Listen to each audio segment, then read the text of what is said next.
कल समाज दी कल आम आदमी दी समाज ते सियासी बदला सियासत दे खिडारियां दे दा हरेक पक्ष ਨੂੰ ਉਜਾਗਰ ਕਰਦਾ ਹੈ PTN 24 हक सच दी आवाज PTN 24 रेडियो ते TV ਬਣੋ ਸਾਡੇ ਪ੍ਰੋਗਰਾਮਾਂ ਦਾ ਹਿੱਸਾ ਜੁੜੋ Facebook ਤੇ YouTube ਚੈਨਲ ਦੇ ਨਾਲ PTN 24 हक सच दी आवाज। ਬਾਪੂ ਪੈਸੇ ਮਿਲ ਗਏ ਸੀ ਨਾ ਟਾਈਮ ਸਰ? ਹਾਂ ਪੁੱਤਰ, ਇੱਧਰ ਤੂੰ ਪੈਸੇ ਪਾਏ ਨਾਲੇ ਮੈਨੂੰ ਮਿਲ ਗਏ। ਬਸ ਇਸੇ ਕਰਕੇ ਮੈਂ ਅਪਰਾ ਟ੍ਰੇਡਿੰਗ ਇੰਕ ਵਾਲਿਆਂ ਤੇ ਭਰੋਸਾ ਕਰਦਾ। ਜੀ ਹਾਂ, ਅਪਰਾ ਟ੍ਰੇਡਿੰਗ ਇਨਕੋਰਪੋਰੇਟ ਮਨੀ ਐਕਸਚੇਂਜ। ਜੇ ਤੁਸੀਂ ਪੈਸੇ ਇੰਡੀਆ ਭੇਜਣਾ ਜਾਂ ਮੰਗਵਾਉਣਾ ਚਾਹੁੰਦੇ ਹੋ, ਵਧੀਆ ਡਾਲਰਾਂ ਦਾ ਰੇਟ ਲੈਣਾ ਚਾਹੁੰਦੇ ਹੋ ਤਾਂ ਅੱਜ ਹੀ ਕਾਲ ਕਰੋ ਜਗਤਾਰ ਸਿੰਘ ਢਾਹ ਹੁਣਾਂ ਨੂੰ 9057943233 905 794 3233 4167317710 416 731 7710 6 ਰੇ ਐਵੇਨਿਊ ਬ੍ਰੈਂਪਟਨ। ਇਮੀਗ੍ਰੇਸ਼ਨ ਦੇ ਮਸਲਿਆਂ ਨੂੰ ਹਲਕੇ ਵਿੱਚ ਲੈਣਾ ਮਹਿੰਗਾ ਪੈ ਸਕਦਾ ਹੈ, ਪਰ ਸੋਚ ਸਮਝ ਕੇ ਲਿਆ ਹੋਇਆ ਫੈਸਲਾ ਤੁਹਾਡੀ ਜ਼ਿੰਦਗੀ ਨੂੰ ਸਵਾਰ ਸਕਦਾ ਹੈ। ਇਸੇ ਲਈ ਡਿਲਾਈਟ ਇਮੀਗ੍ਰੇਸ਼ਨ ਦੇ ਨਵਜੋਤ ਗਿੱਲ ਹਾਜ਼ਰ ਨੇ ਤੁਹਾਡੀ ਸੇਵਾ 'ਚ। Study permit, student visa, visitor super visa, LMI family case, parent sponsorship ਤੇ ਰਿਫਿਊਜੀਜ਼ ਅਪੀਲਸ ਵੀ ਐਕਸੈਪਟ ਕਰਦੇ ਨੇ। Call Navjot Gill 6478643719 647 864 3719। Address 350 Rutherford road, south Brampton, unit 223। ਓਏ ਹੋਏ ਹੈ ਕਿ ਨਾ, ਮੈਂ ਕਿਹਾ ਮੈਂ ਮੋਣਿਓ ਗੱਡੀ ਦਾ ਟਾਇਰ ਤੇ ਗਿਆ ਨਾ, ਹੁਣ ਕੀ ਕਰੀਏ? ਓਏ ਹੋਏ ਓਹੋ, ਕਿੰਨੀ ਵਾਰ ਕਿਹਾ ਹੈ ਕਿ ਨਿਊ ਮਿਲੇਨੀਅਮ ਟਾਇਰ ਸੈਂਟਰ ਤੋਂ ਹੀ ਟਾਇਰ ਲਿਆ ਕਰੋ, ਜਿੱਥੇ ਮਿਲਦੇ ਨੇ ਟਰੱਕ, ਟਰਾਲੇ ਤੇ ਕਾਰ ਦੇ ਲਈ ਹਰ ਤਰ੍ਹਾਂ ਦੇ ਵਧੀਆ ਟਾਇਰ। ਇੱਥੇ ਮਿਸ਼ਲਿਨ, BF ਗੁੱਡਰਿਚ, ਬ੍ਰਿਜਸਟੋਨ, ਫਾਇਰਸਟੋਨ, ਚਾਈਨੀਜ਼ ਬ੍ਰਾਂਡ ਹੋਰ ਵੀ ਕਈ ਕੰਪਨੀਆਂ ਦੇ ਟਾਇਰ ਘੱਟ ਰੇਟ ਤੇ ਮਿਲਦੇ ਨੇ। ਹੁਣੇ ਪਹੁੰਚੋ new millennium tyre centre, 25 Clark boulevard, Brampton. Call 9054520111 905 452 0111। ਮੈਂ ਨਾ ਜੀ ਸੁਪਨੇ 'ਚ ਦੇਖਿਆ ਕਿ ਮੇਰਾ ਘਰ ਬੜਾ ਆਲੀਸ਼ਾਨ, ਬੜਾ ਵੱਡਾ ਤੇ ਬੜਾ ਸੋਹਣਾ ਹੈ। ਬਸ ਸੁਪਨਾ ਇਹ ਤਾਂ ਸੱਚ ਹੋਊ ਕਮਲੀਏ। ਬਸ Sarbloh design and build limited ਵਾਲਿਆਂ ਨੂੰ ਫੋਨ ਕਰ। ਜੀ ਹਾਂ, ਜੇ ਤੁਸੀਂ ਵੀ ਲਗਜ਼ਰੀ ਕਾਰ, ਛੋਟਾ ਜਾਂ ਵੱਡਾ ਨਵਾਂ ਘਰ ਲੈਣਾ ਚਾਹੁੰਦੇ ਹੋ ਜਾਂ ਫਿਰ ਪੁਰਾਣਾ ਘਰ ਢਾਹ ਕੇ ਨਵਾਂ ਬਣਾਉਣਾ ਚਾਹੁੰਦੇ ਹੋ ਤਾਂ ਅੱਜ ਹੀ ਮਿਲੋ ਸਰਬਲੋ ਡਿਜ਼ਾਈਨ ਐਂਡ ਬਿਲਡਿੰਗ ਵਾਲੇ ਕੁਲਵਿੰਦਰ ਪੱਤੜ ਜੀ ਨੂੰ। ਇਹਨਾਂ ਕੋਲ 15 ਸਾਲ ਦਾ ਤਜਰਬਾ ਹੈ ਤੇ ਹਾਂ, ਤੁਸੀਂ 20,000 ਸਕੁਅਰ ਫੁੱਟ ਦਾ ਘਰ ਵੀ ਬਣਵਾ ਸਕਦੇ ਹੋ। ਲਗਜ਼ਰੀ ਹੋਮ ਤੁਹਾਡੇ ਬਜਟ ਵਿੱਚ। ਕਾਲ ਕੁਲਵਿੰਦਰ ਪੱਤੜ 4168410478 416 841 0478। ਓ ਮੈਨੂੰ ਰੱਖ ਲੈ ਕੱਲੀ ਨਰਿਆਰਾ ਓਏ ਲੰਬਿਆਂ ਰੂਟਾਂ ਤੇ। ਜਦੋਂ ਮੈਂ ਸੇਫੈਕਸ ਟਰਾਂਸਪੋਰਟ ਨਾਲ ਨਹੀਂ ਜੁੜਿਆ ਸੀ ਉਦੋਂ ਇਹੀ ਹਾਲ ਸੀ, ਪਰ ਹੁਣ ਤਾਂ ਸ਼ਾਨ ਨਾਲ ਡਰਾਈਵਰੀ ਕਰੀਦੀ ਹੈ। ਜੀ ਹਾਂ, ਸੇਫੈਕਸ ਟਰਾਂਸਪੋਰਟ, ਜਿਸ ਨੂੰ ਕਿਊਬਿਕ ਵਿੱਚ ਨੰਬਰ 1 ਤੇ ਕੈਨੇਡਾ ਵਿੱਚ ਦੂਜੇ ਨੰਬਰ ਤੇ ਹੋਣ ਦਾ ਮਾਣ ਹਾਸਲ ਹੈ। Highest growth across the world. Safex ਨੇ ਹੁਣ ਮੌਂਟਰੀਅਲ ਤੇ ਬੋਲਟਨ, ਓਨਟਾਰੀਓ ਵਿੱਚ ਨਵੇਂ ਟਰਮੀਨਲ ਸ਼ੁਰੂ ਕੀਤੇ ਨੇ ਤੇ ਇਹਨਾਂ ਨੂੰ USA ਦੇ ਲਈ ਡਰਾਈਵਰ ਤੇ ਓਨਰ ਆਪਰੇਟਰ ਦੀ ਲੋੜ ਹੈ। ਵਧੀਆ ਪੇ ਵੀ ਮਿਲੇਗੀ। ਹੁਣੇ ਕਾਲ ਕਰੋ ਰਮਿੰਦਰਦੀਪ ਜਾਂ ਅਮਨਦੀਪ ਨੂੰ 5146250025 514 625 0025 ਜਾਂ ਫਿਰ 5148870025 514 887 0025। क्यों भाई सुखी, क्यों हो इन्ने दुखी? डॉक्टर की आखा मेरे पति दा परफॉर्मेंस हुन टोटली दुखी, ਉਹ ਵੀ ਪਰੇਸ਼ਾਨ ਤੇ ਮੈਂ ਵੀ। पर इस विच की शर्माउणा? बहुत सारे मर्दां दी ये है रेगुलर डुक मतलब प्रॉब्लम। पर हुण गुड न्यूज़, मर्दां दी कमजोरी दे लई हुण डॉक्टर दी जरूरत नहीं। अच्छा, ਉਹ ਕਿਵੇਂ? पेश है एनर्जेक्स, एक नेचुरल आयुर्वेदिक इलाज जो मर्दां दी हर कमजोरी नु दूर करदा है ते ਉਹ ਵੀ जस्ट 4 ਦਿਨਾਂ ਵਿੱਚ फुल परफॉर्मेंस और सच? Thank you doctor Bob. डुक दौड़ाओ, एनर्जेक्स खाओ। Call SPM 1-888-732-9935 1-888-732-9935। ਸੋਫਾ ਸਟੂਡੀਓ 'ਚ ਘਰ ਦੇ ਵਿੱਚ ਵਧੀਆ ਸੋਫਾ ਪਵਾਉਣਾ ਚਾਹੁੰਦੇ ਹੋ, ਭਾਵੇਂ ਲੈਦਰ ਦਾ ਹੋਵੇ ਜਾਂ ਕੱਪੜੇ ਦਾ ਹੋਵੇ, ਜਿਸ ਤਰ੍ਹਾਂ ਦਾ ਚਾਹੋਗੇ ਉਸ ਤਰ੍ਹਾਂ ਦਾ ਸੋਫਾ ਤਿਆਰ ਕਰਕੇ ਤੁਹਾਡੇ ਘਰੇ ਡਿਲੀਵਰ ਕੀਤਾ ਜਾਵੇਗਾ। ਸਗਨਦੀਪ ਨੂੰ ਕਾਲ ਕਰ ਸਕਦੇ ਹੋ 905 799 8877 905799 8877। Sofa studio. ਟਰੱਕਾਂ 'ਚ ਅੱਜ ਕੱਲ ਕੁਝ ਨਹੀਂ ਬਚਦਾ। ਉਹ ਤੂੰ ਇੰਸ਼ੋਰੈਂਸ ਕਟਾ ਲੈ। ਇੰਸ਼ੋਰੈਂਸ ਕਟਾ ਕੇ ਕਿਵੇਂ ਚੱਲੂ? ਉਹ ਕਟਾ ਲੈ ਨਹੀਂ, ਘਟਾ ਲੈ। ਕਿਵੇਂ? ਹਰਜੀਤ ਸਿੰਘ ਢੱਡਾ ਨਾਲ ਗੱਲ ਕਰ, ਉਹ ਮੈਕਸਿਮਮ ਡਿਸਕਾਊਂਟਸ ਲੈ ਕੇ ਦਿੰਦੇ ਆ। ਹਰੇਕ ਬਰੀਕੀ ਨੂੰ ਚੰਗੀ ਤਰ੍ਹਾਂ ਸਮਝਦੇ ਤੇ ਚੰਗੀ ਤਰ੍ਹਾਂ ਸਮਝਾਉਂਦੇ ਆ। Harjeet Singh Dhadda national truck league ਨਾਲ ਕੰਮ ਕਰਦੇ ਆ। ਫੋਨ ਕਰ 647 705 5492 6477055492। ਅੱਛਾ, ਇਹਨੂੰ ਕਹਿੰਦੇ ਇੰਸ਼ੋਰੈਂਸ ਪ੍ਰੀਮੀਅਮ ਕੱਟ ਕਰਨਾ। ਨਾ ਸਿਆਣਾ ਤੇ ਬੜਾ ਹੈ ਤੂੰ। ਓ ਘਰ ਤੇ ਤੈਨੂੰ ਬਹੁਤ ਵਧੀਆ ਬਣਾ ਕੇ ਦੇਣਾ ਤੇ ਕੱਢ ਦੇਣੇ ਆ ਕੜੇਲ, ਜਿੰਨੂੰ ਵੇਖ ਕੇ ਜਾਣਗੇ ਸ਼ਰੀਕ ਵੀ ਹਿੱਲ। ਸ਼ਰੀਕਾਂ ਦੇ ਕੱਢਦੇ ਕੜੈਲ ਕਿਤੇ ਆਪਣਾ ਘਰ ਨਾ ਜਾਵੇ ਹਿੱਲ। ਧਿਆਨ ਰੱਖੀ ਘਰ ਦੇ ਵਿੱਚ ਪਲੰਬਿੰਗ ਐਂਡ ਇਲੈਕਟ੍ਰੀਕਲ ਦਾ ਸਮਾਨ ਹੋਵੇ ਨੰਬਰ 1। ਓਏ GTA plumbing and electric supply Brampton ਵਿੱਚ ਸਟੋਰ ਆ ਨੰਬਰ 1। ਅੱਛਾ, ਉਹੀ ਜੀਟੀਏ ਵਾਲੇ ਜਿੱਥੋਂ ਕੰਟਰੈਕਟਰਸ ਲਈ ਘਰ ਦੇ ਵਿੱਚ ਪਲੰਬਿੰਗ ਤੇ ਇਲੈਕਟ੍ਰੀਕਲ ਦਾ ਸਾਰਾ ਸਮਾਨ ਡਿਸਕਾਊਂਟ ਤੇ ਮਿਲਦਾ। ਵਾਸ਼ਰੂਮ ਲਈ ਵੈਂਟੀਜ਼, ਟੈਪਸ, ਸਪੌਟਲਾਈਟਸ ਤੇ ਰੇਂਜ ਹੁੱਡਸ ਮਿਲਦੇ ਆ। ਫਿਰ ਕਾਹਨੂੰ ਕਰਨੀ ਹੈ ਦੇਰ, ਅੱਜ ਹੀ ਪਹੁੰਚੋ 241 ਕਲੈਰੈਂਸ ਸਟਰੀਟ ਬਰੈਂਪਟਨ ਤੇ ਸੰਪਰਕ ਕਰੋ 905 792 0036 905 792 0036। PTN 24 ਆਨ ਕਰ ਚੁੱਕੇ ਸਾਰੇ ਰੱਬ ਵਰਗੇ ਸਰੋਤਿਆਂ ਦਾ ਸਵਾਗਤ ਹੈ। ਵਾਹਿਗੁਰੂ ਜੀ ਕਾ ਖਾਲਸਾ, ਵਾਹਿਗੁਰੂ ਜੀ ਕੀ ਫਤਿਹ। ਸਤਿ ਸ਼੍ਰੀ ਅਕਾਲ, ਆਦਾਬ, ਨਮਸਕਾਰ। ਮੈਂ ਹਾਂ ਤੁਹਾਡਾ ਸੁਖਵਿੰਦਰ ਸਿੰਘ ਚੰਦੀ ਪ੍ਰੋਗਰਾਮ ਲੈ ਕੇ ਹਾਜ਼ਰ ਹਾਂ PTN 24। ਇਹ ਪ੍ਰੋਗਰਾਮ ਮੰਡੇ ਟੂ ਫਰਾਈਡੇ ਸਵੇਰੇ 9 ਤੋਂ ਲੈ ਕੇ 11 ਵਜੇ ਤੱਕ, 11 ਤੋਂ 12 ਵਜੇ ਤੱਕ ਸੰਦੀਪ ਸਿੰਘ ਭੱਟੀ ਤੇ 12 ਤੋਂ 3 ਵਜੇ ਤੱਕ ਅਮਰ ਸਿੰਘ ਪੱਡਾ ਤਹਿਲਕਾ ਲੈ ਕੇ ਆਉਂਦੇ ਨੇ। ਤੇ ਅੱਜ 22 ਤਰੀਕ ਹੈ ਜੀ, ਤੇ ਟੈਂਪਰੇਚਰ ਬਹੁਤ ਵਧੀਆ, ਵੈਦਰ ਜਿਹੜਾ ਹੁਣ ਡਬਲ ਡਿਜਿਟ ਦੇ ਵਿੱਚ ਕੱਲ ਦਾ ਸ਼ੁਰੂ ਹੋ ਗਿਆ ਜੀ। ਹੁਣ +3 ਆ ਤੇ ਦੁਪਹਿਰੇ ਇਹ ਟੈਂਪਰੇਚਰ 16+ ਤੱਕ ਚਲਿਆ ਜਾਵੇਗਾ। ਤੇ ਸੂਰਜ 7:15 ਤੇ ਚੜਿਆ, 7:33 ਤੇ ਛੁਪੇਗਾ। ਬਹੁਤ ਵਧੀਆ ਦਿਨ ਹੈ। ਤੁਸੀਂ ਕਿਤੇ ਬਾਹਰ ਸੈਰ ਵਗੈਰਾ ਕਰਨ ਜਾਂਦੇ ਹੋ ਸਵੇਰੇ ਜਾਂ ਸ਼ਾਮ ਨੂੰ ਵਾਕ ਤੇ ਜਾਂਦੇ ਹੋ, ਫਿਰ ਵੀ ਹਲਕੀ ਜਿਹੀ ਜੈਕਟ ਜ਼ਰੂਰ ਕੋਲ ਰੱਖਿਆ ਕਰੋ, ਕਿਉਂਕਿ ਕੈਨੇਡਾ ਆ, ਇੱਥੇ ਪਤਾ ਨਹੀਂ ਲੱਗਦਾ ਜਿਹੜਾ ਟੈਂਪਰੇਚਰ ਕਦੋਂ ਡਾਊਨ ਹੋ ਜਾਂਦਾ। ਮਾੜੀ ਜੀ ਹਵਾ ਚੱਲੀ ਤੇ ਨਾਲ ਹੀ ਠੰਡ ਹੋ ਜਾਂਦੀ ਹੈ ਜੀ। ਆਪਣੀ ਲਾਈਨ ਇਸ ਟਾਈਮ ਜਿਹੜੀ ਮੋਹਾਲੀ ਸਟੂਡੀਓ ਅਰਸ਼ਦੀਪ ਉਹਨਾਂ ਨਾਲ ਜੁੜ ਚੁੱਕੀ ਆ, ਆਪਾਂ ਉਹਨਾਂ ਦਾ ਨਿੱਘਾ ਸਵਾਗਤ ਕਰਦੇ ਹਾਂ ਜੀ। ਅਰਸ਼ਦੀਪ ਸਵਾਗਤ ਹੈ, ਸਤਿ ਸ਼੍ਰੀ ਅਕਾਲ ਜੀ। ਬਹੁਤ ਬਹੁਤ ਧੰਨਵਾਦ ਜੀ ਸਾਰੇ ਹੀ ਸਰੋਤਿਆਂ ਤੇ ਦਰਸ਼ਕਾਂ ਨੂੰ ਪਿਆਰ ਭਰੀ ਸਤਿ ਸ਼੍ਰੀ ਅਕਾਲ, ਨਮਸਕਾਰ, ਆਦਾਬ। ਵਾਹਿਗੁਰੂ ਜੀ ਕਾ ਖਾਲਸਾ, ਵਾਹਿਗੁਰੂ ਜੀ ਕੀ ਫਤਿਹ। ਵਾਹਿਗੁਰੂ ਜੀ ਕਾ ਖਾਲਸਾ, ਵਾਹਿਗੁਰੂ ਜੀ ਕੀ ਫਤਿਹ। ਅਰਸ਼ਦੀਪ, ਚੱਲਦੇ ਆਪਾਂ ਖਬਰਾਂ ਤੇ। ਹਰਸਿਮਰਤ ਬਾਦਲ ਨੇ ਭਗਵੰਤ ਮਾਨ ਨੂੰ ਘੇਰਿਆ ਜੀ। ਦੇਖੋ ਜੀ, ਆਮ ਆਦਮੀ ਪਾਰਟੀ ਵੱਲੋਂ ਬੀਤੇ ਦਿਨ ਜਿਹੜੀ ਹੈ ਇੱਕ ਕਿਸਾਨ ਮਹਾਪੰਚਾਇਤ ਦੇ ਨਾਮ ਤੇ ਇੱਕ ਰੈਲੀ ਕੀਤੀ ਗਈ, ਜਿਹੜੀ ਕਿ ਇੱਕ ਤਰ੍ਹਾਂ ਦਾ 2022 ਦੀਆਂ ਚੋਣਾਂ ਦਾ ਬਿਗਲੀ ਸੀਗਾ, ਵਿਧਾਨ ਸਭਾ ਚੋਣਾਂ ਦਾ ਉਹਨਾਂ ਦਾ, ਜਿਹਦੇ ਚ ਕਿ ਕਿਸਾਨਾਂ ਦੀ ਗੱਲਬਾਤ ਕੀਤੀ। ਪਾਰਟੀ ਨੇ ਇਹ ਕਿਹਾ ਕਿ ਅਸੀਂ ਕਿਸਾਨਾਂ ਦੇ ਨਾਲ ਖੜੇ ਆ, ਤੇ ਜਦੋਂ ਓਪਨ ਜੇਲ੍ਹਾਂ ਬਣਾਉਣ ਦੀ ਮੰਗ ਕੀਤੀ ਗਈ ਕੇਂਦਰ ਸਰਕਾਰ ਵੱਲੋਂ ਤਾਂ ਅਸੀਂ ਜਵਾਬ ਦਿੱਤਾ, ਤੇ ਇਸ ਤੋਂ ਇਲਾਵਾ ਅਸੀਂ ਕਿਸਾਨਾਂ ਦੇ ਨਾਲ ਜਿਹੜੇ ਉਹ ਖੜੇ ਰਹਾਂਗੇ। ਤੇ ਉਹਨਾਂ ਨੇ ਇਹ ਵੀ ਕਿਹਾ ਕਿ ਕਿਸਾਨ ਜਿਹੜੇ ਉਹ ਦੇਸ਼ ਧਰੋਹੀ ਨਹੀਂ ਹੈਗੇ, ਦੇਸ਼ ਭਗਤ ਹੈਗੇ ਆ। ਪਰ ਇਹ ਰੈਲੀ ਦਾ ਜਿਹੜਾ ਮੁੱਖ ਮਕਸਦ, ਜਿਵੇਂ ਦੂਜੀਆਂ ਪਾਰਟੀਆਂ ਦੀਆਂ ਰੈਲੀਆਂ ਬੇਸ਼ੱਕ ਕਿਸਾਨਾਂ ਦੇ ਨਾਮ ਤੇ ਹੋਣ, ਪਰ ਉਹਨਾਂ ਦਾ ਮੁੱਖ ਏਜੰਡਾ ਜਿਹੜਾ ਉਹ ਸੱਤਾ ਦੀ ਕੁਰਸੀ ਦੀ ਪ੍ਰਾਪਤੀ ਹੁੰਦਾ ਹੈਗਾ।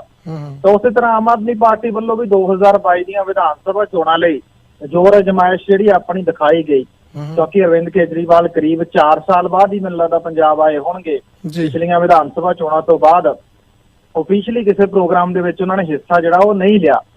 ਤਾਂ ਹੁਣ ਇਹ ਰੈਲੀ ਤੇ ਜਦੋਂ ਇਕੱਠ ਆਮ ਆਦਮੀ ਪਾਰਟੀ ਦਾ ਪੰਜਾਬ ਦਾ ਇਕੱਠ ਸੀ, ਤੇ ਇਕੱਠ ਉਹਨਾਂ ਕੋ ਹੋ ਜਾਂਦਾ ਹੈ, ਤੇ ਇਸ ਕਰਕੇ ਹੁਣ ਸ਼੍ਰੋਮਣੀ ਅਕਾਲੀ ਦਲ ਵੱਲੋਂ ਜਿਹੜਾ ਹੈ ਆਮ ਆਦਮੀ ਪਾਰਟੀ ਨੂੰ ਘੇਰਨਾ ਸ਼ੁਰੂ ਕਰ ਦਿੱਤਾ ਗਿਆ। ਕਿਉਂਕਿ ਸੰਸਦ ਦੀ ਇੱਕ ਕਮੇਟੀ ਬਣੀ ਸੀਗੀ, ਜਿਹੜੀ ਕਿ ਐਸੈਂਸ਼ੀਅਲ ਕਮੋਡਿਟੀ ਐਕਟ ਨੂੰ ਲੈ ਕੇ ਬਣਾਈ ਗਈ ਸੀਗੀ, ਜਿਹੜਾ ਜ਼ਰੂਰੀ ਵਸਤੂਆਂ ਦਾ ਐਕਟ ਹੈਗਾ। ਤਾਂ ਉਹਦੇ ਮੈਂਬਰ ਭਗਵੰਤ ਮਾਨ ਵੀ ਸੀ। ਤਾਂ ਸ਼੍ਰੋਮਣੀ ਅਕਾਲੀ ਦਲ ਵੱਲੋਂ ਹੁਣ ਇੱਕ ਸੰਸਦ ਦੀ ਕਾਰਵਾਈ ਦਾ ਇੱਕ ਲੈਟਰ ਜਾਰੀ ਕੀਤਾ ਗਿਆ ਕਿ ਜਦੋਂ ਇਸ ਕਮੇਟੀ ਨੇ ਮਨਜ਼ੂਰੀ ਦਿੱਤੀ ਹੈ ਇਸ ਐਕਟ ਨੂੰ, ਤਾਂ ਉਸ ਮੀਟਿੰਗ ਦੇ ਵਿੱਚ ਭਗਵੰਤ ਮਾਨ ਵੀ ਜਿਹੜੇ ਹਾਜ਼ਰ ਸੀ। ਇਸ ਕਰਕੇ ਭਗਵੰਤ ਮਾਨ ਨੇ ਵੀ ਆਪਣੀ ਸਹਿਮਤੀ ਜਿਹੜੀ ਹੈ ਇਸ ਐਕਟ ਦੀਆਂ ਸਿਫਾਰਸ਼ਾਂ ਦੇ ਨਾਲ ਪ੍ਰਗਟਾਈ ਹੈਗੀ। ਤਾਂ ਦੂਜੇ ਪਾਸੇ ਇਹ ਵੀ ਦਾਅਵਾ ਅਕਾਲੀ ਦਲ ਨੇ ਕੀਤਾ ਕਿ ਭਗਵੰਤ ਮਾਨ ਇਹ ਕਹਿ ਰਹੇ ਨੇ ਕਿ ਉਹ ਮੀਟਿੰਗ 'ਚੋਂ ਗੈਰ ਹਾਜ਼ਰ ਸੀ, ਪਰ ਉਹਨਾਂ ਦੇ ਦਸਤਖਤ ਜਿਹੜੇ ਆ ਉਹ ਹਾਜ਼ਰ ਮੈਂਬਰਾਂ ਦੇ ਵਿੱਚ ਹੈਗੇ ਨੇ। ਤਾਂ ਹੁਣ ਆਮ ਆਦਮੀ ਪਾਰਟੀ ਜਾਂ ਤਾਂ ਉਹਨਾਂ ਨੇ ਇਤਰਾਜ਼ ਪ੍ਰਗਟਾਇਆ ਸੀ ਜਾਂ ਨਹੀਂ ਪ੍ਰਗਟਾਇਆ ਸੀ ਇਸ ਮੀਟਿੰਗ ਦੇ ਵਿੱਚ, ਤਾਂ ਉਹਨਾਂ ਨੂੰ ਉਹ ਨੋਟ ਜਿਹੜਾ ਪ੍ਰਗਟਾਇਆ ਸੀ ਉਹ ਜਨਤਕ ਕਰਨਾ ਚਾਹੀਦਾ, ਕਿਉਂਕਿ ਸੰਸਦ ਦੀ ਕਾਰਵਾਈ ਜਿਹੜੀ ਉਹ ਟੋਟਲ ਰਿਕਾਰਡ ਹੁੰਦੀ ਹੈ ਕਿ ਟੋਟਲ ਰਿਕਾਰਡ ਦੇ ਵਿੱਚ ਹੁੰਦੀ ਹੈ। ਇਸ ਕਰਕੇ ਉਹਨਾਂ ਨੂੰ ਜਿਹੜਾ ਦਿਖਾਉਣਾ ਚਾਹੀਦਾ। ਪਰ ਅਕਾਲੀ ਦਲ ਦਾ ਦੋਸ਼ ਹੈ ਕਿ ਐਸੈਂਸ਼ੀਅਲ ਕਮੋਡਿਟੀ ਐਕਟ ਦੇ ਵਿੱਚ ਜਿਹੜੇ ਕਮੇਟੀ ਮੈਂਬਰ ਮੌਜੂਦ ਸੀਗੇ, ਉਹਨਾਂ ਕਮੇਟੀ ਮੈਂਬਰਾਂ ਦੇ ਵਿੱਚ ਭਗਵੰਤ ਮਾਨ ਵੀ ਹਾਜ਼ਰ ਸੀ, ਜਿਨ੍ਹਾਂ ਨੇ ਇਸ ਐਕਟ ਨੂੰ ਪ੍ਰਵਾਨਗੀ ਦਿੱਤੀ ਹੈ ਕਿ ਇਹਨੂੰ ਅੱਗੇ ਵਧਾ ਦਿੱਤਾ ਜਾਵੇ। ਕਿਉਂਕਿ ਇਸ ਐਕਟ ਦੇ ਵਿੱਚ ਜਿਹੜੇ ਤ੍ਰਿਣਮੂਲ ਕਾਂਗਰਸ ਤੇ ਕਾਂਗਰਸ ਦੇ ਸੰਸਦ ਮੈਂਬਰ ਵੀ ਸੀਗੇ, ਤੇ ਜਿਨ੍ਹਾਂ ਨੇ ਕਿ ਆਪਣਾ ਨਾਮ ਵਾਪਸ ਵੀ ਲੈ ਲਿਆ ਸੀ ਵਿੱਚੋਂ, ਕਿ ਅਸੀਂ ਜਿਹੜਾ ਹੈ ਇਸ ਐਕਟ ਦੇ ਨਾਲ ਸਹਿਮਤ ਨਹੀਂ ਹੈ। ਅਤੇ TMC ਦੇ ਸੰਸਦ ਮੈਂਬਰ ਜਿਹੜੇ ਸੀ ਉਹ ਇਹਦੇ ਚੇਅਰਮੈਨ ਸੀਗੇ। ਤਾਂ ਉਹਨਾਂ ਦੀ ਗੈਰ ਹਾਜ਼ਰੀ ਦੇ ਵਿੱਚ ਜਿਹੜਾ ਹੈ ਇਹ ਐਕਟ ਨੂੰ ਅੱਗੇ ਧੱਕਿਆ ਗਿਆ ਹੈਗਾ, ਕਿਉਂਕਿ ਉਹ ਚੋਣਾਂ ਦੇ ਵਿੱਚ ਰੁੱਝੇ ਹੋਏ ਨੇ। ਵੈਸਟ ਬੰਗਾਲ ਦੇ ਵਿੱਚ ਚੋਣਾਂ ਸੀ, ਤੇ ਇਸ ਕਰਕੇ ਹੁਣ ਦੋਸ਼ ਕਈ ਪ੍ਰਕਾਰ ਦੇ ਲੱਗ ਰਹੇ ਨੇ। ਪਰ ਅਕਾਲੀ ਦਲ ਦਾ ਦੋਸ਼ ਇਹੀ ਹੈ ਕਿ ਅਰਵਿੰਦ ਕੇਜਰੀਵਾਲ ਪੰਜਾਬ 'ਚ ਆ ਕੇ ਕਿਸਾਨਾਂ ਦੀ ਗੱਲ ਕਰਦੇ ਨੇ, ਪਹਿਲਾਂ ਉਹ 3 ਖੇਤੀ ਕਾਨੂੰਨਾਂ ਨਾਲ ਸਹਿਮਤੀ ਵੀ ਪ੍ਰਗਟਾਉਂਦੇ ਨੇ, ਇੱਕ ਨੂੰ ਵਿਧਾਨ ਸਭਾ ਦੇ ਵਿੱਚ ਮਨਜ਼ੂਰੀ ਦੇਣ ਦੀ ਗੱਲ ਵੀ ਕਰਦੇ ਨੇ, ਬਾਅਦ 'ਚ 3 ਐਕਟ ਜਿਹੜੇ ਵਿਧਾਨ ਸਭਾ ਦੇ ਵਿੱਚ ਪਾੜਦੇ ਵੀ ਨੇ। ਅਤੇ ਹੁਣ ਭਗਵੰਤ ਮਾਨ ਦੇ ਮਾਮਲੇ 'ਚੋਂ ਜਵਾਬ ਦੇਣ। ਇੱਕ ਤਾਂ ਜਿਹੜੀ ਮੀਟਿੰਗ ਹੋਈ ਹੈ ਉਸ ਮੀਟਿੰਗ ਦੇ ਵਿੱਚ ਜੇ ਆਮ ਆਦਮੀ ਪਾਰਟੀ ਨੇ ਵਿਰੋਧ ਕੀਤਾ ਤਾਂ ਉਹ ਨੋਟ ਜਨਤਕ ਕੀਤਾ ਜਾਵੇ ਜਿਹੜਾ ਵਿਰੋਧ ਕੀਤਾ ਗਿਆ, ਕਿਉਂਕਿ ਉਹ ਰਿਕਾਰਡ ਦਾ ਹਿੱਸਾ ਹੋਊਗਾ। ਤੇ ਨਾਲੋਂ ਨਾਲ ਜੇ ਵਿਰੋਧ ਨਹੀਂ ਕੀਤਾ ਤਾਂ ਅਰਵਿੰਦ ਕੇਜਰੀਵਾਲ ਜੀ ਇਹ ਕਹਿੰਦੇ ਨੇ ਕਿ ਸਿਰਫ ਭਗਵੰਤ ਮਾਨ ਨੇ ਕੀਤਾ, ਉਹ ਸੰਸਦ ਸੀ ਤਾਂ ਭਗਵੰਤ ਮਾਨ ਵਿਰੁੱਧ ਜਿਹੜੀ ਉਹ ਕਾਰਵਾਈ ਕਰਨ। ਇਸ ਕਰਕੇ ਸਿਆਸੀ ਅਖਾੜਾ ਜਿਹੜਾ ਹੈਗਾ ਆਮ ਆਦਮੀ ਪਾਰਟੀ ਦੀ ਕਿਸਾਨ ਮਹਾਪੰਚਾਇਤ ਦੇ ਹੇਠ ਹੋਈ ਰੈਲੀ ਤੋਂ ਬਾਅਦ ਜਿਹੜਾ ਹੈਗਾ ਪੂਰੀ ਤਰ੍ਹਾਂ ਭੱਜ ਚੁੱਕਿਆ। ਬਿਲਕੁਲ ਜੀ, ਅਖਾੜਾ ਤੇ ਇੱਕ ਹੋਰ ਵੀ ਭੱਜ ਚੁੱਕਾ ਜੀ। ਕਹਿੰਦੇ ਕੇਜਰੀਵਾਲ ਤੇ ਲక్ష్ਮੀ ਕਾਂਤਾ ਚਾਵਲਾ ਦੀ ਜਿਹੜੀ ਮੀਟਿੰਗ ਆ ਸਿਆਸੀ ਹਲਕਿਆਂ 'ਚ ਚਰਚਾ ਦਾ ਵਿਸ਼ਾ ਜੀ। ਦੇਖੋ ਜੀ, ਦਿੱਲੀ ਦੇ ਮੁੱਖ ਮੰਤਰੀ ਅਰਵਿੰਦ ਕੇਜਰੀਵਾਲ ਪੰਜਾਬ ਆਏ ਨੇ ਤੇ ਜਹਾਜ਼ ਦੇ ਰਾਹੀਂ ਆਏ ਨੇ। ਚੋਣਾਂ ਸਮੇਂ ਬੇਸ਼ੱਕ ਉਹ ਟ੍ਰੇਨ ਦੇ ਰਾਹੀਂ ਆਉਂਦੇ ਨੇ। ਇਸ ਕਰਕੇ ਜਦੋਂ ਆਏ ਨੇ ਪੰਜਾਬ, ਤਾਂ ਪੰਜਾਬ ਆਉਣ ਤੋਂ ਬਾਅਦ ਉਹਨਾਂ ਦੀ ਬਾਘਾ ਪੁਰਾਣਾ ਦੇ ਵਿੱਚ ਰੈਲੀ ਸੀ। ਪਰ ਇਸ ਤੋਂ ਪਹਿਲਾਂ ਉਹ ਅੰਮ੍ਰਿਤਸਰ ਦੇ ਸਰਕਟ ਹਾਊਸ ਜਿਹੜੇ ਹੈਗੇ ਭਾਜਪਾ ਦੀ ਸੀਨੀਅਰ ਆਗੂ ਲక్ష్ਮੀ ਕਾਂਤਾ ਚਾਵਲਾ, ਉਹਨਾਂ ਦੇ ਨਾਲ ਉਹਨਾਂ ਨੇ ਬ੍ਰੇਕਫਾਸਟ ਕੀਤਾ ਗਾ। ਕਿਉਂਕਿ ਜੇ ਉਹ ਪੰਜਾਬ ਆਏ ਨੇ, ਕਿਸਾਨਾਂ ਦੀ ਗੱਲ ਕਰਨ ਆਏ ਨੇ, ਤਾਂ ਜਿਹੜੀ ਭਾਜਪਾ ਦੀ ਲੀਡਰ ਹੈ ਉਹਦੇ ਨਾਲ ਬ੍ਰੇਕਫਾਸਟ ਕਰਨ ਦਾ ਤਾਂ ਜਿਹੜਾ ਮਤਲਬ ਬਣਦਾ ਹੀ ਨਹੀਂ ਸੀਗਾ। ਜੇ ਲక్ష్ਮੀ ਕਾਂਤਾ ਚਾਵਲਾ ਦੀ ਗੱਲ ਕਰੀਏ ਤਾਂ ਆਪਾਂ ਉਹਨਾਂ ਨੂੰ ਭਾਜਪਾ ਨੇ ਬਿਲਕੁਲ ਨੁਕਰੇ ਜਿਹੜਾ ਹੈ ਉਹ ਲਾਇਆ ਹੋਇਆ ਹੈਗਾ। ਉਹਨਾਂ ਨੂੰ ਟਿਕਟ ਵੀ ਜਿਹੜੀ ਐਮਐਲਏ ਦੀ ਨਹੀਂ ਦਿੱਤੀ ਜਾਂਦੀ। ਬੇਸ਼ੱਕ ਪਹਿਲੀ ਵਾਰੀ ਉਹਨਾਂ ਨੇ ਖੁਦ ਇਨਕਾਰ ਕੀਤਾ ਸੀ, ਬਾਅਦ ਚ ਉਹਨਾਂ ਨੇ ਇੱਛਾ ਜ਼ਾਹਿਰ ਕੀਤੀ ਪਰ ਟਿਕਟ ਜਿਹੜੀ ਉਹ ਨਹੀਂ ਮਿਲੀ। ਤਾਂ ਉਹ ਭਾਜਪਾ ਦੀ ਇੱਕ ਜਿਹੜੀ ਸਾਬਕਾ ਮੰਤਰੀ ਹੈਲਥ ਮਿਨਿਸਟਰ ਵੀ ਰਹੀ ਹੈ ਭਾਜਪਾ ਦੇ ਕੋਟੇ 'ਚ ਪੰਜਾਬ ਦੇ ਵਿੱਚ। ਤਾਂ ਉੱਥੇ ਅਰਵਿੰਦ ਕੇਜਰੀਵਾਲ ਤੇ ਵਿਧਾਇਕ ਬਲਜਿੰਦਰ ਕੌਰ ਵੱਲੋਂ ਜਿਹੜਾ ਹੈ ਉਹਨਾਂ ਨਾਲ ਬ੍ਰੇਕਫਾਸਟ ਕੀਤਾ ਗਿਆ ਗਾ, ਸਵੇਰ ਦੀ ਰੋਟੀ ਪਾਣੀ ਖਾਧਾ ਗਿਆ ਗਾ ਤੇ ਉਹਦੇ ਬਾਅਦ ਉਹ ਬਾਘਾ ਪੁਰਾਣਾ ਆਏ ਨੇ। ਤਾਂ ਜਦੋਂ ਲక్ష్ਮੀ ਕਾਂਤਾ ਚਾਵਲਾ ਦੇ ਨਾਲ ਮੀਟਿੰਗ ਹੋਈ ਹੈਗੀ ਅੰਮ੍ਰਿਤਸਰ ਦੇ ਸਰਕਟ ਹਾਊਸ ਦੇ ਵਿੱਚ, ਤਾਂ ਇਹਨੂੰ ਲੈ ਕੇ ਚਰਚਾਵਾਂ ਦਾ ਬਾਜ਼ਾਰ ਜਿਹੜਾ ਗਰਮ ਹੋਣਾ ਤੈਅ ਸੀਗਾ। ਇੱਕ ਚਰਚਾ ਤਾਂ ਇਹ ਚੱਲ ਰਹੀ ਹੈ ਕਿ ਕੇਜਰੀਵਾਲ ਸਾਹਿਬ ਕਿਸਾਨਾਂ ਦੀ ਗੱਲ ਪੰਜਾਬ 'ਚ ਕਰਨ ਆਏ ਨੇ ਤੇ ਭਾਜਪਾ ਦੀ ਲੀਡਰ ਦੇ ਨਾਲ ਬ੍ਰੇਕਫਾਸਟ ਕਰ ਰਹੇ ਨੇ। ਇਸ ਕਰਕੇ ਉਹ ਚਰਚਾ ਵੀ ਚੱਲ ਪਈ ਹੈ। ਤੇ ਨੰਬਰ 2 ਤੇ ਚਰਚਾ ਇਹ ਚੱਲ ਪਈ ਹੈ ਕਿ ਲక్ష్ਮੀ ਕਾਂਤਾ ਚਾਵਲਾ ਸ਼ਾਇਦ ਭਾਜਪਾ ਛੱਡ ਕੇ ਆਮ ਆਦਮੀ ਪਾਰਟੀ ਦਾ ਹਿੱਸਾ ਜਿਹੜਾ ਉਹ ਜਲਦੀ ਬਣ ਸਕਦੇ। ਬਿਲਕੁਲ ਜੀ, ਭਾਜਪਾ ਜੀ ਉੱਠਣ ਲੱਗੀਆਂ ਜੀ ਕਿਸਾਨਾਂ ਦੇ ਹੱਕ ਦੇ ਵਿੱਚ ਆਵਾਜ਼ਾਂ। ਦੇਖੋ ਜੀ, ਭਾਜਪਾ ਦੀ ਜਿਹੜੀ ਪੰਜਾਬ ਦੀ ਲੀਡਰਸ਼ਿਪ ਆ ਗਈ ਉਹ ਦੋ ਹਿੱਸਿਆਂ ਦੇ ਵਿੱਚ ਵੰਡੀ ਹੋਈ ਦਿਖਾਈ ਦਿੰਦੀ ਹੈ। ਕਿਉਂਕਿ ਇੱਕ ਹਿੱਸਾ ਤਾਂ ਇਹ ਕਹਿੰਦਾ ਕਿ ਜਿਵੇਂ ਚੱਲ ਰਿਹਾ ਠੀਕ ਹੈ, ਭਾਜਪਾ ਦਾ ਸਿਆਸੀ ਪੈਂਤੜਾ 2022 ਦੇ ਵਿੱਚ ਠੀਕ ਬੈਠੂਗਾ, ਉਨੀਆਂ ਕੁ ਸੀਟਾਂ ਭਾਜਪਾ ਲੈ ਆਊਗੀ ਕਿ ਭਾਈਵਾਲੀ ਦੇ ਵਿੱਚ ਸਰਕਾਰ ਬਣਾਵੇ।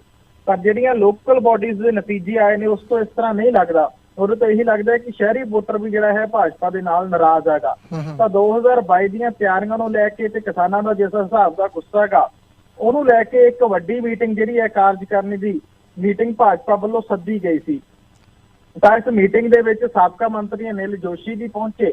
ਤਾਂ ਉਹਨਾਂ ਨੇ ਸਾਫ਼ ਤੌਰ ਤੇ ਕਿਹਾ ਕਿ ਸਾਨੂੰ ਇਹ ਸਮੱਸਿਆ ਦਾ ਹੱਲ ਕਰਨ ਲਈ ਕੇਂਦਰ ਸਰਕਾਰ ਨਾਲ ਗੱਲਬਾਤ ਕਰਨੀ ਚਾਹੀਦੀ ਹੈ ਕਿ ਕਿਸਾਨਾਂ ਦੀ ਗੱਲ ਕੇਂਦਰ ਸਰਕਾਰ ਸੁਣੇ, ਕਿਸਾਨਾਂ ਦੇ ਨਾਲ ਗੱਲਬਾਤ ਦਾ ਰਾਹ ਖੋਲੇ ਤੇ ਇਸ ਮਸਲੇ ਦਾ ਹੱਲ ਕਰੇ। ਕਿਉਂਕਿ ਜੋਸ਼ੀ ਸਾਹਿਬ ਨੇ ਕਾਰਜਕਾਰਨੀ ਦੀ ਮੀਟਿੰਗ ਸਾਫ਼ ਕਿਹਾ ਕਿ ਜੇ ਪੰਜਾਬ ਦੇ ਵਿੱਚ ਭਾਜਪਾ ਨੇ ਜਿੱਤਣਾ ਗਾ ਤਾਂ ਕਿਸਾਨੀ ਮਸਲੇ ਦਾ ਹੱਲ ਚਾਹੀਦਾ, ਨਹੀਂ ਪੰਜਾਬ ਦੇ ਵਿੱਚ ਭਾਜਪਾ ਦਾ ਵਜੂਦ ਜਿਹੜਾ ਉਹ ਖਤਰੇ 'ਚ ਪੈ ਸਕਦਾ ਹੈ। ਕਿਉਂਕਿ ਭਾਜਪਾ ਦੇ ਲੀਡਰਾਂ ਦਾ ਇੱਕ ਵੱਡਾ ਵਰਗ ਇਹੀ ਮੰਨਦਾ ਹੈ ਕਿ ਅਸੀਂ ਘਰਾਂ 'ਚੋਂ ਬਾਹਰ ਨਹੀਂ ਨਿਕਲ ਸਕਦੇ, ਚੋਣ ਪ੍ਰਚਾਰ ਨਹੀਂ ਕਰ ਸਕਦੇ, ਲੋਕਾਂ 'ਚ ਜਾ ਕੇ ਕਹਾਂਗੇ ਕਿ ਲੋਕ ਮੂਹਰੋਂ 3 ਖੇਤੀ ਕਾਨੂੰਨਾਂ ਦਾ ਸਵਾਲ ਕਰਨ ਬੈਠ ਜਾਂਦੇ ਨੇ, ਉਹਦੇ ਬਾਰੇ ਕੋਈ ਜਵਾਬ ਜਿਹੜਾ ਹੈਗਾ ਪੰਜਾਬ ਦੀ ਲੀਡਰਸ਼ਿਪ ਕੋਲੇ ਨਹੀਂ ਹੁੰਦਾ। ਇਸ ਕਰਕੇ ਕਾਰਜਕਾਰਨੀ ਦੀ ਮੀਟਿੰਗ 'ਚ ਕਿਸਾਨੀ ਮਸਲਾ ਜਿਹੜਾ ਛਾਇਆ ਰਿਹਾ ਹੈਗਾ ਕਿ ਇੱਕ ਵੱਡੇ ਵਰਗ ਨੇ ਤੇ ਭਾਜਪਾ ਦੀ ਵੱਡੀ ਲੀਡਰਸ਼ਿਪ ਨੇ ਇਹੀ ਕਿਹਾ ਕਿ ਜੇ ਪੰਜਾਬ ਦੇ ਵਿੱਚ ਜਿੱਤਣਾਗਾ ਜਾਂ ਪੰਜਾਬ ਦੇ ਵਿੱਚ ਆਪਣਾ ਵਜੂਦ ਜਿਹੜਾ ਬਰਕਰਾਰ ਰੱਖਣਾਗਾ ਤਾਂ ਉਹਦੇ ਲਈ ਜ਼ਰੂਰੀ ਹੈ ਕਿ ਕਿਸਾਨੀ ਮਸਲੇ ਦਾ ਹੱਲ ਹੋਵੇ। ਤਾਂ ਅਨਿਲ ਜੋਸ਼ੀ ਜਿਹੜੇ ਸਾਬਕਾ ਮੰਤਰੀ ਨੇ, ਲੋਕਲ ਬਾਡੀਜ਼ ਦੇ ਮਿਨਿਸਟਰ ਰਹੇ ਨੇ ਉਹ ਅਕਾਲੀ ਦਲ ਭਾਜਪਾ ਸਰਕਾਰ ਸਮੇਂ, ਤਾਂ ਉਹਨਾਂ ਨੇ ਵੀ ਇਹੀ ਕਿਹਾ ਕਿ ਕੇਂਦਰ ਸਰਕਾਰ ਦੇ ਨਾਲ ਪੰਜਾਬ ਦੀ ਲੀਡਰਸ਼ਿਪ ਨੂੰ ਗੱਲਬਾਤ ਲਗਾਤਾਰ ਕਰਨੀ ਚਾਹੀਦੀ ਹੈ, ਪੰਜਾਬ ਦੀ ਲੀਡਰਸ਼ਿਪ ਨੂੰ ਪਿੱਛੇ ਜਿਹੜਾ ਨਹੀਂ ਹਟਣਾ ਚਾਹੀਦਾ। ਨਹੀਂ ਪੰਜਾਬ ਦੇ ਵਿੱਚ ਭਾਜਪਾ ਨਾਲ ਜਿਹੜੀ ਲੋਕਲ ਬਾਡੀਜ਼ ਚੋਣਾਂ ਮੌਕੇ ਹੋਈ ਹੈ ਉਹੀ 2022 ਦੀਆਂ ਵਿਧਾਨ ਸਭਾ ਚੋਣਾਂ ਮੌਕੇ ਹੋਣੀ। ਹਾਂ ਬਿਲਕੁਲ ਜੀ, ਚੱਲਦੇ ਆਪਾਂ ਪਹਿਲੀ ਕਾਲ ਤੇ। ਹਾਂਜੀ 2899 ਸਵਾਗਤ ਹੈ ਜੀ। ਹਾਂਜੀ ਵੀਰ ਜੀ, ਸਤਿ ਸ਼੍ਰੀ ਅਕਾਲ ਜੀ। ਸਤਿ ਸ਼੍ਰੀ ਅਕਾਲ ਵੀਰ, ਕੀ ਹਾਲ ਚਾਲ? ਵੀਰ ਜੀ ਹਾਂਜੀ ਠੀਕ ਠਾਕ ਹੈ, ਤੁਸੀਂ ਸੁਣਾਓ ਜੀ। ਅੱਛਾ ਵੀਰ ਜੀ, ਜਿਵੇਂ ਤੁਸੀਂ ਭਗਵੰਤ ਮਾਨ ਦੀ ਗੱਲ ਕੀਤੀ ਹੈ ਤੁਸੀਂ, ਇਹ ਉਦਾਂ ਹੀ ਆ ਜਿਵੇਂ ਆਪਣੇ ਹਰਸਿਮਰਤ ਕੌਰ ਨੇ ਦਸਤਖਤ ਕਰਕੇ ਸਾਰਾ ਕੁਝ ਇਹਨਾਂ ਨੂੰ ਪਤਾ ਸੀ, ਉਦਾਂ ਹੀ ਭਗਵੰਤ ਮਾਨ ਨੇ ਕੀਤਾ। ਏਦਾਂ ਹੀ ਦੇਖੋ ਪੰਜਾਬ ਦੇ ਵਿੱਚ ਆ ਕੇ ਇਹ ਚਤਰਾਈਆਂ ਕਰਦੇ ਆ। ਹਾਂਜੀ ਦੇਖੋ, ਇਹ ਕੇਜਰੀਵਾਲ ਵੀ ਇਹ ਦੂਰਾ ਮਾਫ ਕਰਦਾ ਨੇ, ਉੱਥੇ ਕੁਝ ਕਰਨਾ ਇੱਥੇ ਕੁਝ ਕਹੀ ਜਾਂਦਾ। ਇਹ RSS ਵਾਲੇ ਦੇ ਦੇਖੋ ਜੀ, ਇਹਨਾਂ ਨੇ ਰਲ ਮਿਲ ਕੇ ਹੀ ਸਾਰਾ ਕੰਮ ਕਰ ਰਹੇ ਨੇ ਤੇ ਇਹਨਾਂ ਤੋਂ ਬਚ ਕੇ ਰਹੋ ਹੈ ਨਾ ਜੀ। ਦੂਸਰੀ ਗੱਲ ਆ ਜਿਹੜੀ ਆਪਣੇ ਆਪਾਂ ਬੇਨਤੀ ਕਰਦੇ ਹਾਂ ਵੀ ਜੀ, ਆਪਣੇ ਜਿਹੜੇ 25 ਤਰੀਕ ਨੂੰ ਪੰਜਾਬ ਤੋਂ ਜੋ ਸਾਰੇ ਹਰਿਆਣੇ ਤੋਂ ਵਗੈਰਾ ਤੋਂ ਸਾਰੇ ਯੂਥ ਨੇ ਜਾਣਾਗਾ, ਉਹਨਾਂ ਵਾਸਤੇ ਸਾਰਿਆਂ ਨੂੰ ਬੇਅੱਤ ਬਣ ਕੇ ਬੇਨਤੀ ਆ ਕਿ ਜੇ ਵੀ ਇੱਥੇ ਆਪਣੇ ਰਹਿੰਦੇ ਨੇ ਉਹਨਾਂ ਨੂੰ ਪੰਜਾਬ ਵਿੱਚ ਕਾਲਾਂ ਕਰਕੇ ਕਹੋ ਵੀ ਸਾਰੇ ਉੱਥੇ ਜਾਣੇ ਚਾਹੀਦੇ ਨੇ ਹਨਾ। ਕੱਲਾ ਇੱਕ ਬੰਦਾ ਜਾਣਾ ਜ਼ਰੂਰੀ ਹੈ ਜੀ। ਤੇ ਉਹ ਉਹਨਾਂ ਦੀ ਆਪਣੇ ਦਿੱਤਾ ਜਾਵੇ ਉਹਨਾਂ ਨੂੰ ਆਪਣੇ ਦਿੱਲੀ ਜਾਣ ਵਾਸਤੇ ਜੀ। ਓਕੇ ਜੀ, ਧੰਨਵਾਦ ਜੀ। ਅਰਸ਼ਦੀਪ,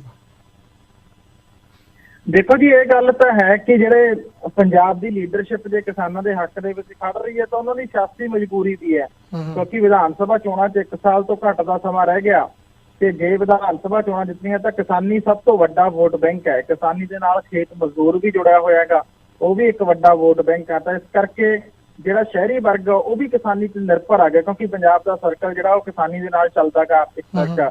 ਇਸ ਤੋਂ ਇਲਾਵਾ ਜਿਹੜੇ ਆੜ੍ਹਤੀਏ ਨੇ ਉਹ ਵੀ ਕੇਂਦਰ ਸਰਕਾਰ ਤੋਂ ਨਾਰਾਜ਼ ਨੇ, ਸ਼ੈਲਰ ਮਾਲਕ ਵੀ ਕੇਂਦਰ ਸਰਕਾਰ ਤੋਂ ਨਾਰਾਜ਼ ਨੇ। ਤੇ ਇਸ ਕਰਕੇ ਜਿਹੜਾ ਹੈ ਪੰਜਾਬ ਦੇ ਵਿੱਚ ਕਿਸਾਨੀ ਮਸਲਾ ਜਿਹੜਾ ਸਭ ਤੋਂ ਹੌਟ ਮੁੱਦਾ ਗਾ। ਸ਼ਹਿਰੀ ਵੋਟ ਲੈਣ ਦੇ ਲਈ ਵੀ ਕਿਸਾਨਾਂ ਦੇ ਨਾਲ ਜਿਹੜਾ ਤੁਹਾਨੂੰ ਖੜਨਾ ਪਊਗਾ। ਤਾਂ ਇਹਨਾਂ ਹਾਲਾਤਾਂ ਦੇ ਵਿੱਚ ਸਾਰੀਆਂ ਹੀ ਪਾਰਟੀਆਂ ਜਿਹੜੀਆਂ ਨੇ ਬੇਸ਼ੱਕ ਉਹ ਕਿਸਾਨੀ ਮੁੱਦਿਆਂ ਤੇ ਇਕਜੁੱਟਤਾ ਵੀ ਦਿਖਾ ਰਹੀਆਂ ਨੇ, ਇਹ ਵੀ ਕਹਿ ਰਹੀਆਂ ਨੇ ਕਿ ਕਿਸਾਨਾਂ ਦਾ ਮਸਲਾ ਹੱਲ ਹੋਣਾ ਚਾਹੀਦਾ, ਇੱਕ ਦੂਜੇ ਨੂੰ ਠਿੱਡੀ ਵੀ ਲਾ ਰਹੀਆਂ ਨੇ, ਪਰ ਸਾਰਿਆਂ ਦੀ ਸਿਆਸੀ ਮਜਬੂਰੀ ਹੈ। ਇਹ ਆਪਾਂ ਨੂੰ ਪਤਾ ਕਿ ਜੇ ਕੇਜਰੀਵਾਲ ਸਾਹਿਬ ਨੂੰ 2022 ਦੇ ਨੇੜੇ ਆ ਕੇ ਕਿਸਾਨਾਂ ਦੇ ਮਸਲੇ ਤੇ ਪੰਜਾਬ ਦੀ ਯਾਦ ਆਈ ਹੈ ਤੇ ਇਹਦਾ ਮਤਲਬ ਇਹੀ ਹੈ ਕਿ ਮਜਬੂਰੀ ਹੈ ਕਿਸਾਨ ਵੋਟ ਬੈਂਕ ਸਭ ਦੀ, ਤੇ ਜਿਹੜਾ ਮਸਲਾ ਸਭ ਤੋਂ ਗੰਭੀਰ ਇਸ ਸਮੇਂ ਬਣਿਆ ਹੋਇਆਗਾ।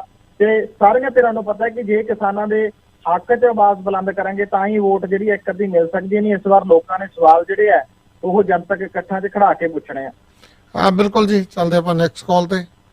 ਹਾਂਜੀ, 6088 ਸਵਾਗਤ ਹੈ ਜੀ।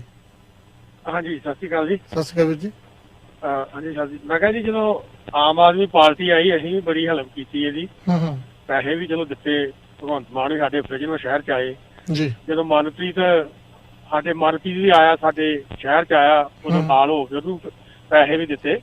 ਪਰ ਚਲੋ ਅਸੀਂ ਹੈਲਪ ਕਰਨੇ, ਅਸੀਂ ਭਾਵੁਕ ਹੋ ਜਾਂਦੇ ਹਾਂ ਜਿੱਦਾਂ। ਪਰ ਮੈਂ ਵੇਖਿਆ ਹੁਣ ਤੁਸੀਂ ਕੇਜਰੀਵਾਲ ਦੀ ਗੱਲ ਵੇਖੋ, ਚਲੋ ਪਾਰਟੀ ਦਾ ਬੇੜਾ ਕਰਕੇ ਤਾਂ ਭਗਵੰਤ ਮਾਨ ਨੇ ਕੀਤਾ, ਪਰ ਉਹਦਾ ਸਾਨੂੰ ਵੀ ਸਿੱਖਣ ਨੂੰ ਬੜਾ ਕੁਛ ਮਿਲਿਆ। ਜਿਹੜੇ ਅਸੀਂ ਬਾਹਰ ਰਹਿੰਦੇ ਨਾ, ਬੜਾ ਕੁਛ ਸਿੱਖਣ ਨੂੰ ਮਿਲਿਆ। ਪਰ ਕੇਜਰੀਵਾਲ ਦਾ ਤੁਸੀਂ ਵੇਖੋ, ਜਦੋਂ ਸਾਨੂੰ 70 ਧਾਰਾ ਜਦੋਂ ਮੋਦੀ ਨੇ ਉਹ ਤੋੜੀ ਆ ਤੇ ਕੇਜਰੀਵਾਲ ਨੇ ਜ਼ਬਾਨ ਨਹੀਂ ਖੋਲੀ। ਬਿਲਕੁਲ ਜੀ। ਸਿਟੀਜ਼ਨ ਮੈਨੇਜਮੈਂਟ ਤੇ ਕੇਜਰੀਵਾਲ ਨੇ ਜ਼ਬਾਨ ਨਹੀਂ ਖੋਲੀ ਜਦੋਂ ਮੋਦੀ ਨੇ ਉਹ ਕਾਨੂੰਨ ਲਿਆਂਦਾ।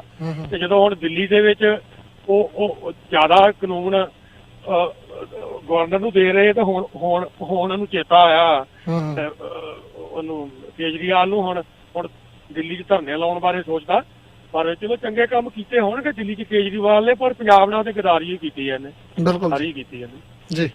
ਇਹੋ ਜੀ, ਧੰਨਵਾਦ ਵੀਰ, ਧੰਨਵਾਦ ਜੀ। ਅਰਸ਼ਦੀਪ, ਦੇਖੋ ਜੀ, ਜਦੋਂ ਅਰਵਿੰਦ ਕੇਜਰੀਵਾਲ ਹੁਣ ਮੰਗ ਕਰ ਰਿਹਾ, ਜਦੋਂ ਉਪ ਰਾਜਪਾਲ ਨੂੰ ਅਧਿਕਾਰ ਕੇਂਦਰ ਸਰਕਾਰ ਵੱਲੋਂ ਦਿੱਤੇ ਗਏ ਨੇ, ਤਾਂ ਉਹ ਇਹ ਸਵਾਲ ਕਰ ਰਿਹਾ ਕਿ ਚੁਣੀ ਹੋਈ ਸਰਕਾਰ ਜਿਹੜੀ ਉਹ ਕਾਹਦੇ ਵਾਸਤੇ ਚੁਣੀ ਹੈਗੀ। ਅਧਿਕਾਰ ਜਿਹੜੇ ਨੇ ਉਹ ਮੁੱਖ ਮੰਤਰੀ ਕੋਲੇ ਹੋਣੇ ਚਾਹੀਦੇ ਨੇ। ਤੇ ਇਸ ਕਰਕੇ ਅਰਵਿੰਦ ਕੇਜਰੀਵਾਲ ਜਦੋਂ ਧਾਰਾ 370 ਦਾ ਸਵਾਲ ਆਇਆ ਸੀਗਾ ਤਾਂ ਉਸ ਸਮੇਂ ਉਹਨਾਂ ਨੇ ਜਿਹੜੀ ਇਹ ਭਾਜਪਾ ਦੀ ਹਮਾਇਤ ਕੀਤੀ ਸੀਗੀ, ਤਾਂ ਉਦੋਂ ਵੀ ਫੈਡਰਲ ਸਟਰਕਚਰ ਦੀ ਮੰਗ ਕਰਨ ਵਾਲੇ ਅਕਾਲੀ ਦਲ ਨੇ ਵੀ ਜਿਹੜਾ ਹੈਗਾ ਵਿਰੋਧ 'ਚ ਵੋਟ ਨਹੀਂ ਪਾਈ। ਤਾਂ ਅਕਾਲੀ ਦਲ ਤੇ ਵੀ ਸਵਾਲ ਜਿਹੜੇ ਉਸ ਸਮੇਂ ਖੜੇ ਹੋਏ ਸੀਗੇ ਕਿ ਜਦੋਂ ਫੈਡਰਲ ਸਟਰਕਚਰ ਦੀ ਮੰਗ ਕਿਸੇ ਸਮੇਂ ਸ਼੍ਰੋਮਣੀ ਅਕਾਲੀ ਦਲ ਵੱਲੋਂ ਕੀਤੀ ਜਾਂਦੀ ਸੀ, ਹੁਣ ਸ਼੍ਰੋਮਣੀ ਅਕਾਲੀ ਦਲ ਬਾਦਲ ਜਿਹੜਾ ਹੈ ਉਹ ਹੱਕ ਦੇ ਵਿੱਚ ਵੋਟ ਜਿਹੜਾ ਪਾ ਰਿਹਾ ਹੈਗਾ। ਉਸੇ ਤਰ੍ਹਾਂ ਅਰਵਿੰਦ ਕੇਜਰੀਵਾਲ ਤੇ ਵੀ ਜਿਹੜੇ ਉਮਰ ਅਬਦੁੱਲਾ ਨੇ ਉਹਨਾਂ ਨੇ ਵੀ ਜਿਹੜਾ ਹੈਗਾ ਟਵੀਟ ਕੀਤਾ ਸੀ ਕਿ ਤੁਸੀਂ ਬੇਸ਼ੱਕ ਧਾਰਾ 370 ਸਮੇਂ ਜੰਮੂ ਕਸ਼ਮੀਰ ਦੇ ਹੱਕ 'ਚ ਆਵਾਜ਼ ਬੁਲੰਦ ਨਹੀਂ ਕੀਤੀ, ਪਰ ਅਸੀਂ ਫਿਰ ਵੀ ਕਹਿੰਦੇ ਹਾਂ ਕਿ ਮੁੱਖ ਮੰਤਰੀ ਕੋਲੇ ਅਧਿਕਾਰ ਜਿਹੜੇ ਉਹ ਹੋਣੇ ਚਾਹੀਦੇ ਨੇ। ਤਾਂ ਇਸ ਕਰਕੇ ਇਹ ਸਵਾਲ ਕੇਜਰੀਵਾਲ ਪੂਰੇ ਸਭ ਤੋਂ ਜ਼ਿਆਦਾ ਆ ਰਿਹਾ ਕਿ ਜਦੋਂ ਤੁਸੀਂ ਆਪਣੇ ਸੂਬੇ ਲਈ ਪੂਰੇ ਅਧਿਕਾਰਾਂ ਦੀ ਮੰਗ ਕਰਦੇ ਹੋ ਤਾਂ ਜੰਮੂ ਕਸ਼ਮੀਰ ਦੇ ਵਿੱਚ ਜਿੱਥੇ ਕਿ ਪਹਿਲਾਂ ਹੀ ਫੈਡਰਲ ਸਟਰਕਚਰ ਲਾਗੂ ਸੀਗਾ, ਜਦੋਂ ਉੱਥੇ ਧਾਰਾ 370 ਤੋੜੀ ਗਈ ਤਾਂ ਤੁਸੀਂ ਉਦੋਂ ਉਹਨਾਂ ਦੀ ਹਮਾਇਤ ਕੀਤੀ, ਜਿਹੜਾ ਕਿ ਤੁਹਾਡਾ ਸਟੈਪ ਗਲਤ ਸੀ। ਇਸ ਕਰਕੇ ਹੁਣ ਤੁਹਾਡੇ ਤੇ ਉਂਗਲੀ ਜਿਹੜੀ ਉਹ ਉੱਠ ਰਹੀ ਹੈ। ਬਿਲਕੁਲ ਜੀ। ਕੈਪਟਨ ਅਮਰਿੰਦਰ ਸਿੰਘ ਤੇ ਨਵਜੋਤ ਸਿੱਧੂ ਦਾ ਜਿਹੜਾ ਪੇਚਾ ਬੜਾ ਫਸ ਗਿਆ ਜੀ, ਬੜੀ ਕੁੰਡੀਆਂ ਦੇ ਸਿੰਘ ਫਸੇ ਹੋਏ ਆ ਤੇ ਕਹਿੰਦੇ ਸਿੱਧੂ ਦੀ ਜਿਹੜੀ ਖੁਆਇਸ਼ ਪੂਰੀ ਕਰਨੀ ਬੜੀ ਮੁਸ਼ਕਲ ਹੈ ਜੀ ਕੈਪਟਨ ਲਈ। ਦੇਖੋ ਜੀ, ਸਿੱਧੂ ਸਾਹਿਬ ਦੇ ਨਾਲ ਜਦੋਂ ਕੈਪਟਨ ਅਮਰਿੰਦਰ ਸਿੰਘ ਨੇ ਚਾਹ ਪੀਤੀ ਆਖਰੀ ਵਾਰ ਤਾਂ ਉਹਦੇ ਬਾਅਦ ਉਹ ਕੌਨਫੀਡੈਂਸ ਦੇ ਵਿੱਚ ਦਿਖਾਈ ਦਿੱਤੇ ਸੀ। ਉਹਨਾਂ ਨੇ ਕਿਹਾ ਕਿ ਸਿੱਧੂ ਸਾਹਿਬ ਸਾਡੀ ਟੀਮ ਦਾ ਹਿੱਸਾ, ਸਰਕਾਰ ਦਾ ਹਿੱਸਾ ਦੁਬਾਰਾ ਤੋਂ ਬਣਨਗੇ ਅਤੇ ਉਹਨਾਂ ਨੂੰ ਸੋਚਣ ਲਈ ਥੋੜਾ ਟਾਈਮ ਚਾਹੀਦਾ। ਪਰ ਜੋ ਟਵੀਟ ਸਿੱਧੂ ਸਾਹਿਬ ਨੇ ਜਾ ਕੇ ਕੀਤੇ ਤੇ ਉਹਦੇ ਬਾਅਦ ਉਹ ਵੀਡੀਓ ਸ਼ੇਅਰ ਕੀਤੀਆਂ ਜਿਹਦੇ 'ਚ ਉਹਨਾਂ ਦਾ ਪੱਖ ਜਿਹੜਾ ਸਪਸ਼ਟ ਤੌਰ ਤੇ ਦਿਖਾਈ ਦਿੰਦਾ ਸੀ ਕਿ ਉਹ ਮੁੱਖ ਮੰਤਰੀ ਸਾਹਿਬ ਦੀ ਆਫਰ ਤੋਂ ਜਿਹੜੇ ਖੁਸ਼ ਦਿਖਾਈ ਨਹੀਂ ਦੇ ਰਹੇ। ਤੇ ਅੱਜ ਵੀ ਸਿੱਧੂ ਸਾਹਿਬ ਨੇ ਇਹੀ ਟਵੀਟ ਕੀਤਾ ਕਿ ਅੱਡੀਆਂ ਚੁੱਕ ਕੇ ਜਿਹੜਾ ਕੱਦ ਹੈਗਾ ਉਹ ਉੱਚਾ ਆਪਣਾ ਨਹੀਂ ਕੀਤਾ ਜਾ ਸਕਦਾ। ਕੱਦ ਜਿਹੜਾ ਉਹ ਕੰਮਾਂ ਦੇ ਨਾਲ ਉੱਚਾ ਹੁੰਦਾ ਗਾ, ਕਿਰਦਾਰ ਦੇ ਨਾਲ ਉੱਚਾ ਹੁੰਦਾ ਗਾ। ਇਸ ਕਰਕੇ ਉਹ ਤਾਂ ਇਹ ਲੱਗਦਾ ਕਿ ਸਿੱਧੂ ਸਾਹਿਬ ਨੂੰ ਕੈਪਟਨ ਅਮਰਿੰਦਰ ਸਿੰਘ ਦੀ ਆਫਰ ਜਿਹੜੀ ਉਹ ਚੰਗੀ ਨਹੀਂ ਲੱਗੀ। ਇਸ ਕਰਕੇ ਕੈਪਟਨ ਸਾਹਿਬ ਵੀ ਆਪਣੇ ਬਿਆਨ ਜਿਹੜੇ ਨੇ ਉਹ ਥੋੜੇ ਬਦਲਣ ਲੱਗੇ ਨੇ, ਜਿਹਦੇ ਚ ਉਹਨਾਂ ਨੇ ਪੰਜਾਬ ਦੀ ਪ੍ਰਧਾਨਗੀ ਦੇਣ ਤੋਂ ਇਨਕਾਰ ਕਰ ਦਿੱਤਾ ਸੀ ਕਿ ਕੈਬਨਿਟ ਦਾ ਹਿੱਸਾ ਬਣਨਗੇ। ਪਰ ਹੁਣ ਜਦੋਂ ਗੱਲ ਕਿਸੇ ਸਿਰੇ ਲੱਗਦੀ ਹੋਈ ਦਿਖਾਈ ਨਹੀਂ ਦੇ ਰਹੀ ਕਿ ਸਿੱਧੂ ਸਾਹਿਬ ਦਾ ਸਟੈਂਡ ਉਹੀ ਬਰਕਰਾਰ ਹੈ, ਤੇ ਕੈਪਟਨ ਅਮਰਿੰਦਰ ਸਿੰਘ ਨੇ ਵੀ ਇਹੀ ਕਿਹਾ ਕਿ ਸਿੱਧੂ ਦੀ ਖੁਆਇਸ਼ ਜਿਹੜੀ ਆ ਉਹ ਪੂਰੀ ਨਹੀਂ ਕੀਤੀ ਜਾ ਸਕਦੀ। ਉਹਨਾਂ ਨੂੰ ਨਾ ਤਾਂ ਕੋਈ ਪਸੰਦ ਦਾ ਅਹੁਦਾ ਮਿਲੇਗਾ ਤੇ ਨਾ ਹੀ ਪੰਜਾਬ ਕਾਂਗਰਸ 'ਚ ਕੋਈ ਤਰਜੀਹ ਮਿਲੇਗੀ। ਯਾਨੀ ਕਿ ਸਿੱਧੂ ਸਾਹਿਬ ਜੇ ਚਾਹਣ ਤਾਂ ਆਪਣਾ ਬਿਜਲੀ ਵਿਭਾਗ ਆ ਕੇ ਸਾਂਭ ਸਕਦੇ ਨੇ। ਉਹ ਡਿਪਾਰਟਮੈਂਟ ਹਲੇ ਵੀ ਜਿਹੜਾ ਵਿਹਲਾ ਪਿਆ ਗਾ, ਉਹ ਡਿਪਾਰਟਮੈਂਟ ਕਿਸੇ ਨੂੰ ਨਹੀਂ ਦਿੱਤਾ ਗਿਆ ਕਿਉਂਕਿ ਹਰੀਸ਼ ਰਾਵਤ ਪੰਜਾਬ ਕਾਂਗਰਸ ਮਾਮਲਿਆਂ ਦੇ ਇੰਚਾਰਜ ਲਾਏ ਗਏ ਤਾਂ ਹਰੀਸ਼ ਰਾਵਤ ਨੂੰ ਇੱਕੋ ਜ਼ਿੰਮੇਵਾਰੀ ਜਿਹੜੀ ਦਿੱਤੀ ਗਈ ਸੀ ਕਿ ਸੁਲਹ ਸਫਾਈ ਜਿਹੜੀ ਹੈ ਕੈਪਟਨ ਅਮਰਿੰਦਰ ਸਿੰਘ ਤੇ ਨਵਜੋਤ ਸਿੰਘ ਸਿੱਧੂ ਦਰਮਿਆਨ ਕਰਵਾਉਣੀ ਹੈ ਜੀ। ਤਾਂ ਉਹਦੇ ਲਈ ਉਹਨਾਂ ਨੇ ਕੋਸ਼ਿਸ਼ਾਂ ਲਗਾਤਾਰ ਕੀਤੀਆਂ, ਕਦੇ ਕੈਪਟਨ ਸਾਹਿਬ ਨਾਲ ਡਿਨਰ ਕੀਤਾ, ਕਦੇ ਸਿੱਧੂ ਸਾਹਿਬ ਨਾਲ ਲੰਚ ਕੀਤਾ, ਤਾਂ ਕਾਫੀ ਗੱਲਬਾਤ ਕੀਤੀ, ਪਰ ਉਹ ਗੱਲਬਾਤ ਸਿਰੇ ਨਹੀਂ ਚੜੀ। ਤਾਂ ਹੁਣ ਕੈਪਟਨ ਅਮਰਿੰਦਰ ਸਿੰਘ ਜਿਹੜੇ ਨੇ ਦੁਬਾਰਾ ਤੋਂ ਸਾਫ਼ ਕਰਨ ਲੱਗੇ ਨੇ ਕਿ ਸਿੱਧੂ ਸਾਹਿਬ ਨੂੰ ਪਸੰਦ ਦਾ ਅਹੁਦਾ ਨਹੀਂ ਮਿਲੂਗਾ, ਬਿਜਲੀ ਵਿਭਾਗ ਵਿਹਲਾ ਪਿਆ ਉਹ ਸਾਂਭ ਸਕਦੇ ਨੇ ਤੇ ਪੰਜਾਬ ਕਾਂਗਰਸ ਦੀ ਤਰਜੀਹ ਜਿਹੜੀ ਨਹੀਂ ਮਿਲੂਗੀ। ਤਾਂ ਇਹਦੇ ਬਾਅਦ ਹੁਣ ਹਰੀਸ਼ ਰਾਵਤ ਜਿਹੜੇ ਨੇ ਉਹ ਇੱਕ ਵਾਰ ਫਿਰ ਤੋਂ ਚੁੱਪ ਕਰਕੇ ਬੈਠ ਗਏ ਨੇ। ਉਹਨਾਂ ਨੇ ਦੁਬਾਰਾ ਤੋਂ ਚੁੱਪੀ ਵੱਟ ਲਈ ਹੈ, ਉਹਨਾਂ ਨੇ ਕੋਸ਼ਿਸ਼ ਕਰਨੀ ਛੱਡ ਦਿੱਤੀ। ਇਹਦੇ ਬਾਰੇ ਤਾਂ ਆਉਣ ਵਾਲੇ ਦਿਨਾਂ 'ਚ ਪਤਾ ਲੱਗੇਗਾ, ਪਰ ਹਾਲ ਦੀ ਘੜੀ ਉਹ ਚੁੱਪ ਕਰ ਗਏ ਨੇ, ਜਿੱਥੋਂ ਸਾਫ਼ ਹੈ ਕਿ ਸਿੱਧੂ ਸਾਹਿਬ ਤੇ ਕੈਪਟਨ ਅਮਰਿੰਦਰ ਸਿੰਘ ਦਰਮਿਆਨ ਸੁਲਹ ਸਫਾਈ ਜਿਹੜੀ ਹੁੰਦੀ ਹੋਈ ਦਿਖਾਈ ਨਹੀਂ ਦੇ ਰਹੀ। ਸਿੱਧੂ ਸਾਹਿਬ ਪੰਜਾਬ ਕਾਂਗਰਸ 'ਚ ਅਹੁਦਾ ਚਾਹੁੰਦੇ ਨੇ, ਪ੍ਰਧਾਨਗੀ ਚਾਹੁੰਦੇ ਨੇ, ਪਰ ਮੁੱਖ ਮੰਤਰੀ ਕੈਪਟਨ ਅਮਰਿੰਦਰ ਸਿੰਘ ਚਾਹੁੰਦੇ ਨੇ ਕਿ ਸਿੱਧੂ ਸਾਹਿਬ ਕੈਬਨਿਟ ਵਜ਼ੀਰੀ ਲੈ ਲੈਣ। ਤੇ ਸਿੱਧੂ ਸਾਹਿਬ ਨੂੰ ਵੀ ਪਤਾ ਹੈ ਕਿ ਜੇ ਕੈਬਨਿਟ ਵਜ਼ੀਰੀ ਲਈ ਤਾਂ ਉਹਨਾਂ ਦਾ ਸਿਆਸੀ ਨੁਕਸਾਨ ਜਿਹੜਾ ਹੋਰ ਹੋ ਜਾਣਾ ਹੈ। ਉਹਨਾਂ ਨੇ ਪਹਿਲਾਂ ਵੀ ਆਪਣਾ ਸਿਆਸੀ ਨੁਕਸਾਨ ਜਿਹੜਾ ਘਰੇ ਬੈਠ ਕੇ ਬਹੁਤ ਜ਼ਿਆਦਾ ਕਰਵਾ ਲਿਆ। ਹਾਂ ਬਿਲਕੁਲ ਜੀ, ਚੱਲਦੇ ਆਪਾਂ ਨੈਕਸਟ ਕਾਲ ਤੇ। ਹਾਂਜੀ 1901 ਸਵਾਗਤ ਹੈ ਜੀ। ਹਾਂਜੀ ਸਤਿ ਸ਼੍ਰੀ ਅਕਾਲ ਜੀ, ਚੰਨੀ ਸਾਹਿਬ ਆਪਣਾ ਚੰਨੀ ਸਾਹਿਬ। ਸਤਿ ਸ਼੍ਰੀ ਅਕਾਲ ਨੂੰ ਸਤਿ ਸ਼੍ਰੀ ਅਕਾਲ ਜੀ। ਹਾਂਜੀ ਭਾਈ, ਚਲੋ ਜਿਹੜੀ ਰੈਲੀ ਹੋਈ ਆ ਆਪਣੀ, ਚਲੋ ਬਹੁਤ ਵੱਡੀ ਰੈਲੀ ਹੋਈ ਆ ਭਾਜੀ। ਮੈਂ ਦੇਖ ਰਿਹਾ ਸੀਗਾ ਨਾ ਵੀ ਕਾਫੀ ਰਿਸਪੌਂਸ ਮਿਲਿਆ। ਦੇਰ ਤੋਂ ਪਹਿਲਾਂ ਭਾਜੀ ਇੱਕ ਸੀ ਵੋਟਰ ਵੀ ਆਇਆ ਸੀਗਾ ਨਾ ਆਪਣਾ ਇਹਦੀ APP ਦਾ, ਉਹਨੇ ਵੀ ਕਹਿੰਦੇ ਕਾਫੀ ਸੀਟਾਂ ਦਿੱਤੀਆਂ ਇਹਨੂੰ ਨਾ ਆਮ ਆਦਮੀ ਪਾਰਟੀ ਨੂੰ। ਵੀ ਰਿਕਵਰੀ ਭਾਜੀ ਇਹਨਾਂ ਦੀ ਹੋਈ ਆ, ਤੇ ਕੋਈ ਸ਼ੱਕ ਨਹੀਂ ਹੈਗਾ। ਚਲੋ ਮੈਂ ਪਿੱਛੇ ਗੱਲਬਾਤ ਵੀ ਕਰਦਾ ਰਹਿਣਾ ਵੀ ਜਿਵੇਂ ਹੁਣ ਆ ਤਾਂ ਭਾਈ ਆਪਣਾ ਚਲੋ NRI ਤਾਂ ਭਾਜੀ ਹੋਰ ਪਾਸੇ ਜਿਹੜੇ ਪਿੱਛੇ ਜੇ ਹੁਣ ਕਾਲਾਂ ਆਈਆਂ ਭਾਜੀ ਹਨਾ, ਵੀ ਹੁਣ ਜਾਂ ਤਾਂ ਉਹ ਕਹਿ ਦੇਣ ਵੀ ਹਾਂ ਵੀ ਅਕਾਲੀ ਦਲ ਤੇ ਕਾਂਗਰਸੀ ਪਾਰਟੀ ਜਿਹੜੀ ਹੈਗੀ ਆ ਨਾ ਵੀ ਇਹਨਾਂ ਨੇ ਬਹੁਤ ਵਧੀਆ ਕੰਮ ਕੀਤੇ, ਵੀ ਚਲੋ ਇਹਨਾਂ ਤੋਂ ਇਲਾਵਾ ਤਾਂ ਕੋਈ ਚਲੋ ਹਨਾ ਪਾਰਟੀ ਕੋਈ ਆ ਹੀ ਨਹੀਂ ਸਕਦੀ ਨਾ। ਵੀ ਮੇਰੇ ਹਿਸਾਬ ਨਾਲ ਭਾਈ ਚਲੋ ਆਮ ਆਦਮੀ ਪਾਰਟੀ ਚਲੋ ਕੇਜਰੀਵਾਲ ਨੇ ਚਾਹੇ ਜੋ ਵੀ ਕੀਤਾ ਭਾਈ, ਚਲੋ ਉਹਨੇ ਮਾਫੀ ਜਿਹੜੀ ਮੰਗੀ ਸੀਗੀ ਉਹ ਤਾਂ ਮੰਗੀ ਸੀਗੀ। ਚਲੋ ਜੋ ਮੈਨੂੰ ਪਤਾ ਲੱਗਿਆ ਵੀ ਆਪਣਾ ਦਿੱਲੀ ਦੇ ਵਿੱਚ ਭਾਈ ਇਹ ਕੰਮ ਨਹੀਂ ਕਰ ਪਾ ਰਹੇ ਸੀ, ਕੇਸ ਬੜੇ ਪੈ ਗਏ ਸੀ ਨਾ, ਪਾਤੇ ਸੀ ਨਾ ਬੀਐਚਏ ਨੇ, ਬਾਕੀ ਹੋਰ ਵੀ ਕੇਸਾਂ ਦੀ ਇਹਨਾਂ ਦਾ ਟਾਈਮ ਸਪੈਂਡ ਹੁੰਦਾ ਸੀਗਾ। ਚਲੋ ਹਾਂ ਇੱਕ ਦੋ ਗਲਤੀਆਂ ਦੀਆਂ ਹੈਗੀਆਂ ਨੇ ਵੀ ਚਲੋ ਹਾਂ ਵੀ ਥੋੜੇ ਤਾਂ ਚਲੋ ਜਿਹੜੀ ਇਹਨਾਂ ਇਲੈਕਸ਼ਨ ਦਾ ਬੜਾ ਜਿਹੜੀ ਸੀਟਾਂ ਵੰਡੀਆਂ ਸੀਗੀਆਂ ਨਾ ਉਹਦੇ ਵਿੱਚ ਵੀ ਚਲੋ ਕਾਫੀ ਦੋਸ਼ ਲੱਗਦੇ ਆ ਨਾ। ਬਟ ਮੇਰੇ ਹਿਸਾਬ ਨਾਲ ਭਾਈ ਬਦਲ ਤਾਂ ਕੋਈ ਹੈ ਨਹੀਂ ਕਹਿੰਦਾ। ਹੁਣ ਤਾਂ ਸਿੱਧੂ ਸਾਹਿਬ ਵੀ ਦੇਖ ਲਓ ਜੀ, ਸਿੱਧੂ ਸਾਹਿਬ ਨੂੰ ਵੀ ਖੁੱਡੇ ਨਾਲ ਲਾਈ ਜਾਂਦੇ ਆ ਨਾ ਇਹ ਆਪਣਾ ਕਾਂਗਰਸ ਦੇ ਵਿੱਚ ਵੀ ਆ ਤਾਂ ਕੈਪਟਨ, ਜੇ ਹੁਣ ਕੈਪਟਨ ਨੂੰ ਹੀ ਵੋਟਾਂ ਪਾ ਕੇ ਅੱਜ ਤਾਂ ਦੁਆਰਾ ਲੈ ਕੇ ਆਉਣਾ ਭਾਜੀ, ਫਿਰ ਤਾਂ ਨਾ ਤੁਹਾਨੂੰ ਪਤਾ ਹੀ ਆ ਉੱਥੇ ਕੀ ਹੋਣਾ, ਜਾਂ ਅਕਾਲੀ ਦਲ ਆ ਜਾਊਗੀ ਨਾ, ਦੋ ਹੀ ਹੈਗੀਆਂ ਨੇ। ਤੇ ਮੇਰੇ ਹਿਸਾਬ ਨਾਲ ਭਾਈ ਸਿੱਧੂ ਸਾਹਿਬ ਦਾ ਵੀ ਅਗਲਾ ਹੁਣ ਭਵਿੱਖ ਮੈਨੂੰ ਲੱਗ ਰਿਹਾ ਵੀ ਅਰਸ਼ਦੀਪ ਨੂੰ ਮੈਂ ਇਹੀ ਕੁਐਸਚਨ ਪੁੱਛਣਾ ਵੀ ਹੁਣ ਜਿਵੇਂ ਰੈਲੀ ਹੋਈ ਹੈ ਜੀ ਬਹੁਤ ਵੱਡੀ, ਤੇ ਸੁਰੇਲ ਨੂੰ ਕੀ ਲੱਗਦਾ ਵੀ ਹੁਣ ਤਿਆਰੀ ਹੋ ਰਹੀ ਹੈ ਜੀ ਪੂਰੀ ਆਮ ਆਦਮੀ ਦੇ ਵਿੱਚ ਆਉਣ ਦੀ, ਸਿੱਧੂ ਦੀ ਜੋ ਕੁੜੀ ਉਹਨਾਂ ਨੇ ਇੱਕ ਕਹਿ ਵੀ ਦਿੱਤਾ ਵੀ ਸਾਡਾ CM ਦਾ ਚਿਹਰਾ, ਚਲੋ ਮਤਲਬ ਮੈਂ ਸੁਣਿਆ ਸੀਗਾ ਕਿ ਰੇਡੀਓ ਤੇ ਵੀ ਉਹ ਆਫਰ ਕਰ ਰਹੇ ਆ ਨਾ ਸਿੱਧੂ ਸਾਹਿਬ ਨੂੰ ਆਮ ਆਦਮੀ ਵਾਲੇ। ਇਹਦੇ ਬਾਰੇ ਦੱਸਣ ਦੇ ਸੋਰਸ ਜੇ ਹੈਗੇ ਤੁਹਾਨੂੰ ਕੋਲ ਵੀ ਮੈਂ ਪੁੱਛਣਾ ਸੀਗਾ ਜੀ। ਧੰਨਵਾਦ ਜੀ, ਥੈਂਕ ਯੂ। ਬਿਲਕੁਲ ਹਰਸ਼ਦੀਪ, ਉਹ ਕਹਿੰਦੇ ਥੁੱਕ ਕੇ ਚੱਟਣ ਵਾਲਾ ਕੰਮ ਹੀ ਹੈ ਜੀ, ਕਿਉਂਕਿ ਆਮ ਆਦਮੀ ਪਾਰਟੀ ਦੇ ਪੱਲੇ ਕੱਖ ਵੀ ਹੈ ਨਹੀਂ। 1 ਮੈਨ ਸ਼ੋਅ ਆ, ਉਧਰ ਅਰਵਿੰਦ ਕੇਜਰੀਵਾਲ ਤੇ ਉਧਰ ਭਗਵੰਤ ਮਾਨ, ਨਾ ਇਹਨਾਂ ਦੇ ਕੋਲ ਆਪੋਜੀਸ਼ਨ ਲੀਡਰ ਹੀ ਹੈਗਾ। ਹਾਲੇ ਮਜੀਠੀਆ ਵੱਧ ਬੋਲਦਾ ਜੀ, ਭਾਵੇਂ ਅਕਾਲੀ ਦਲ ਦਾ ਜਿਹੜਾ ਆਪੋਜੀਸ਼ਨ ਲੀਡਰ ਜਿਹੜਾ ਉੱਥੇ ਵਿਧਾਨ ਸਭਾ ਦੇ ਵਿੱਚ ਉਹ ਸ਼ਾਇਦ ਗੁਰਸ਼ਰਨ ਕੀ ਆ ਲੁਧਿਆਣੇ ਤੋਂ ਆ ਜੀ, ਉਹਦਾ ਕੀ ਨਾਮ ਆ, ਢਿੱਲੋਂ ਸਾਹਿਬ, ਹਾਂਜੀ ਸ਼ਰਨਜੀਤ ਢਿੱਲੋਂ, ਹਰਪਾਲ ਸਿੰਘ ਚੀਮਾ ਨਹੀਂ ਜੀ ਨਹੀਂ, ਅਕਾਲੀ ਦਲ ਵੱਲੋਂ ਸ਼ਰਨਜੀਤ ਢਿੱਲੋਂ, ਪਾਰਟੀ ਲੀਡਰ ਹਾਂਜੀ। ਤੇ ਆਪੋਜੀਸ਼ਨ ਲੀਡਰ ਜਿਹੜਾ ਹਰਪਾਲ ਚੀਮਾ ਤਾਂ ਬੋਲਿਆ ਤਾਂ ਕਦੇ ਹੈ ਹੀ ਨਹੀਂ ਚੰਗੀ ਤਰ੍ਹਾਂ ਜੀ।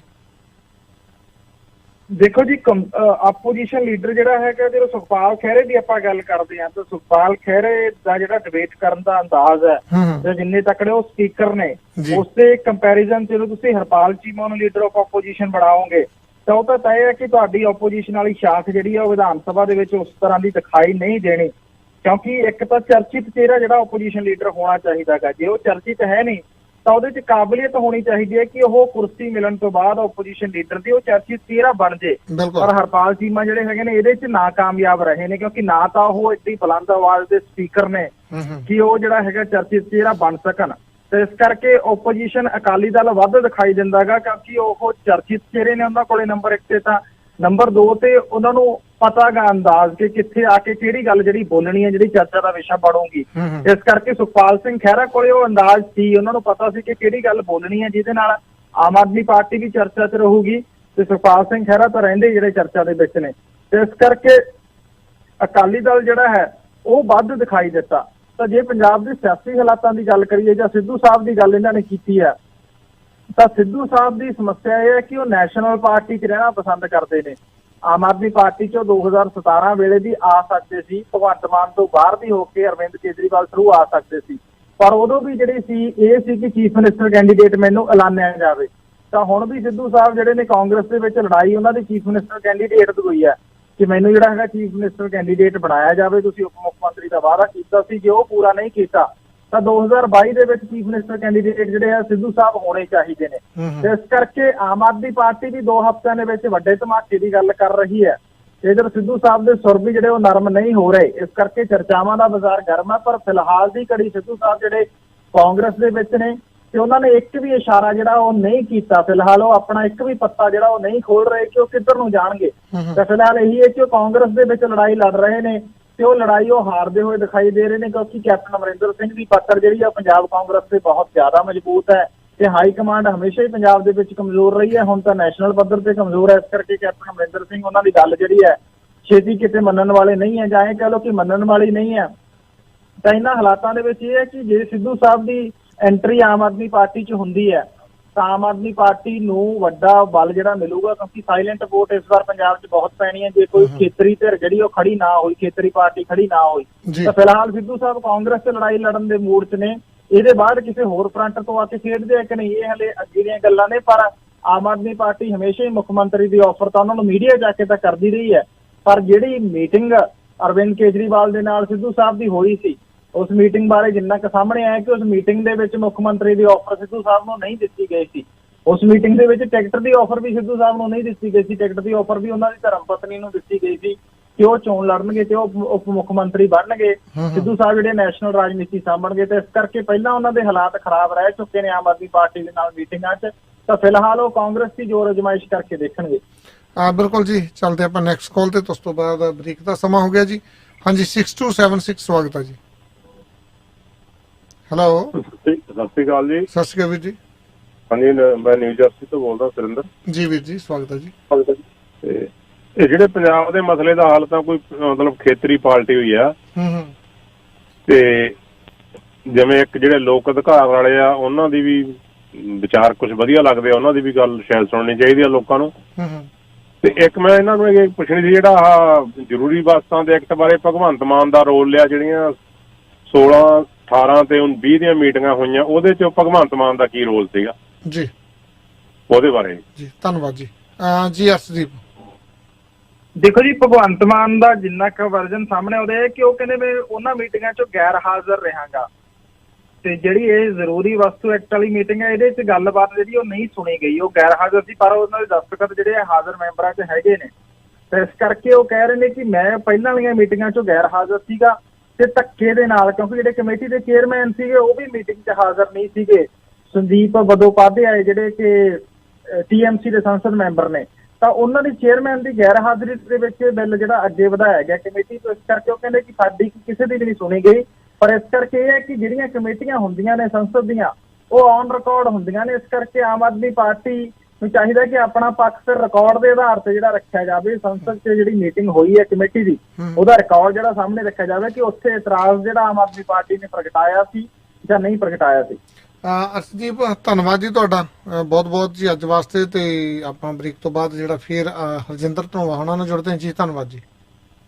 ਜੀ ਬਹੁਤ ਬਹੁਤ ਧੰਨਵਾਦ ਜੀ ਸਾਰੇ ਹੀ ਸਰੋਤਿਆਂ ਤੇ ਦਰਸ਼ਕਾਂ ਨੂੰ ਇੱਕ ਵਾਰ ਮੁੜ ਤੋਂ ਪਿਆਰ ਭਰੀ ਸਤਿ ਸ਼੍ਰੀ ਅਕਾਲ। ਸਤਿ ਸ਼੍ਰੀ ਅਕਾਲ ਜੀ। ਮੈਂ ਦੱਸਣਾ ਚਾਹੁੰਦਾ ਜੀ, ਅੱਜ ਮੰਡੇ ਆ ਤੇ ਮੰਡੇ ਨੂੰ ਹਰਜਿੰਦਰ ਸਿੰਘ ਧਨੋਆ ਜਾਨੀ ਕਿ ਸਾਡੇ ਧਾਕੜ ਰਿਪੋਰਟਰ ਆ, ਉਹ ਲੋਕਲ ਖਬਰਾਂ ਲੈ ਕੇ ਆਉਂਦੇ ਨੇ। ਆਪਾਂ ਗਏ ਤੇ ਆਏ ਤੇ ਜੁੜਦੇ ਹਾਂ ਹਰਜਿੰਦਰ ਸਿੰਘ ਧਨੋਆ ਹੋਣਾ ਨਾਲ 2-3 ਮਿੰਟ ਬਾਅਦ। ਮੋਰਗੇਜ ਮਿਲੇ ਛੇਤੀ ਤੇ ਟੈਨਸ਼ਨ ਹੋਵੇ ਘੱਟ, ਇਸ ਲਈ ਯਾਦ ਰੱਖੋ ਇੱਕੋ ਨਾ ਪਰਮਿੰਦਰ ਮੰਗਟ। 16 ਸਾਲਾਂ ਤੋਂ ਵੱਧ ਐਕਸਪੀਰੀਅੰਸ ਤੇ ਆਰਬੀਸੀ ਨਾਲ ਟੌਪ ਪ੍ਰੋਡਿਊਸਰ ਰਹਿ ਚੁੱਕੇ ਪਰਮਿੰਦਰ ਮੰਗਟ ਹੁਣ ਆਪਣੀ ਮੋਰਗੇਜ ਅਲਾਈਅੰਸ ਟੀਮ ਰਾਹੀਂ ਤੁਹਾਨੂੰ ਬਹੁਤ ਸਾਰੇ ਬੈਂਕਸ ਤੋਂ ਬੈਸਟ ਡੀਲਸ ਲੈ ਕੇ ਦੇ ਸਕਦੇ ਨੇ। ਸੈਲਫ ਇੰਪਲੋਇਡ ਵਾਸਤੇ ਖਾਸ programme, no last minute surprises, first mortgage, second mortgage, private funds, truck loans, business loans, ਸਾਰੇ ਹੀ ਕੰਮਾਂ ਲਈ ਇੱਕੋ ਨਾ, ਜਿੱਥੇ ਕੰਮ ਹੋਵੇ ਛੇਤੀ ਤੇ ਟੈਨਸ਼ਨ ਹੋਵੇ ਘੱਟ। ਪਰਮਿੰਦਰ ਮੰਗਟ 6472859119 ਜਾਨੀ 647 285 9119। Parminder Mangat with mortgage alliance, for license number 10530। ਕੀ ਤੁਸੀਂ ਓਨਰ ਆਪਰੇਟਰ ਬਣਨਾ ਚਾਹੁੰਦੇ ਹੋ, ਟਰੱਕ ਪਾਉਣ ਬਾਰੇ ਸੋਚ ਰਹੇ ਹੋ ਜਾਂ ਡਰਾਈਵਰੀ ਕਰਨੀ ਹੈ ਤਾਂ ਅੱਜ ਹੀ ਸੰਪਰਕ ਕਰੋ ਰੋਇਲ ਕ੍ਰੋਨ ਐਕਸਪ੍ਰੈਸ ਤੇ ਪ੍ਰੀਤ ਕਾਲੋ ਹੁਰਾਂ ਦੇ ਨਾਲ 6472106000 647 210 6000। ਆਹਾਹਾਹਾ ਛੁੱਟੀ ਦਾ ਦਿਨ ਹੋਵੇ ਤੇ Niagara Falls, CN Towers, Quebec City ਘੁੰਮਣ ਜਾਣ ਦਾ ਮਨ ਹੈ, ਪਰ ਇੰਨੀ ਡਰਾਈਵ ਕੌਣ ਕਰੇ? ਜੀ ਐਲੋ ਨੰਬਰ ਤੇ ਹੁਣੇ ਬੁਕਿੰਗ ਕਰੋ।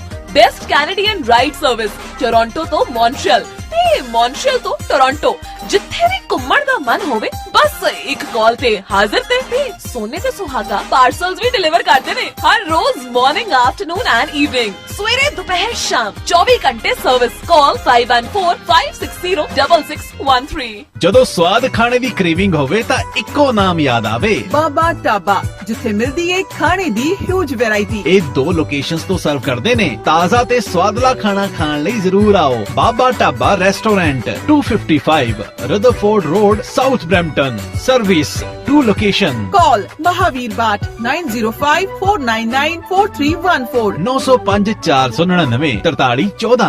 क्या बात बई, गड्डी ਤਾਂ ਨਵੀਂ ਕਢਾਈ ਲੱਗਦੀ। ਉਹ ਨਾ ਉਹ ਆ ਬਸ ਰਿਪੇਅਰ ਕਰਾਈ ਆ। ਉਹ ਕਿੱਥੋਂ? ਪੀਲ ਆਟੋ ਕਲੀਜਨ ਵਾਲਿਆਂ ਕੋਲੋਂ। ਜੀ ਹਾਂ, ਜੇ ਤੁਸੀਂ ਵੀ ਗੱਡੀ ਦੀ ਰਿਪੇਅਰ, ਡੈਂਟਿੰਗ, ਪੇਂਟਿੰਗ ਕਰਾਉਣੀ ਹੋਵੇ, GTA ਵਿੱਚ ਕੋਈ ਵੀ ਐਕਸੀਡੈਂਟ ਹੋਵੇ ਤਾਂ ਗੱਡੀ ਨੂੰ ਰਿਪੇਅਰ ਕਰਦੇ ਨੇ। ਹਰ ਇੱਕ ਇੰਸ਼ੋਰੈਂਸ ਕੰਪਨੀ ਦੇ ਨਾਲ ਇਹਨਾਂ ਦਾ ਟਾਈ ਅਪ ਹੈ। ਹੁਣ ਗੱਡੀ ਦੀ no more tension, क्योंकि बस आज ही आओ पील ऑटो कलीजन, 14 हिल रोड, ब्रैम्पटन। कॉल दरबारा सिंह 9054591300 905 459 1300। ਬਸ ਤੂੰ ਹੁਣ ਤਿਆਰੀ ਖਿੱਚ, ਛੇਤੀ ਇੱਥੇ ਆਉਣ ਦੀ। ਅੱਛਾ, ਨਾਲੇ ਕਹਿੰਦੇ ਬੜਾ ਹੀ ਔਖਾ ਹੈ। ਉਹ ਬ੍ਰੈਂਪਟਨ ਇਮੀਗ੍ਰੇਸ਼ਨ ਕੰਸਲਟੈਂਸੀ ਦੇ ਹੁੰਦਿਆਂ ਕੋਈ ਔਖਾ ਨਹੀਂ। Brampton immigration consultancy for student visa, visitor visa, LMI refugees case appeals, family case sponsorship। Call Sandeep Singh 6477862012 647 786 2012। ਘਰ ਦੀ ਚਾਰ ਦੀਵਾਰੀ, ਸੁਪਨਿਆਂ ਦੀ ਫੁਲਵਾੜੀ, ਅਸੀਂ ਬਣਾਂਗੇ ਤੁਹਾਡੇ ਸੁਪਨਿਆਂ ਦੇ ਹਾਣੀ। ਬੇਸਮੈਂਟ, ਬਾਥਰੂਮ, ਕਿਚਨ, ਘਰ ਦੀ ਹਰ ਤਰ੍ਹਾਂ ਦੀ ਰੈਨੋਵੇਸ਼ਨ ਅਤੇ ਇਲੈਕਟ੍ਰਿਕ ਕੰਮ ਕਰਵਾਉਣ ਦੇ ਲਈ ਸੰਪਰਕ ਕਰੋ ਹਰਦਿਆਲ ਸਿੰਘ ਚੀਤਾ ਦੇ ਨਾਲ 6474098915 647 409 9915। ਜੇਕਰ ਤੁਸੀਂ ਟਰੱਕ ਦਾ ਲਾਇਸੈਂਸ ਲੈਣ ਬਾਰੇ ਸੋਚ ਰਹੇ ਹੋ ਤਾਂ ਦੇਰ ਨਾ ਕਰੋ, ਅੱਜ ਹੀ ਪਹੁੰਚੋ ਫਸਟ ਕੈਨੇਡੀਅਨ ਡਰਾਈਵਿੰਗ ਸਕੂਲ 7050 ਚੈਲਫੋਰਡ ਵੇ, ਯੂਨਿਟ 11, ਮਿਸੀਸਾਗਾ। ਚੰਗੇ ਡਰਾਈਵਰ ਬਣਨ ਲਈ ਯਾਦ ਰੱਖੋ ਇੱਕੋ ਨਾਂ, ਫਸਟ ਕੈਨੇਡੀਅਨ ਡਰਾਈਵਿੰਗ ਸਕੂਲ। ਸੰਪਰਕ ਕਰੋ 9056789191 905 678 9191 ਤੇ। ਮੈਨੂੰ ਰੱਖ ਲੈ ਕੈਲੰਡਰ ਯਾਰਾ, ਹੋ ਲੰਮਿਆਂ ਰੂਟਾਂ ਤੇ। ਬਾਪੂ ਪੈਸੇ ਮਿਲ ਗਏ ਸੀ ਨਾ ਟਾਈਮ ਸਰ? ਹਾਂ ਪੁੱਤਰ, ਇੱਧਰ ਤੂੰ ਪੈਸੇ ਪਾਏ ਨਾਲੇ ਮੈਨੂੰ ਮਿਲ ਗਏ। ਬਸ ਇਸੇ ਕਰਕੇ ਮੈਂ ਅਪਰਾ ਟ੍ਰੇਡਿੰਗ ਇੰਕ ਵਾਲਿਆਂ ਤੇ ਭਰੋਸਾ ਕਰਦਾ। ਜੀ ਹਾਂ, ਅਪਰਾ ਟ੍ਰੇਡਿੰਗ ਇਨਕੋਰਪੋਰੇਟ ਮਨੀ ਐਕਸਚੇਂਜ। ਜੇ ਤੁਸੀਂ ਪੈਸੇ ਇੰਡੀਆ ਭੇਜਣਾ ਜਾਂ ਮੰਗਵਾਉਣਾ ਚਾਹੁੰਦੇ ਹੋ, ਵਧੀਆ ਡਾਲਰਾਂ ਦਾ ਰੇਟ ਲੈਣਾ ਚਾਹੁੰਦੇ ਹੋ ਤਾਂ ਅੱਜ ਹੀ ਕਾਲ ਕਰੋ ਜਗਤਾਰ ਸਿੰਘ ਢਾਹ ਹੁਣਾਂ ਨੂੰ 9057943233 905 794 3233 416 731 7710 416 731 7710 6 ਰੇ ਐਵੇਨਿਊ ਬ੍ਰੈਂਪਟਨ। ਇਮੀਗ੍ਰੇਸ਼ਨ ਬ੍ਰੇਕ ਤੋਂ ਬਾਅਦ ਇੱਕ ਵਾਰੀ ਫਿਰ ਸਾਰਿਆਂ ਦਾ ਸਵਾਗਤ ਹੈ ਜੀ। ਤਾਂ ਆਪਣੇ ਨਾਲ ਹਰਜਿੰਦਰ ਸਿੰਘ ਧਨੋਆ ਹੁਣੀ ਲੋਕਲ ਖਬਰਾਂ ਲੈ ਕੇ ਜੁੜ ਚੁੱਕੇ ਆ। ਲੋਕਲ ਖਬਰਾਂ ਤੁਹਾਡੇ ਤੱਕ ਪਹੁੰਚਾਉਣ ਲਈ ਸਾਥ ਦੇ ਰਹੇ ਜੀ G&G ਟਰੱਕਿੰਗ ਸੋਲੂਸ਼ਨ ਵਾਲੇ। ਜੇ ਤੁਸੀਂ CVR, IFTA, US ਡਾਟ ਜਾਂ ਤੁਹਾਡੀ ਇੰਸ਼ੋਰੈਂਸ ਬਹੁਤ ਜ਼ਿਆਦਾ ਵੱਧ ਜਾਂਦੀ ਜਾਂ ਕੰਪਨੀ ਨੂੰ ਤੁਸੀਂ ਰਨ ਕਿੱਦਾਂ ਕਰਨਾ, ਕਿਉਂਕਿ ਕੰਪਨੀ ਦੇ ਪੁਆਇੰਟ ਉੱਡ ਜਾਂਦੇ ਆ। CVR ਨੂੰ ਬਚਾਉਣਾ ਕਿੱਦਾਂ, ਲੌਗ ਬੁੱਕ ਜਿਹੜੀ ਉਹ ਕਿੱਦਾਂ ਰੀਡ ਕਰਨੀ ਹੈ, ਕਿੱਦਾਂ ਭਰਨੀ ਹੈ। ਨਵੀਆਂ ਲੌਗ ਬੁੱਕਾਂ ਲੱਗੀਆਂ ਹੋਈਆਂ ਜੀ। ਤੇ ਡਰੱਗ ਟੈਸਟ ਕਰਾਉਣਾ ਇੱਕੋ ਛੱਤ ਦੇ ਹੇਠਾਂ 905 461 2525 ਤੇ ਕਾਲ ਕਰ ਸਕਦੇ ਹੋ।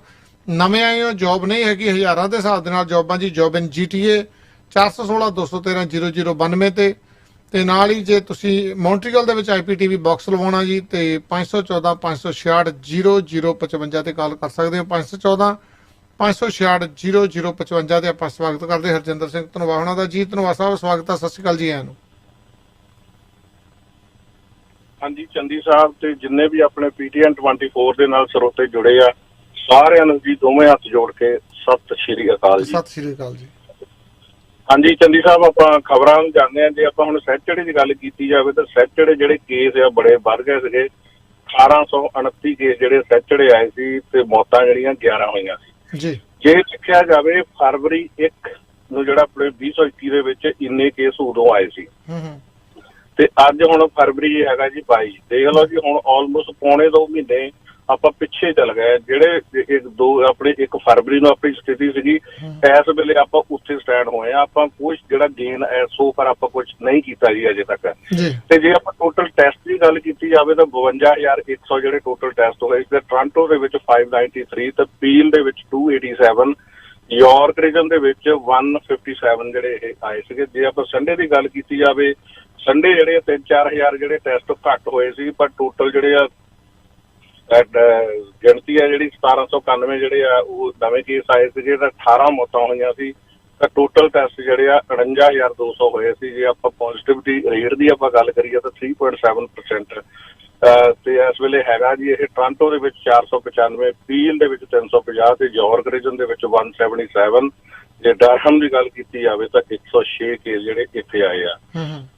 ਤੇ ਇੰਟੀਰੀਅਰ ਵਾਸਤੇ ਜੀ ਅੱਜ ਜਿਹੜਾ ਆ 75+ ਏਜ ਜਿਹੜੇ ਲੋਕ ਹੈਗੇ ਆ ਉਹ ਆਪਣੀ ਬੁਕਿੰਗ ਜਿਹੜੀ ਆ ਉਹ ਆਨਲਾਈਨ ਕਰਾ ਸਕਦੇ ਆ। ਅੱਜ ਤੋਂ ਮੰਡੇ ਤੋਂ ਜਿਹੜਾ ਸਟਾਰਟ ਹੋ ਗਿਆ ਤੇ ਇਹ ਜਿਹੜਾ ਬਹੁਤ ਜਲਦੀ ਜਿਹੜਾ 75+ ਏਜ ਦਾ ਆ ਗਿਆ। ਉਹਦਾ ਕਾਰਨ ਇਹੀ ਸੀਗਾ ਕਿ ਜਿਹੜੇ 80 ਸਾਲ ਦੇ ਜਿਹੜੇ ਲੋਕ ਹੈਗਾ ਉਸ ਤੋਂ ਵੱਧ ਆ ਜਿਹੜੇ ਉਹਨਾਂ ਨੇ ਬਹੁਤ ਸਾਰੀਆਂ ਅਪੁਆਇੰਟਮੈਂਟਾਂ ਬਣਾ ਕੇ ਜਿਹੜੀ COVID-19 ਦੀ ਵੈਕਸੀਨ ਨਹੀਂ ਲਈ ਕਿਉਂਕਿ ਅਜੇ ਵੀ ਜਿਹੜੇ ਲੋਕ ਆ ਡਰਦੇ ਆ।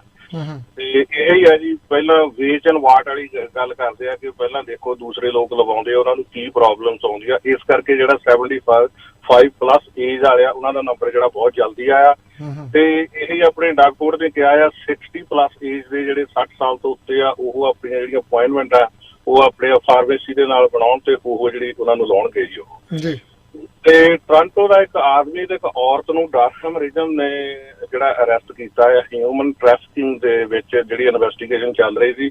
ਇਹ ਇਨਵੈਸਟੀਗੇਸ਼ਨ ਜਿਹੜੀ ਸਟਾਰਟ ਅਕਤੂਬਰ 2020 ਦੇ ਵਿੱਚ ਹੋਈ ਸੀ ਕਿ ਸੈਕਸ ਟ੍ਰੇਡ ਐਡ ਉਹਨੂੰ ਜਦੋਂ ਦੇਖਿਆ ਤੇ ਉੱਥੋਂ ਉਹਨਾਂ ਨੇ ਛਾਣਬੀਣ ਜਿਹੜੀ ਕੀਤੀ ਆ ਕਿਉਂਕਿ ਇਹ ਜਿਹੜਾ ਧੰਦਾ ਇਹੋ ਜਿਹਾ ਕਰਦੇ ਸੀ ਜਿਹੜੀਆਂ ਯੰਗ ਲੜਕੀਆਂ 16, 17, 18, 19 ਸਾਲ ਦੀ ਨੂੰ ਉਹਨਾਂ ਨੂੰ ਲੈ ਕੇ ਉਹਨਾਂ ਤੋਂ ਧੰਦਾ ਕਰਾਉਂਦੇ ਸੀ। ਤਾਂ ਪੁਲਿਸ ਨੇ ਹੁਣ ਜਿਹੜੀ ਰਲੀਸਾ ਫੋਰ ਆ ਜੀ 19 ਸਾਲ ਉਹਨੂੰ ਚਾਰਜ ਕੀਤਾ ਹੈ ਤੇ 10 ਚਾਰਜ ਉਹਦੇ ਉੱਤੇ ਲਾਏ ਆ। ਤੇ ਇਸੇ ਤਰ੍ਹਾਂ 24 ਸਾਲ ਦਾ ਜਿਹੜਾ ਜੀ ਵੌਨ ਹੈਸਲਪ ਉਹਨੂੰ ਵੀ ਚਾਰਜ ਕੀਤਾ ਤੇ 11 ਚਾਰਜ ਉਹਦੇ ਉੱਤੇ ਲਾਏ ਆ। ਦੋਨੇ ਜਿਹੜੇ ਸਸਪੈਕਟ ਆ ਇਹ ਟੋਰਾਂਟੋ ਦੇ ਰਹਿਣ ਵਾਲੇ ਆ ਜੀ।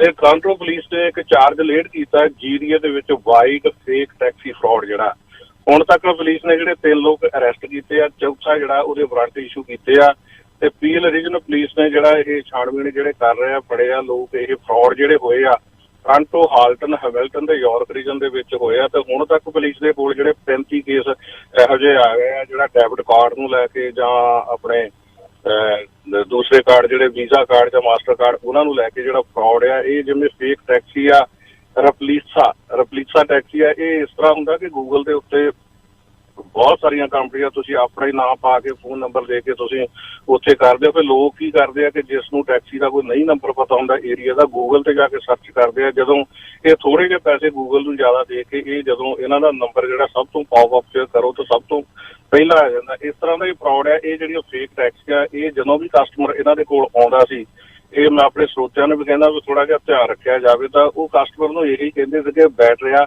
ਵੀ ਅਸੀਂ ਕੈਸ਼ ਨਹੀਂ ਅਸੀਂ ਲੈਣਾ ਜਾਂ ਸਾਨੂੰ ਡੈਬਿਟ ਕਾਰਡ ਦਿਓ ਜਾਂ ਕ੍ਰੈਡਿਟ ਕਾਰਡ ਦਿਓ।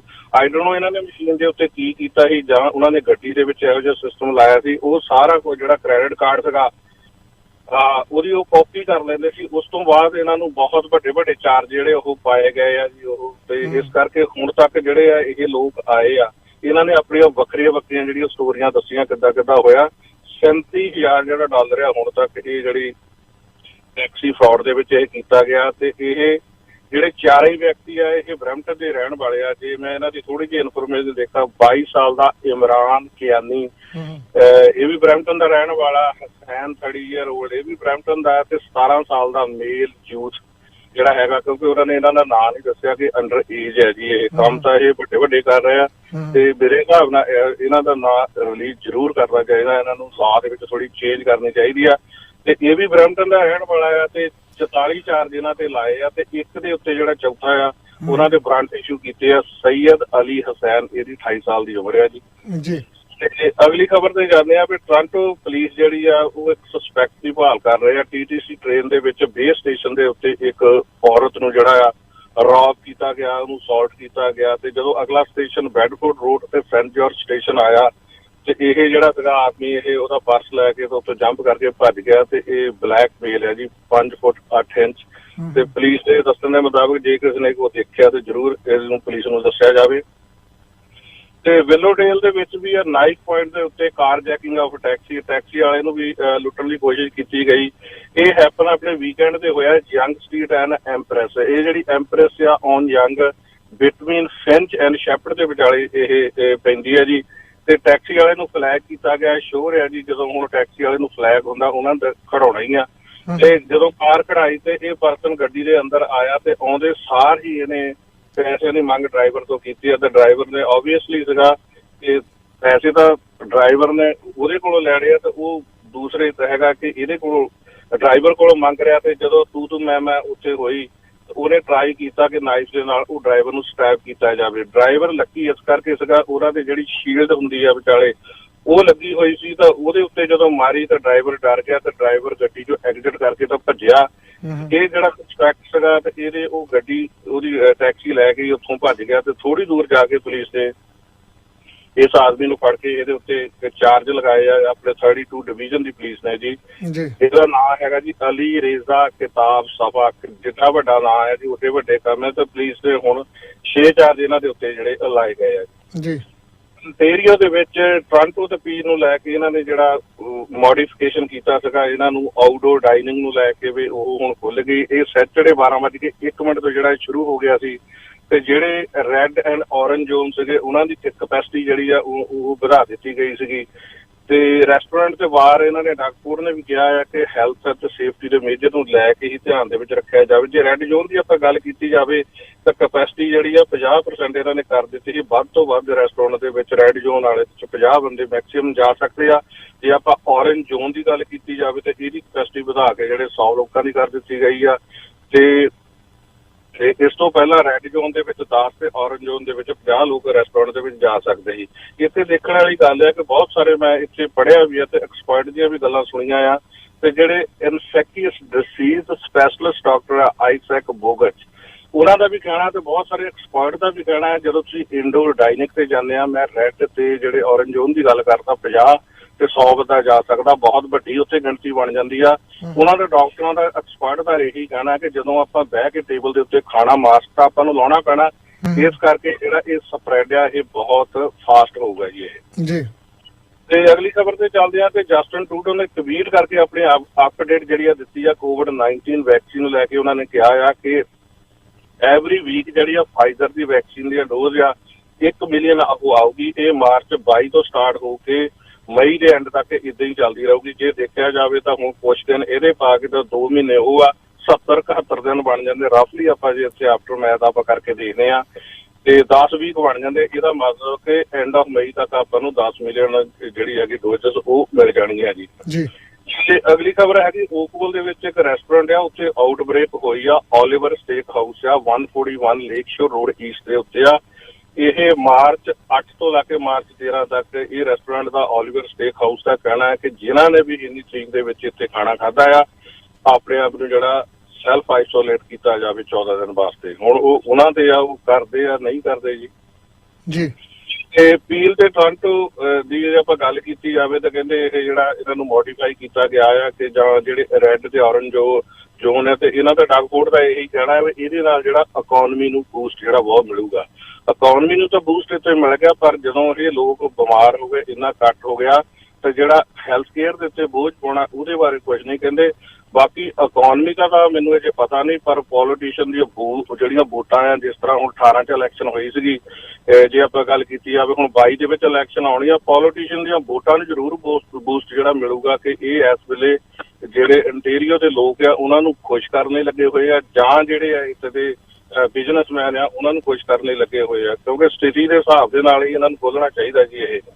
ਤੇ ਵੀਕਐਂਡ ਦੇ ਉੱਤੇ ਸਕਾਰਲਟ ਤੇ ਐਗਲਿੰਟਨ ਦੇ ਵਿੱਚ ਮਲਟੀ ਵਹੀਕਲ ਕ੍ਰੈਸ਼ ਹੋਇਆ ਕਿ ਦੋ ਕਾਰਾਂ ਸੀਗੀਆਂ ਆਪਸ ਵਿੱਚ ਹਿੱਟ ਹੋਣ ਕਰਕੇ ਉਹਨਾਂ ਨੇ TTC ਬੱਸ ਨੂੰ ਵੀ ਜਿਹੜਾ ਹਿੱਟ ਕੀਤਾ, 2 ਲੋਕਾਂ ਨੂੰ ਹਸਪੀਟਲ ਪਹੁੰਚਾਇਆ ਗਿਆ ਤੇ ਇੱਕ ਆਦਮੀ ਜਿਹੜਾ ਬੜਾ ਸੀਰੀਅਸ ਸੀਗਾ। ਤੇ ਕਾਜ਼ ਆਫ ਕਲੀਜ਼ਨ ਜਿਹੜਾ ਆ ਉਹ ਅਨਨੋਨ ਆ, ਅਜੇ ਪਤਾ ਨਹੀਂ ਲੱਗਾ ਵੀ ਕਿਹੜੇ ਕਾਰਨਾਂ ਕਰਕੇ ਇੱਥੇ ਐਕਸੀਡੈਂਟ ਹੋਇਆ ਜੀ।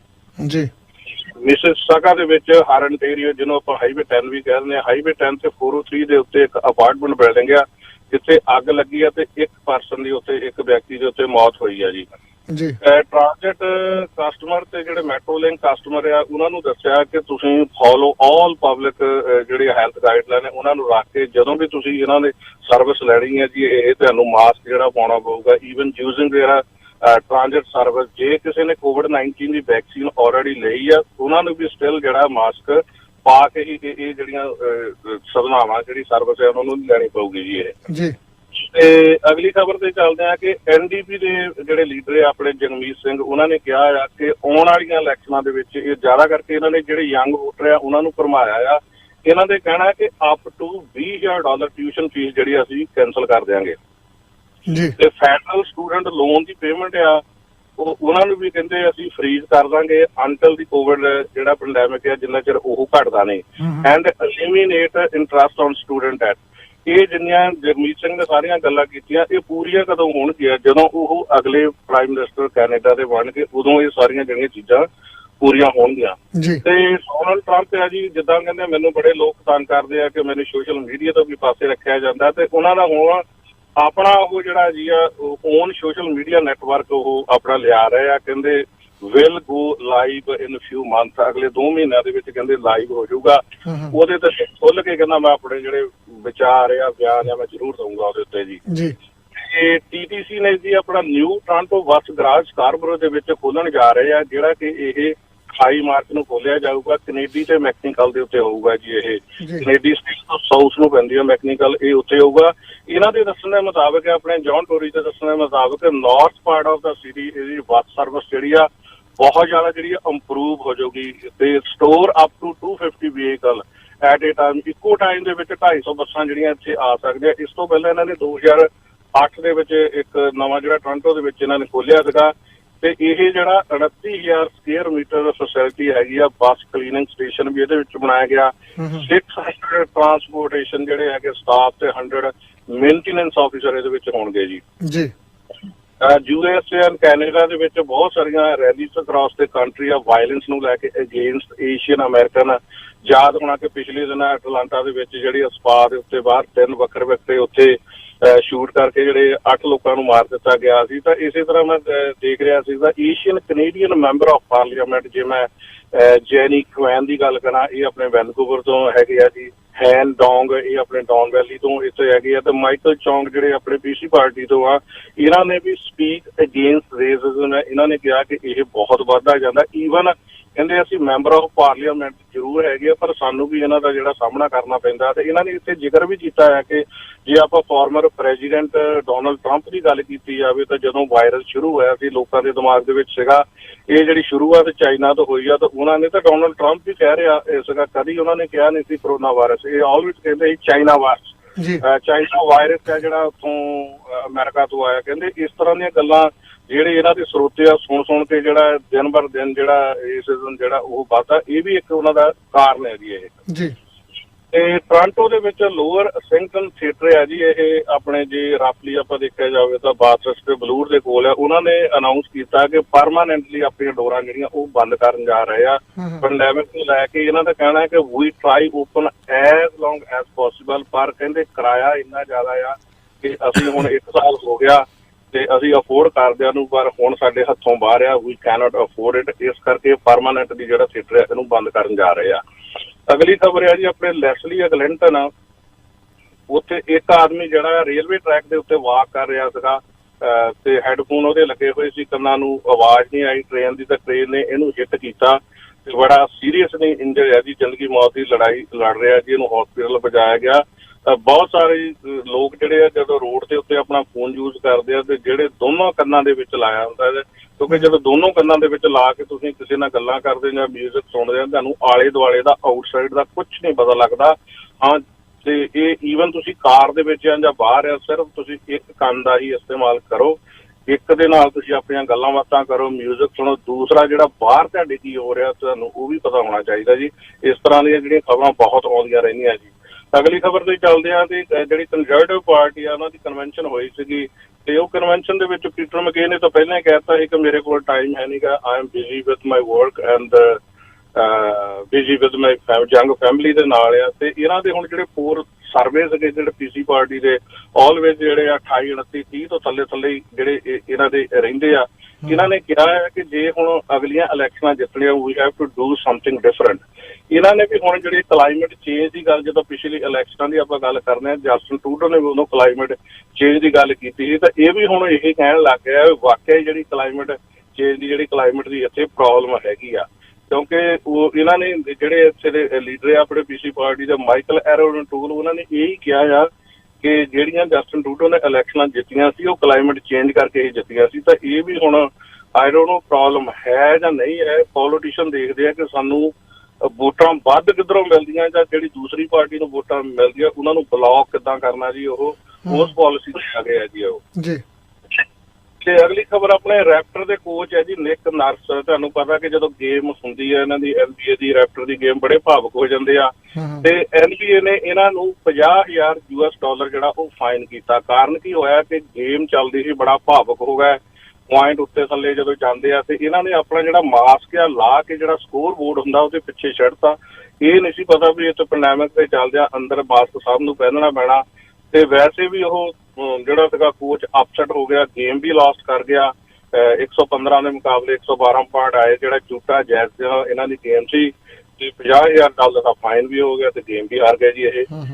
ਤੇ USA ਦੇ ਵਿੱਚ ਜਿਹੜੇ ਲੋਕਾਂ ਨੇ ਪਿਛਲੇ ਜੇ ਸਟ੍ਰੇਟ 10 ਦਿਨ ਦੀ ਆਪਾਂ ਗੱਲ ਕੀਤੀ ਜਾਵੇ ਤਾਂ CDC ਦੀ ਵਾਰਨਿੰਗ ਦੇਣ ਦੇ ਮੁਤਾਬਕ ਵੀ ਮੰਨ ਲਓ ਕਿ ਲੋਕਾਂ ਨੇ ਇਗਨੋਰ ਕੀਤਾ ਜੀ। ਪਿਛਲੇ 10 ਦਿਨ ਦੇ ਵਿੱਚ 1 ਮਿਲੀਅਨ ਲੋਕਾਂ ਨੇ 에ਅਰਪੋਰਟ ਤੋਂ ਜਿਹੜਾ ਟਰੈਵਲ ਕੀਤਾ ਜੀ। ਅਗਲੀ ਖਬਰ ਹੈ ਜੀ ਆਪਣੇ ਨਿਊਯਾਰਕ ਦੇ ਜਿਹੜੇ ਗਵਰਨਰ ਆ ਐਂਡਰੂ ਕੋਮੋ। ਜਿਸ ਤਰ੍ਹਾਂ ਤੁਹਾਨੂੰ ਪਤਾ ਹੀ ਆ ਕਿ ਬਹੁਤ ਸਾਰੀਆਂ ਲੇਡੀਜ਼ ਆ ਕੇ ਉਹਨਾਂ ਨੇ ਐਲੀਗੇਸ਼ਨ ਇਹਨਾਂ ਤੇ ਲਾਏ ਸੀ। ਉਹਨਾਂ ਦਾ ਇੱਕੋ ਹੀ ਕਹਿਣਾ ਜੋ ਮਰਜ਼ੀ ਹੋ ਜਾਏ, ਜਿਹੜਾ ਮੈਂ ਰਿਜ਼ਾਈਨ ਨਹੀਂ ਦੇਣਾ। ਉਹਦਾ ਕਹਿਣਾ ਹੀ still has the support from Democratic voters. ਉਹਨਾਂ ਨੇ ਪਾਰਟੀ ਦੀ ਗੱਲ ਨਹੀਂ ਕੀਤੀ, ਮੇਰੀ ਪਾਰਟੀ ਦੀ ਮੇਰੇ ਨਾਲ ਸਪੋਰਟ ਹੈ। ਉਹਨਾਂ ਨੇ ਵੋਟਰ ਦੀ ਚੰਦੀ ਸਾਹਿਬ ਉਹਨਾਂ ਨੇ ਗੱਲ ਕੀਤੀ ਆ ਜੀ, ਤੇ ਜਿਹੜੇ ਮੇਰੇ ਵੋਟਰ ਆ ਮੇਰੇ ਨਾਲ ਬਹੁਤ ਆ। ਤੇ ਹੁਣ ਜੇ ਇਹਨੂੰ ਕਿਆਸ ਲਾਈਆਂ ਇਹੀ ਲਾਈਆਂ ਜਾ ਰਹੀਆਂ ਕਿ ਇਹਨੂੰ ਇੰਪੀਚਡ ਕੀਤਾ ਜਾਵੇ, ਉਹੀ ਇੱਕ ਕਾਰਨ ਹੈ ਕਿ ਇਹਨੂੰ ਆਫਿਸ ਦੇ ਵਿੱਚੋਂ ਬਾਹਰ ਕੱਢਿਆ ਜਾਵੇ। ਤਾਂ ਕੁਝ ਸਰਵੇ ਵੀ ਇਹਦੇ ਤੇ ਆਏ ਆ ਕਿ 49% ਜਿਹੜੇ ਲੋਕ ਆ ਨਿਊਯਾਰਕ ਦੇ ਉਹ ਕਹਿੰਦੇ ਆ ਕਿ ਜਿਹੜਾ ਐਂਡਰੂ ਕੋਮੋ ਆ ਉਹਨੂੰ ਆਫਿਸ ਦੇ ਵਿੱਚ ਰਹਿਣਾ ਹੀ ਚਾਹੀਦਾ। ਤਾਂ 43% ਲੋਕ ਕਹਿੰਦੇ ਆ ਇਹਨਾਂ ਨੂੰ ਰਿਜ਼ਾਈਨ ਦੇ ਦੇਣਾ ਚਾਹੀਦਾ। 36% ਕਹਿੰਦੇ ਕਿ ਇੰਪੀਚਮੈਂਟ ਦਾ ਲਿਆ ਕੇ ਇਹਨੂੰ ਉੱਥੋਂ ਬਾਹਰ ਕੱਢ ਦੇਣਾ ਚਾਹੀਦਾ। ਜੇ ਸਰਵਿਆਂ ਦੇ ਆਪਾਂ ਵੋਟਾਂ ਦੇਖਿਆ ਜਾਵੇ ਤਾਂ ਪਰਸੈਂਟੇਜ ਇੱਕ ਪੋਲ ਨੇ ਜਿਹੜਾ ਦੱਸਿਆ ਕਿ ਇਸ ਵੇਲੇ ਵੀ 39% ਜਿਹੜੇ ਪੋਲ ਆ ਇਹਦੇ ਫੇਵਰ ਦੇ ਵਿੱਚ ਆ, ਤੇ ਦੂਸਰੇ ਸਰਵੇ ਨੇ ਜਿਹੜਾ ਦੱਸਿਆ ਕਿ 33% ਜਿਹੜੇ ਪੋਲ ਆ ਇਹਦੇ ਫੇਵਰ ਦੇ ਵਿੱਚ ਆ। ਜੇ ਆਪਾਂ ਰੇਟਿੰਗ ਦੀ ਗੱਲ ਕਰਦੇ ਆ ਤਾਂ ਹੁਣ ਤੱਕ 15 ਤੋਂ 20% ਜਿਹੜੀ ਇਹਦੀ ਖੁਦ ਦੀ ਰੇਟਿੰਗ ਆ ਉਹ ਡਿੱਗੀ ਆ। ਜਿਹੜਾ ਇਸ ਵੇਲੇ ਇਹਨੂੰ 39 ਔਰ 33 ਤੇ ਦਿਖਾ ਰਿਹਾ, ਇਹ ਕਿਸੇ ਟਾਈਮ 55 ਤੋਂ ਲੈ ਕੇ 60% ਤੇ ਹੁੰਦਾ ਸੀਗਾ ਜੀ ਇਹ। ਮਿਆਮੀ ਬੀਚ ਦੀ ਆਪਾਂ ਗੱਲ ਕਰਦੇ ਆ, ਪਿਛਲੇ ਵੀਕ ਵੀ ਆਪਾਂ ਗੱਲ ਕੀਤੀ ਸੀ। ਜਿਸ ਤਰ੍ਹਾਂ ਦਿਨ ਪੱਧਰੇ ਹੁੰਦੇ ਆ ਕਿ ਲੋਕ ਵੀ ਅੱਗ ਵਾਂਗੂ ਜਿੱਦਾਂ ਪਤਾ ਨਹੀਂ ਕੀ ਹੁੰਦਾ ਵੀ ਮੰਨ ਲਓ ਕਿ ਅਸੀਂ ਕੀ ਖੋਹ ਲਿਆ ਜਾਂ ਕੀ ਹੋ ਗਿਆ। ਇਸ ਕਰਕੇ ਉੱਥੇ ਜੀ ਮਿਆਮੀ ਬੀਚ ਦੇ ਉੱਤੇ ਬੜਾ ਕਰਾਊਡ ਹੋਇਆ। ਉਸ ਵੇਲੇ ਉੱਥੋਂ ਦੇ ਮੇਅਰ ਨੇ ਵੀ ਕਿਹਾ ਸੀਗਾ ਵੀ ਇਹ ਇੱਥੇ ਚੱਲਦਿਆਂ ਵੀ ਇਹ ਸਾਰਾ ਕੁਝ ਠੀਕ ਨਹੀਂ ਜਿੰਨਾ ਇਹ ਕਰਾਊਡ ਹੋਇਆ। ਤੇ ਆ ਪਿੱਛੇ ਵੀਕਐਂਡ ਤੇ ਵੀ ਇੰਨਾ ਜ਼ਿਆਦਾ ਕਰਾਊਡ ਹੋਇਆ ਤੇ ਉੱਥੇ ਆਫਿਸਰ ਦੇ ਉੱਤੇ ਸ਼ੂਟ ਪੇਪਰਵਾਲ ਕੀਤੀ ਗਈ। ਜੇ ਪੁਲਿਸ ਵਾਲਿਆਂ ਨੂੰ ਵੀ ਥੋੜਾ ਜਿਹਾ ਉਹਨਾਂ ਦੇ ਉੱਤੇ ਅਟੈਕ ਕਰਨਾ ਪਿਆ, ਉਹਨਾਂ ਨੂੰ ਸਾਹਮਣਾ ਪਿਆ। ਤੇ ਪੁਲਿਸ ਨੇ ਹੁਣ ਤੱਕ 2 ਦਰਜਨ ਤੋਂ ਵੱਧ ਲੋਕਾਂ ਨੂੰ ਜਿਹੜਾ ਉੱਥੇ ਚਾਰਜ ਕੀਤਾ ਗਿਆ। ਤੇ ਉੱਥੋਂ ਦੇ ਮੇਅਰ ਨੇ ਜਿਹੜਾ ਕਰਫਿਊ ਉਹ ਸ਼ਾਮ ਦਾ ਲਗਾਉਣਾ ਸ਼ੁਰੂ ਕਰਤਾ। 8 ਵਜੇ ਸ਼ਾਮ ਨੂੰ ਕਰਫਿਊ ਹੈ। ਤੇ ਮੇਅਰ ਦਾ ਇਹੀ ਕਹਿਣਾ ਆ ਅਗਲੇ 2-3 ਦਿਨ ਤਾਂ ਇਸ ਤਰ੍ਹਾਂ ਹੀ ਚੱਲੂਗਾ। ਉਸ ਤੋਂ ਬਾਅਦ ਸਥਿਤੀ ਦੇਖ ਕੇ, ਮਾਹੌਲ ਦੇਖ ਕੇ ਵੀ ਉਸ ਹਿਸਾਬ ਨਾਲ ਕੀਤਾ ਜਾਊਗਾ ਜੀ। ਤੇ ਫ੍ਰੈਂਚ ਲੈਂਗੁਏਜ ਐਲੀਮੈਂਟਰੀ ਸਕੂਲ ਆ ਮਿਸਾਗਾ ਦੇ ਵਿੱਚ, ਉੱਥੇ ਵੀ ਆਊਟਬ੍ਰੇਕ ਹੋਈ ਆ ਤੇ ਉਹਨੂੰ ਬੰਦ ਕੀਤਾ ਗਿਆ। ਇਹ ਕਹਿੰਦੇ ਅਰਲੀ ਅਪ੍ਰੈਲ ਤੱਕ ਇਹ ਬੰਦ ਰਹੂਗਾ ਜੀ। ਐਲਏ ਲੇਕਰ ਦੇ ਜਿਹੜੇ ਸੁਪਰਸਟਾਰ ਪਲੇਅਰ ਹੈ ਜੇਮਸ ਲੇਬਰੌਨ ਆ, ਬੜਾ ਵਧੀਆ ਖਿਡਾਰੀ ਆ ਜੀ, ਉਹਨਾਂ ਦੀ ਐਂਕਲ ਇੰਜਰੀ ਹੋਈ ਆ। ਸੈਚਰਡੇ ਗੇਮ ਚੱਲਦੀ ਸੀ ਤੇ ਇਹ ਅਟਲਾਂਟਾ ਹਾਕਸ ਤੋਂ ਇਹ ਹਾਰ ਗਈ ਆ ਟੀਮ, ਕਿਉਂਕਿ ਇੰਜਰੀ ਹੋਣ ਦੇ ਕਾਰਨ 99 ਤੇ 94 ਜੀ। ਤੇ ਅਗਲੀ ਖਬਰ ਹੈਗੀ ਆ ਬਰੈਂਪਟਨ ਤੋਂ ਜੀ, ਹਾਈਵੇ 50 ਤੇ ਕੋਟਰਲ ਦੇ ਉੱਤੇ ਜਿਹੜਾ 2 ਵਹੀਕਲ ਦਾ ਐਕਸੀਡੈਂਟ ਹੋਇਆ ਸੀ। 20 ਸਾਲਾਂ ਦੀ ਲੜਕੀ ਨੂੰ ਜਿਹੜਾ ਬਹੁਤ ਸੀਰੀਅਸਲੀ ਇੰਜਰਡ ਸੀਗੀ, ਉਹਨੂੰ ਹਸਪੀਟਲ ਪਹੁੰਚਾਇਆ ਗਿਆ ਤੇ ਪੁਲਿਸ ਨੇ ਇੱਕ ਆਦਮੀ ਨੂੰ ਜਿਹੜਾ ਕਸਟਡੀ ਦੇ ਵਿੱਚ ਲਿਆ ਇੰਪੇਅਰਡ ਡਰਾਈਵਿੰਗ ਦੇ ਵਿੱਚ। 2 ਹੋਰ ਲੋਕ ਸੀਗੇ ਉੱਥੋਂ ਉਹ ਭੱਜ ਗਏ ਸੀਗੇ ਤਾਂ ਪੁਲਿਸ ਨੇ ਯਾਰਕ ਰੀਜਨ ਦੇ ਵਿੱਚੋਂ ਉਹਨਾਂ ਨੂੰ ਉਹਨਾਂ ਦੇ ਘਰ ਤੋਂ ਹੀ ਫੜਿਆ ਗਿਆ ਜੀ। ਤੇ ਮਿਸਿਸਾਗਾ ਦੇ ਵਿੱਚ ਇੱਕ ਐਕਸੀਡੈਂਟ ਹੋਇਆ ਜੀ, ਇਹ ਸਿੰਗਲ ਵਹੀਕਲ ਕ੍ਰੈਸ਼ ਹੈ ਜੀ। 34 ਈਅਰ ਓਲਡ ਜਿਹੜਾ ਮੈਨ ਹੈ ਉਹ ਮਰ ਗਿਆ। ਇਹ ਆਪਣੇ ਜਿਹੜੀ ਆਪਣੇ QEW ਜਾਂਦੀ ਆ ਸਾਊਥ ਸਰਵਿਸ ਰੋਡ ਤੇ ਹੀ, ਆਈ ਡੋਨਟ ਨੋ ਕਾਰਨ ਕਿਸੇ ਦਾ ਨਹੀਂ ਪਤਾ ਲੱਗਾ। ਸਿੱਧੀ ਕਾਰ ਜਿਹੜੀ ਆ ਹਾਈਵੇ ਦੀਆਂ ਗੋਲ ਹੁੰਦੀ ਆ ਬਹੁਤ ਵੱਡੀ, ਉਹਦੇ ਵਿੱਚ ਸਿੱਧੀ ਹਿੱਟ ਕੀਤੀ ਆ ਤੇ ਉਹਦੀ ਮੌਤ ਹੋਈ ਆ। ਤਾਂ ਪੁਲਿਸ ਦਾ ਇਹੀ ਕਹਿਣਾ ਕਿ ਸੋ ਫਾਰ ਉਹਨਾਂ ਨੂੰ ਕਿਸੇ ਕਾਰਨ ਦਾ ਨਹੀਂ ਪਤਾ ਲੱਗਾ। ਇਹ ਹੀ ਆ ਕਿ ਉਸ ਵੇਲੇ ਜਦੋਂ ਐਕਸੀਡੈਂਟ ਹੋਇਆ ਕਿਸੇ ਨੇ ਇਹਨੂੰ ਦੇਖਿਆ ਜਾਂ ਡੈਸ਼ ਕੈਮ ਦੀ ਫੁਟੇਜ ਕੋਈ ਹੈਗੀ ਆ ਤੇ ਪੁਲਿਸ ਨੂੰ ਦਿੱਤੀ ਜਾਵੇ ਤੇ ਗਾਂ ਇਨਵੈਸਟੀਗੇਸ਼ਨ ਕੀਤੀ ਜਾਵੇ। ਤਾਂ ਬਰੈਂਪਟਨ ਦੇ ਵਿੱਚ ਹੈਰੀਟੇਜ ਰੋਡ ਤੇ ਤਾਂ ਸਟੀਲ ਤੇ ਇਹ ਸੰਡੇ ਤੜਕੇ ਦੀ ਗੱਲ ਆ, 1 ਵਜੇ ਦੀ ਡਬਲ ਸਟੈਬਿੰਗ ਹੋਈ ਆ ਤੇ ਪੁਲਿਸ ਨੇ ਸੈਵਰਲ ਪੀਪਲ ਜਿਹੜੇ ਆ ਉਹ ਕਸਟਡੀ ਦੇ ਵਿੱਚ ਲੈ ਲਏ ਆ ਜੀ। ਨੀਅਰਲੀ ਹਾਫ ਆਫ ਅਮਰੀਕਨ ਇਹ ਸੋਚਦੇ ਆ ਕਿ ਜਿਹੜੇ ਬਲੈਕ ਪੀਪਲ ਆ face A lot of discrimination. ਇੱਥੇ ਇੱਕ ਸਰਵੇ ਵੀ ਆਇਆ, ਸਰਵੇ ਦੇ ਵਿੱਚ ਇਹ ਡਿਸਕ੍ਰਿਮੀਨੇਸ਼ਨ ਦੀ ਗੱਲ ਜਿਹੜੀ ਕੀਤੀ ਹੈ, 80% ਜਿਹੜੇ ਅਮਰੀਕਨ ਆ ਕਾਲੇ ਲੋਕਾਂ ਤੇ ਇਹ ਕਰਦੇ ਆ। ਤੇ ਜੇ ਆਪਾਂ ਦੇਖਿਆ ਜਾਵੇ ਤਾਂ 76% ਹਿਸਪੈਨਿਕ ਲੋਕ, ਜਿਹੜੇ ਸਪੈਨਿਸ਼ ਲੋਕ ਆ ਉਹ ਆ, ਤੇ 70% ਏਸ਼ੀਅਨ ਲੋਕ ਆਉਂਦੇ ਆ। ਇਹ ਜਿਹੜਾ ਸਰਵੇ ਆ 1 ਮਾਰਚ ਤੋਂ ਲੈ ਕੇ ਮਾਰਚ 7 ਤੱਕ ਹੋਇਆ ਸੀਗਾ। ਇਹ ਜਿਹੜਾ ਅਟਲਾਂਟਾ ਦੇ ਵਿੱਚ ਲੜਕੇ ਨੇ 21 ਸਾਲ ਦੇ ਨੇ ਉਹ ਮਾਰੇ ਸੀਗੇ, ਉਸ ਤੋਂ ਇਹ ਪਹਿਲਾਂ ਦਾ ਆ। ਤੇ ਉੱਥੋਂ ਦੇ ਅਟਲਾਂਟਾ ਦੇ ਮੇਅਰ ਨੇ ਵੀ ਕਿਹਾ ਸੀਗਾ ਹੇਟ ਕ੍ਰਾਈਮ ਦੇ ਵਿੱਚ ਉਹਨੂੰ ਚਾਰਜ ਨਹੀਂ ਕੀਤਾ ਗਿਆ, ਪਰ ਉਹ ਕਹਿ ਰਹੇ ਸੀਗੇ ਉਸ ਲੜਕੇ ਨੂੰ ਜਿਹੜੀ ਸੈਕਸ ਐਡਿਕਸ਼ਨ ਸੀਗੀ ਉਹ। ਤੇ ਅਗਲੀ ਖਬਰ ਤੇ ਚੱਲਦੇ ਆ, ਡੈਲਸ ਦੇ ਵਿੱਚ ਜੀ ਆਪਣੇ ਨਾਈਟ ਕਲੱਬ ਆ, ਉੱਥੇ ਸ਼ੂਟਿੰਗ ਹੋਈ ਆ ਜਿੱਥੇ ਇੱਕ ਆਦਮੀ ਦੀ ਮੌਤ ਤੇ 7 ਬਾਉਂਡਡ ਹੋਏ ਆ।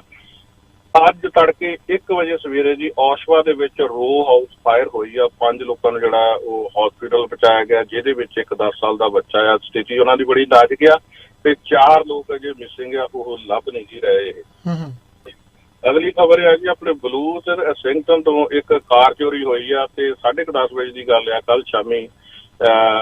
ਤੇ ਉਹਦੇ ਕਾਰ ਦੇ ਵਿੱਚ ਉਹ ਬੱਚਾ ਵੀ ਸੀਗਾ ਜੀ, ਉਹ ਵੀ ਨਾਲ ਹੀ ਸਟੀਲ ਕਰਕੇ ਲੈ ਗਿਆ ਜੀ ਜਿਹਨੇ ਕਾਰ ਉਹ ਚੋਰੀ ਕੀਤੀ ਆ। ਤੇ ਪੁਲਿਸ ਦੇ ਦੱਸਣ ਦੇ ਮੁਤਾਬਕ ਯੰਗ ਚਾਈਲਡ ਫਾਊਂਡ ਸੇਫ, ਉਹਨੂੰ ਲੱਭ ਲਿਆ। ਚੱਕਰ ਇਸ ਤਰ੍ਹਾਂ ਹੁੰਦਾ ਜੀ, ਜਦੋਂ ਕਿਸੇ ਵੇਲੇ ਕੋਈ ਪੇਰੈਂਟਸ ਬਾਹਰ ਸ਼ਾਪਿੰਗ ਕਰਨ ਜਾਂਦੇ ਆ, ਕਿਸੇ ਵੇਲੇ ਤੁਸੀਂ ਕਨਵੀਨੀਅੰਸ ਸਟੋਰ ਤੇ ਜਾਣਾ, ਜਾਂ ਲੱਗਦਾ ਆਪਾਂ ਨੂੰ ਹੁੰਦਾ 1 ਜਾਂ 2 ਮਿੰਟ ਹੀ ਲੱਗਣੇ ਆ, ਭੱਜ ਕੇ ਜਾਣਾ, ਚਾਬੀਆਂ ਵਿੱਚੇ ਆਪਾਂ ਕਾਹਲੀ ਛੱਡ ਦਿੰਦੇ ਆ। ਤੇ ਇਸ ਤਰ੍ਹਾਂ ਦੇ ਇਹ ਵੀ ਮਾਹੌਲ ਹੋਇਆ ਕਿ ਸਣੇ ਕਾਰ ਤੇ ਸਣੇ ਬੱਚਾ ਲੈ ਜਾਂਦੇ। ਚਲੋ ਇਹ ਪੇਰੈਂਟਸ ਨੂੰ ਇਹ ਧਿਆਨ ਰੱਖਣਾ ਚਾਹੀਦਾ, ਜਾਂ ਤਾਂ ਬੱਚੇ ਨੂੰ ਘਰੇ ਛੱਡ ਕੇ ਆਓ, ਜੇ ਚਲੋ ਠੀਕ ਆ ਮਜਬੂਰੀ ਆ ਹੁੰਦੀ ਆ, ਘਰੇ ਕੋਈ ਨਹੀਂ ਸਾਂਭਣ ਵਾਲਾ, ਨਾਲ ਆ ਜਾਂਦੇ ਆ। ਜੇ 5 ਮਿੰਟ ਵੱਧ ਵੀ ਲੱਗ ਗਿਆ ਤਾਂ ਕੋਈ ਗੱਲ ਨਹੀਂ, ਬੱਚੇ ਨੂੰ ਆਪਣੇ ਨਾਲ ਹੀ ਲੈ ਕੇ ਜਾਇਆ ਕਰੋ, ਗੱਡੀ ਲੌਕ ਕਰਕੇ ਜਾਇਆ ਕਰੋ ਜੀ। ਅਗਲੀ ਖਬਰ, ਐਸਟਰਾਜੈਨੇਕਾ ਨੇ ਕਿਹਾ ਆ ਕਿ USA ਨੇ ਟ੍ਰਾਇਲ ਜਿਹੜਾ ਡਾਟਾ ਸ਼ੋ ਕੀਤਾ ਕੋਵਿਡ-19 ਦੀ ਵੈਕਸੀਨ ਐਸਟਰਾਜੈਨੇਕਾ ਦੀ, ਉਹਨਾਂ ਨੇ ਕਿਹਾ ਹੈ ਕਿ 79% ਜਿਹੜੀ ਇਫੈਕਟਿਵ ਆ। ਪਰ ਇੱਥੇ ਧਿਆਨ ਰੱਖਣ ਵਾਲੀ ਗੱਲ ਹੈ, ਜਿਸ ਕੰਪਨੀ ਨੇ ਐਸਟਰਾਜੈਨੇਕਾ ਜਿਹਨੇ ਬਣਾਈ ਆ ਉਹ ਕਹਿ ਰਹੇ ਆ ਕਿ 62% ਇਫੈਕਟਿਵ ਆ, ਤੇ ਜਿਹੜਾ USA ਦੇ ਵਿੱਚ ਟ੍ਰਾਇਲ ਹੋਇਆ ਡਾਟਾ ਸ਼ੋ ਕਰ ਰਿਹਾ ਜੀ 79% ਇਫੈਕਟਿਵ ਆ। ਆਈ ਡੋਨਟ ਨੋ ਹੁਣ ਆਉਣ ਵਾਲਾ ਸਮਾਂ ਦੱਸੂਗਾ। ਤੇ ਅਗਲੀ ਖਬਰ ਤੇ ਆਪਾਂ ਜਾਂਦੇ ਆ, second Canadian to go on trial in China today spying charge, ਜਿਹੜਾ ਸੂਸੀ ਕਰਕੇ 2 ਮਾਈਕਲ ਜਿਹੜੇ ਉਹ ਫੜੇ ਸੀਗੇ ਉੱਥੋਂ ਚਾਈਨਾ ਦੀ ਗਵਰਨਮੈਂਟ ਨੇ। ਤੇ ਉਹ ਸੈਕੰਡ ਟ੍ਰਾਇਲ ਜਿਹੜਾ ਅੱਜ ਉੱਥੇ ਚਾਈਨਾ ਦੇ ਵਿੱਚ ਬੀਜਿੰਗ ਦੇ ਵਿੱਚ ਹੋ ਰਿਹਾ। ਤੇ ਲਾਸਟ ਖਬਰ ਤੇ ਆਪਾਂ ਜਾਂਦੇ ਆ ਜੀ, ਹਾਈਵੇ 7 ਤੇ ਹੰਟਰ ਪੁਆਇੰਟ ਤੇ ਅੱਜ ਸਵੇਰੇ ਬੜਾ ਭਿਆਨਕ ਐਕਸੀਡੈਂਟ ਹੋਇਆ, ਜਿਹੜੇ 4 ਕਾਰਾਂ ਆਪਸ ਵਿੱਚ ਭਿੜੀਆਂ। ਇਹਦਾ ਬੜਾ ਸੀਰੀਅਸ ਐਕਸੀਡੈਂਟ ਸੀਗਾ ਤੇ ਦੋਨੋਂ ਡਾਇਰੈਕਸ਼ਨਾਂ ਤੋਂ ਜਿਹੜਾ ਹਾਈਵੇ 7 ਆ ਉਹਨੂੰ ਬੰਦ ਕੀਤਾ ਗਿਆ ਸੀਗਾ। ਤੇ ਇਹ 8 ਵਜੇ ਤੱਕ ਤਾਂ ਮੇਰੀ ਅਪਡੇਟ ਸੀਗੀ, ਉਸ ਤੋਂ ਬਾਅਦ ਤਾਂ ਮੈਂ ਚੈੱਕ ਨਹੀਂ ਕੀਤਾ, ਸ਼ਾਇਦ ਹੁਣ ਖੁੱਲ ਗਿਆ ਹੋਵੇ। ਪਰ ਜੇ ਵੀ ਕੋਈ ਉਧਰੋਂ ਜਾਂਦਾ ਤੇ ਨਿਊਜ਼ ਸਾਡੇ 80p24 ਜਾਂ ਹੋਰ ਕੋਈ ਮਾਧਿਅਮ ਜਿਹੜਾ ਸੁਣ ਕੇ ਤਾਂ ਉੱਥੋਂ ਜਾਣਕਾਰੀ ਲਈ ਜਾ ਸਕਦੀ ਆ। ਇਹ ਚੰਦੀ ਸਾਹਿਬ ਅੱਜ ਦੀਆਂ ਆਪਣੀਆਂ ਖਬਰਾਂ ਸੀਗੀਆਂ ਜੀ। ਧਰੋਵਾ ਸਾਹਿਬ ਇੱਕ ਸੈਕਿੰਡ ਲਈ ਹੋਲਡ ਕਰੋ ਜੀ, ਇਹਨਾਂ ਖਬਰਾਂ ਨੂੰ ਤੁਹਾਡੇ ਤੱਕ ਪਹੁੰਚਾਉਣ ਲਈ ਸਾਥ ਦੇ ਰਿਹਾ ਜੀ ਪੰਕਜ ਸਪਰਾ ਹੋਣੀ। ਤੁਸੀਂ ਘਰ ਖਰੀਦਣਾ ਵੇਚਣਾ ਕੈਲੇਡਨ ਦੇ ਵਿੱਚ ਵੀ ਇਹਨਾਂ ਦੇ ਕੋਲ ਜਿਹੜੀ ਬਹੁਤ ਜਲਦੀ ਘਰ ਲਿਸਟ ਹੋ ਰਿਹਾ ਜੀ। ਕਮਰਸ਼ੀਅਲ ਬਿਲਡਿੰਗ ਲੈਣੀ ਆ ਤੁਸੀਂ, ਗੈਸ ਸਟੇਸ਼ਨ ਲੈਣਾ ਤੇ ਬੜਾ ਐਕਸਪੀਰੀਅੰਸ ਰੱਖਦੇ ਆ, ਘਰ ਨੂੰ ਪੂਰਾ ਸਵਾਰ ਕੇ ਲਾਉਂਦੇ ਆ ਤੇ ਉਹਦੀ ਪ੍ਰਾਈਸ ਆਟੋਮੈਟਿਕ ਵੱਧ ਜਾਂਦੀ 416 722 2325 ਤੇ। ਮੌਂਟਰੀਅਲ ਦੇ ਵਿੱਚ IPTV ਬਾਕਸ ਲਵਾਉਣਾ ਜੀ 514 566 0055। ਤੇ ਆਪਾਂ ਗੱਲਬਾਤ ਕਰਦੇ ਹਾਂ ਜੀ ਪੋਲਿਟਿਕਸ ਦੀ। ਬਰੈਂਪਟਨ ਨਾਰਥ ਦੇ ਵਿੱਚ ਜਿਹੜੀ ਨੋਮੀਨੇਸ਼ਨ ਹੋ ਰਹੀ ਹੈ ਜੀ ਇਸ ਟਾਈਮ PC ਪਾਰਟੀ ਵੱਲੋਂ, ਤੇ ਉੱਥੇ 2 ਕੈਂਡੀਡੇਟ ਆ ਜੀ। ਇੱਕ ਜੋਤਵਿੰਦਰ ਸੋਢੀ ਤੇ ਇੱਕ ਸੰਜੇ ਭਾਟੀਆ। ਜੋਤਵਿੰਦਰ ਸੋਢੀ ਬਾਰੇ ਤਾਂ ਤੁਹਾਨੂੰ ਪਤਾ ਹੀ ਹੈ ਜੀ ਕਿੰਨੀ ਪਕੜ ਆ ਉਹਨਾਂ ਦੀ, ਖਾਸ ਕਰਕੇ ਇੱਥੋਂ ਦੇ ਮੁੱਦਿਆਂ ਬਾਰੇ, ਬਰੈਂਪਟਨ ਦੇ ਮੁੱਦਿਆਂ ਤੇ ਕੈਨੇਡੀਅਨ ਮੁੱਦਿਆਂ ਦੇ ਉੱਤੇ ਬੜੀ ਸੰਜੀਦਗੀ ਦੇ ਨਾਲ ਬੋਲਦੇ ਆ। ਸੰਜੇ ਭਾਟੀਆ ਜੀ ਹੁਣ ਲੀਡਰ ਤੋਂ ਵੀ ਬਹੁਤ ਵਧੀਆ, ਪਰ ਜਿਹੜਾ ਉਹ ਹੈਗੇ ਆ ਜੀ ਕੈਨੇਡਾ ਇੰਡੀਆ ਫਾਊਂਡੇਸ਼ਨ ਦੇ ਮੈਂਬਰ। ਜਦੋਂ ਤੁਸੀਂ ਭਾਰਤ ਸਰਕਾਰ ਦੀ ਹੈਲਪ ਕਰਦੇ ਹੋ ਸਿੱਧੇ ਜਾਂ ਸਿੱਧੇ ਢੰਗ ਦੇ ਨਾਲ ਤਾਂ ਤੁਹਾਡੇ ਤੇ ਸਵਾਲੀਆ ਨਿਸ਼ਾਨ ਲੱਗ ਜਾਂਦੇ ਆ। ਇਹ ਕੈਨੇਡਾ ਹੈ ਜੀ, ਇਹਨੂੰ ਡਰਟੀ ਪੋਲਿਟਿਕਸ ਨਾ ਕੀਤੀ ਜਾਵੇ, ਇੱਥੇ ਇਹਨੂੰ ਕੈਨੇਡਾ ਹੀ ਰਹਿਣ ਦਿੱਤਾ ਜਾਵੇ, ਇਹਨੂੰ ਇੰਡੀਆ ਨਾ ਬਣਾਇਆ ਜਾਵੇ, ਵੰਡੀਆਂ ਨਾ ਪਾਈਆਂ ਜਾਣ। ਕਿਉਂਕਿ ਜਦੋਂ ਅਸੀਂ ਸਿੱਧੇ ਜਾਂ ਸਿੱਧੇ ਢੰਗ ਦੇ ਨਾਲ ਭਾਰਤ ਦੀ ਸਪੋਰਟ ਕਰਦੇ ਹਾਂ ਤੇ ਉਹਦੇ ਨਾਲ ਜਿਹੜਾ ਆਮ ਜਨਤਾ ਦਾ ਕੰਮ ਨਹੀਂ ਹੁੰਦਾ, ਉਹਨਾਂ ਨੂੰ ਖਮਿਆਜਾ ਭੁਗਤਣਾ ਪੈਂਦਾ। ਤੇ ਜੋਤਵਿੰਦਰ ਸੋਢੀ ਹੋਣਾ ਬਾਰੇ ਤੁਸੀਂ ਵੀ ਕੁਝ ਜਾਣਦੇ ਹੋ ਧਨੋਆ ਸਾਹਿਬ? ਚੰਦੀ ਸਾਹਿਬ ਸੋਢੀ ਹੋਣਾ ਨੂੰ ਮੈਂ ਵੈਸੇ ਪਰਸਨਲੀ ਤਾਂ ਨਹੀਂ ਜਾਣਦਾ, ਤੇ ਉਸ ਤਰ੍ਹਾਂ ਮੈਂ ਇਹਨਾਂ ਨੂੰ ਗਾਇਬ ਸੁਣਦਾ ਰਹਿੰਦਾ। ਤੁਹਾਡੇ ਰੇਡੀਓ TV ਤੇ ਵੀ ਇਹ ਕਿਤੇ ਕਿਤੇ ਆਉਂਦੇ ਹੁੰਦੇ ਆ, ਪਰ ਮੇਰੇ ਹਿਸਾਬ ਦੇ ਨਾਲ ਇਹਨਾਂ ਦੇ ਵਿਚਾਰ ਸੁਣਨ ਦਾ ਮੌਕਾ ਮਿਲਿਆ, ਬੜੇ ਅੱਛੇ ਇਨਸਾਨ ਲੱਗਦੇ ਆ ਇਹ।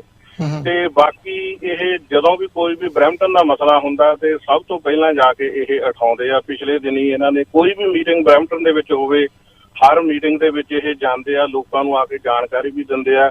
ਕਿਸੇ ਵੇਲੇ ਚੰਦੀ ਸਾਹਿਬ ਇਸ ਤਰ੍ਹਾਂ ਹੁੰਦੇ ਆ, ਇਹਨਾਂ ਨੇ ਕਿਹੜਾ ਕਿਸੇ ਤੋਂ ਕੋਈ ਪੈਸਾ ਲੈਣਾ ਹੁੰਦਾ, ਕਿਉਂਕਿ ਇਹਨਾਂ ਦੇ ਜਿੱਦਾਂ ਕਹਿੰਦੇ ਬਲੱਡ ਦੇ ਵਿੱਚ ਹੁੰਦੀ ਆ, ਸੇਵਾ ਕਰਨੀ ਹੁੰਦੀ ਆ। ਇਹ ਮੇਰੇ ਹਿਸਾਬ ਨਾਲ ਲੋਕਾਂ ਦੀ ਸੇਵਾ ਕਰਦੇ ਆ, ਆਪਣਾ ਟਾਈਮ ਕੱਢ ਕੇ। ਇਹਨਾਂ ਦੇ ਦੱਸਣ ਦੇ ਮੁਤਾਬਕ ਮੈਂ ਇਹਨਾਂ ਦੇ ਮੂੰਹੋਂ ਹੀ ਸੁਣਿਆ ਸੀਗਾ ਜੀ ਇਹ, ਕਿ ਆਪਣੇ ਲੋਕ ਜਿਹੜੇ ਬਹੁਤ ਸਾਰੇ ਨਹੀਂ ਜਾਂਦੇ। ਚਲੋ ਠੀਕ ਹੈ, ਕੰਮਾਂ ਕਾਰਾਂ ਦੀਆਂ ਮਜਬੂਰੀਆਂ ਹੁੰਦੀਆਂ, ਨਹੀਂ ਜਾਂਦੇ। ਇਹ ਹੁਣ ਜੇ ਆਪਣੇ ਸੋਢੀ ਸਾਹਿਬ ਜਾਂਦੇ ਆ, ਤੁਹਾਨੂੰ ਸਾਰੀ ਇਨਫੋਰਮੇਸ਼ਨ ਲਿਆ ਕੇ ਦਿੰਦੇ ਆ, ਗਾਇਬ ਤੁਹਾਡੇ ਰੇਡੀਓ TV ਤੇ ਵੀ ਆ ਕੇ ਇਨਫੋਰਮੇਸ਼ਨ ਦਿੰਦੇ ਆ। ਤੇ ਮੇਰੇ ਹਿਸਾਬ ਨਾਲ ਇਹ ਬੜੇ ਵਧੀਆ ਕੈਂਡੀਡੇਟ ਆ ਜੀ। ਇਹ ਜੇ ਲੋਕ ਇਹਨਾਂ ਦਾ ਸਾਥ ਦੇਣ ਤਾਂ ਇਹਨਾਂ ਨੂੰ ਗਾਂ ਨੋਮੀਨੇਸ਼ਨ ਦੇ ਵਿੱਚ ਸਿਲੈਕਟ ਕੀਤਾ ਜਾਵੇ।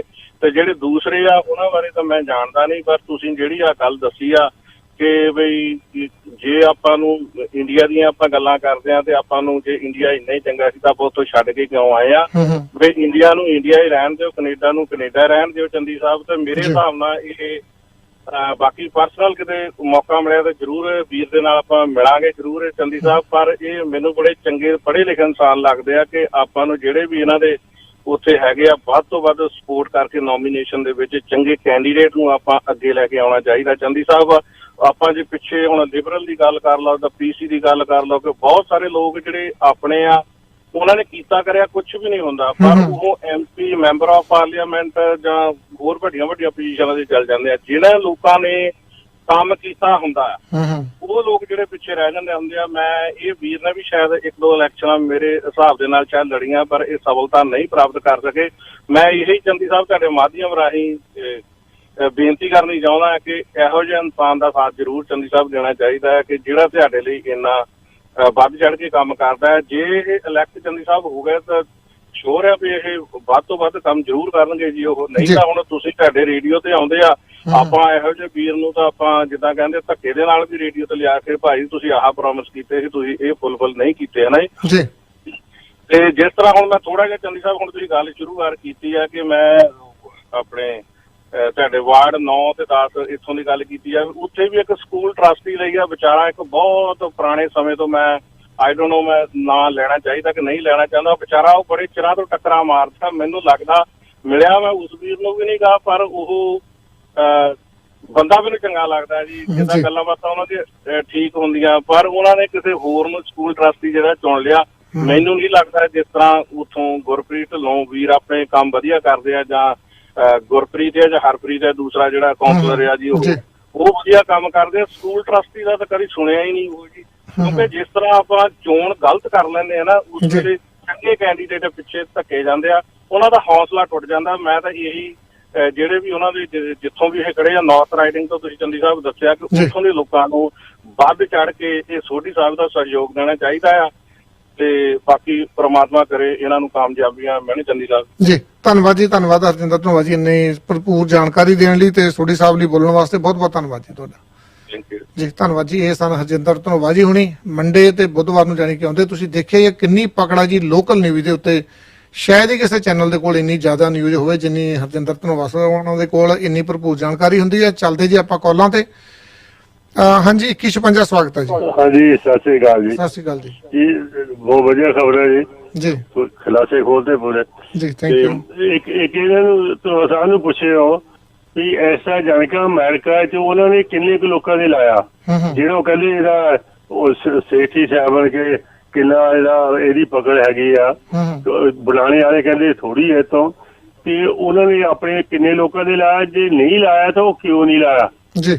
ਜੇ ਉਹਨੇ ਆਪਣੇ ਲੋਕਾਂ ਦੇ ਨਹੀਂ ਲਾਇਆ ਤੇ ਫਿਰ ਉਹ ਸਾਨੂੰ ਕਿਉਂ ਦੇ ਰਿਹਾ? ਇਸੇ ਕਰਕੇ ਦੇ ਰਿਹਾ ਵੀ ਉਹ ਲਵਾਉਣਾ ਨਹੀਂ ਚਾਹੁੰਦੇ ਕਿਸੇ ਦੇ। ਇਹਦੇ ਪੂਰੀ ਕੋਈ ਜਾਣਕਾਰੀ ਹੈ ਨਹੀਂ। ਉਹਨਾਂ ਨੇ ਲਵਾਏ ਆਪਣੇ ਲੋਕਾਂ ਦੇ ਜਾਂ ਨਹੀਂ ਲਵਾਏ ਜੀ। ਤੇ ਦੂਸਰੀ ਇੱਥੇ ਜਿਹੜੇ ਕੇਸ ਵਾਧੇ ਆ, ਦੇਖੋ ਜੀ ਹੁਣ ਉਲਟਾ ਕੰਮ ਆ। ਅੱਗੇ ਜਦੋਂ ਕੇਸ ਵਾਧੇ ਹੁੰਦੇ ਸੀ ਨਾ, ਕੰਮਾਂ ਨੂੰ ਬੰਦ ਕੀਤਾ ਜਾਂਦਾ ਸੀ। ਹੁਣ ਜਦੋਂ ਕੇਸ ਵਾਧੇ ਆ, ਹੋਰ ਅਨਾਉਂਸ ਕਰ ਦਿੰਦੇ ਅਸੀਂ ਇੱਥੇ ਵੀ ਖੋਲਣਾ, ਹੁਣ ਬਾਹਰ ਵੀ ਖੋਲ ਦੇਣਾ, ਹੁਣ ਅਸੀਂ ਅੰਦਰ ਵੀ ਖੋਲ ਦੇਣਾ। ਕੀ ਇਹ ਦੁਬਾਰਾ ਬਰਬਾਦੀ ਹੁਣ ਕਰਾਉਣਾ ਚਾਹੁੰਦੇ ਆ ਇੰਨਾ ਕੁਝ ਖੋਲ ਕੇ? ਇਹਨਾਂ ਨੂੰ ਦੇਖ ਲੈਣਾ ਚਾਹੀਦਾ। ਪਹਿਲਾਂ ਤਾਂ ਕੇਸਾਂ ਨੂੰ ਕੰਟਰੋਲ ਵਿੱਚ ਕਰਨ, ਉਹ ਤੋਂ ਬਾਅਦ ਖੋਲਣ।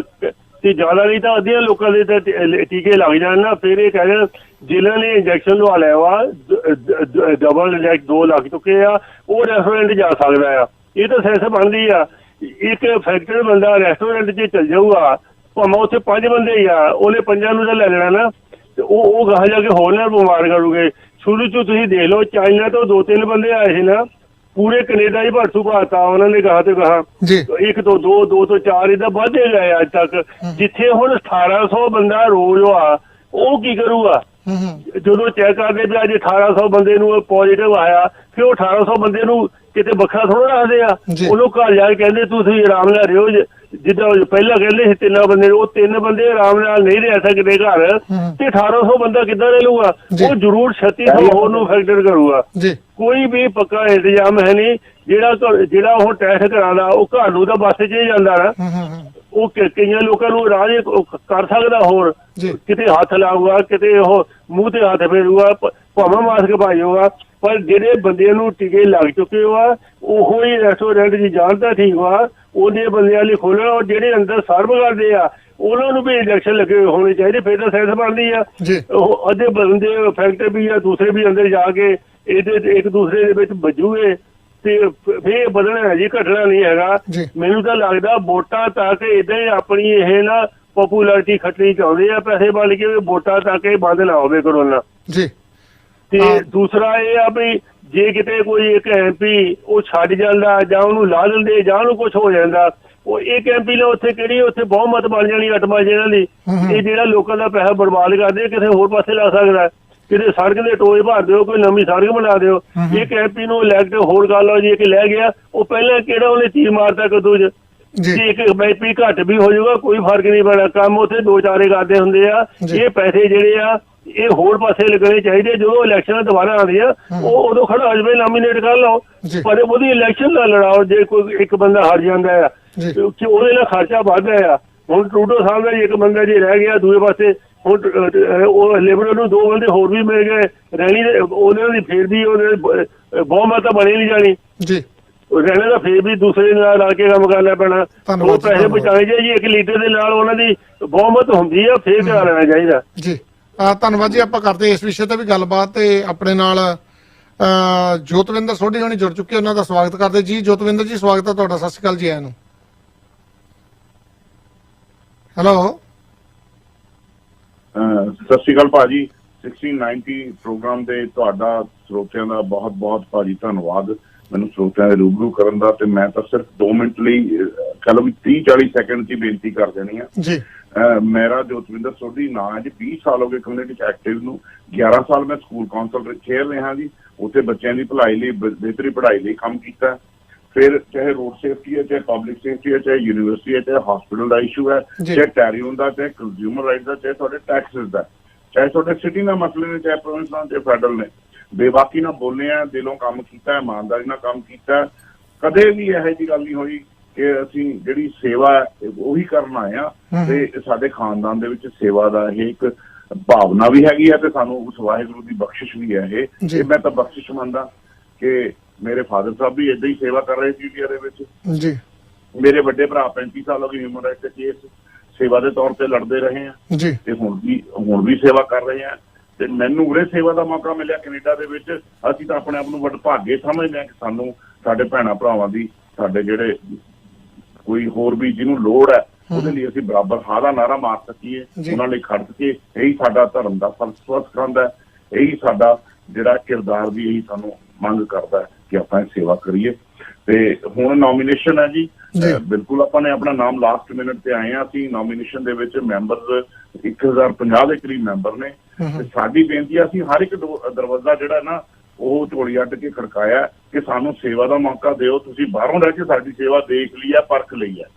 ਹੁਣ ਜੇ ਮੌਕਾ ਮਿਲਦਾ ਹੈ, ਜੇ MP ਬਣ ਜਾਂਦੇ ਆ, ਨੋਮੀਨੇਟ ਹੋ ਕੇ ਉਸ ਤੋਂ ਬਾਅਦ ਪਾਰਟੀ, ਉਸ ਤੋਂ ਬਾਅਦ ਲੋਕਾਂ ਨੇ ਜਿਤਾਤਾ, ਫਿਰ ਮੈਂ ਇੱਕ ਚੀਜ਼ ਜ਼ਰੂਰ ਕਰਾਂਗਾ। ਮੈਂ ਕੋਈ ਇਸ ਅਹੁਦੇ ਨਾਲ ਜਾਂ ਇਸ ਚੀਜ਼ ਨਾਲ ਲੰਬਾ ਸਮਾਂ ਜੱਫਾ ਪਾਣ ਕੇ ਰੱਖਣ ਵਾਲਾ ਜੋ ਹੈ ਨਹੀਂ ਜੀ।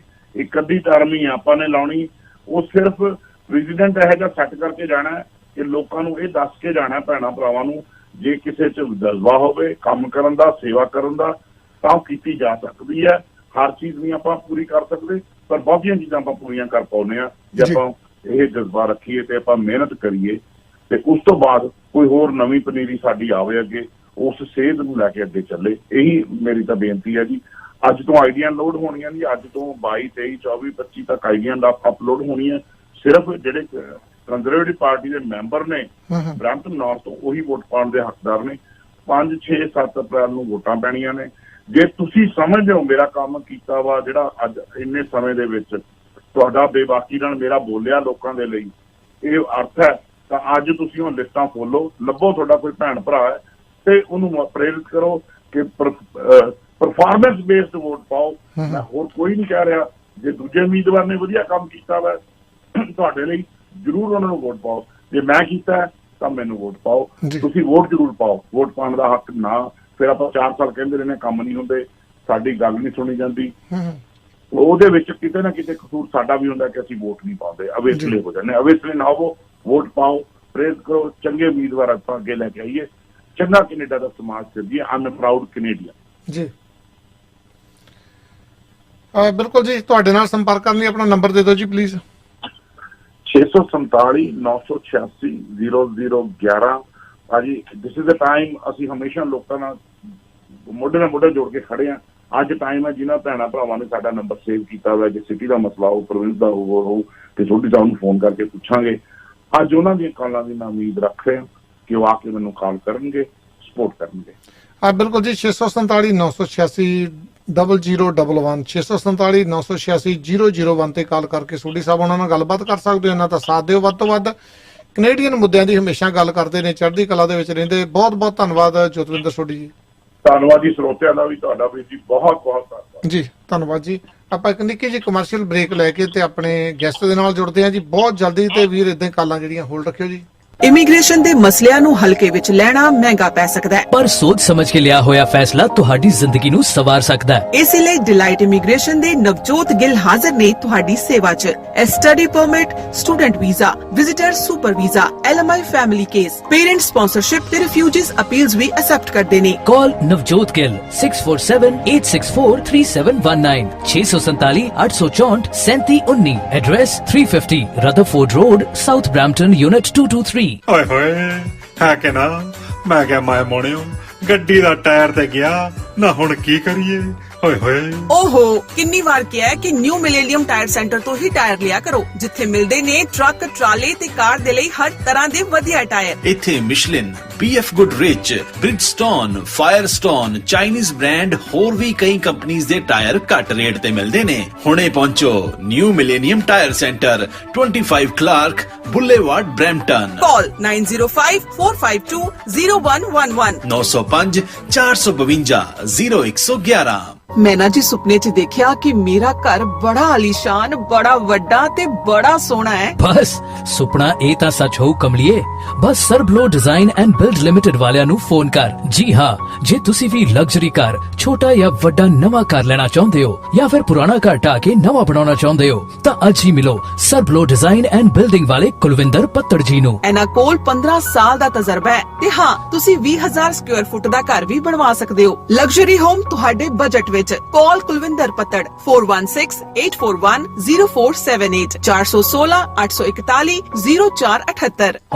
बिल्कुल जी, ब्रेक तो बाद एक बारी सारिਆਂ ਦਾ ਸਵਾਗਤ ਹੈ ਜੀ। ਤੇ ਆਪਣੇ ਨਾਲ ਭਾਈ ਬਲਦੇਵ ਸਿੰਘ ਜੀ ਵਡਾਲਾ ਹੁਣੀ ਜੁੜ ਚੁੱਕੇ, ਆਪਾਂ ਉਹਨਾਂ ਦੇ ਨਾਲ ਗੱਲਬਾਤ ਕਰਦੇ। ਇਸ ਪ੍ਰੋਗਰਾਮ ਨੂੰ ਸਪਾਂਸਰ ਕੀਤਾ ਜੀ ਹਰਪਾਲ ਭੱਲਾ ਹੁਣਾਂ ਨੇ। ਤੁਸੀਂ ਘਰ ਖਰੀਦਣਾ, ਵੇਚਣਾ ਜਾਂ ਬ੍ਰੋਕਰੇਜ ਜੁਆਇਨ ਕਰਨੀ ਜੀ ਰਾਇਲ ਲੀਪੇਜ ਤੇ ਕਾਲ ਕਰ ਸਕਦੇ ਹੋ 416 560 2400 ਤੇ।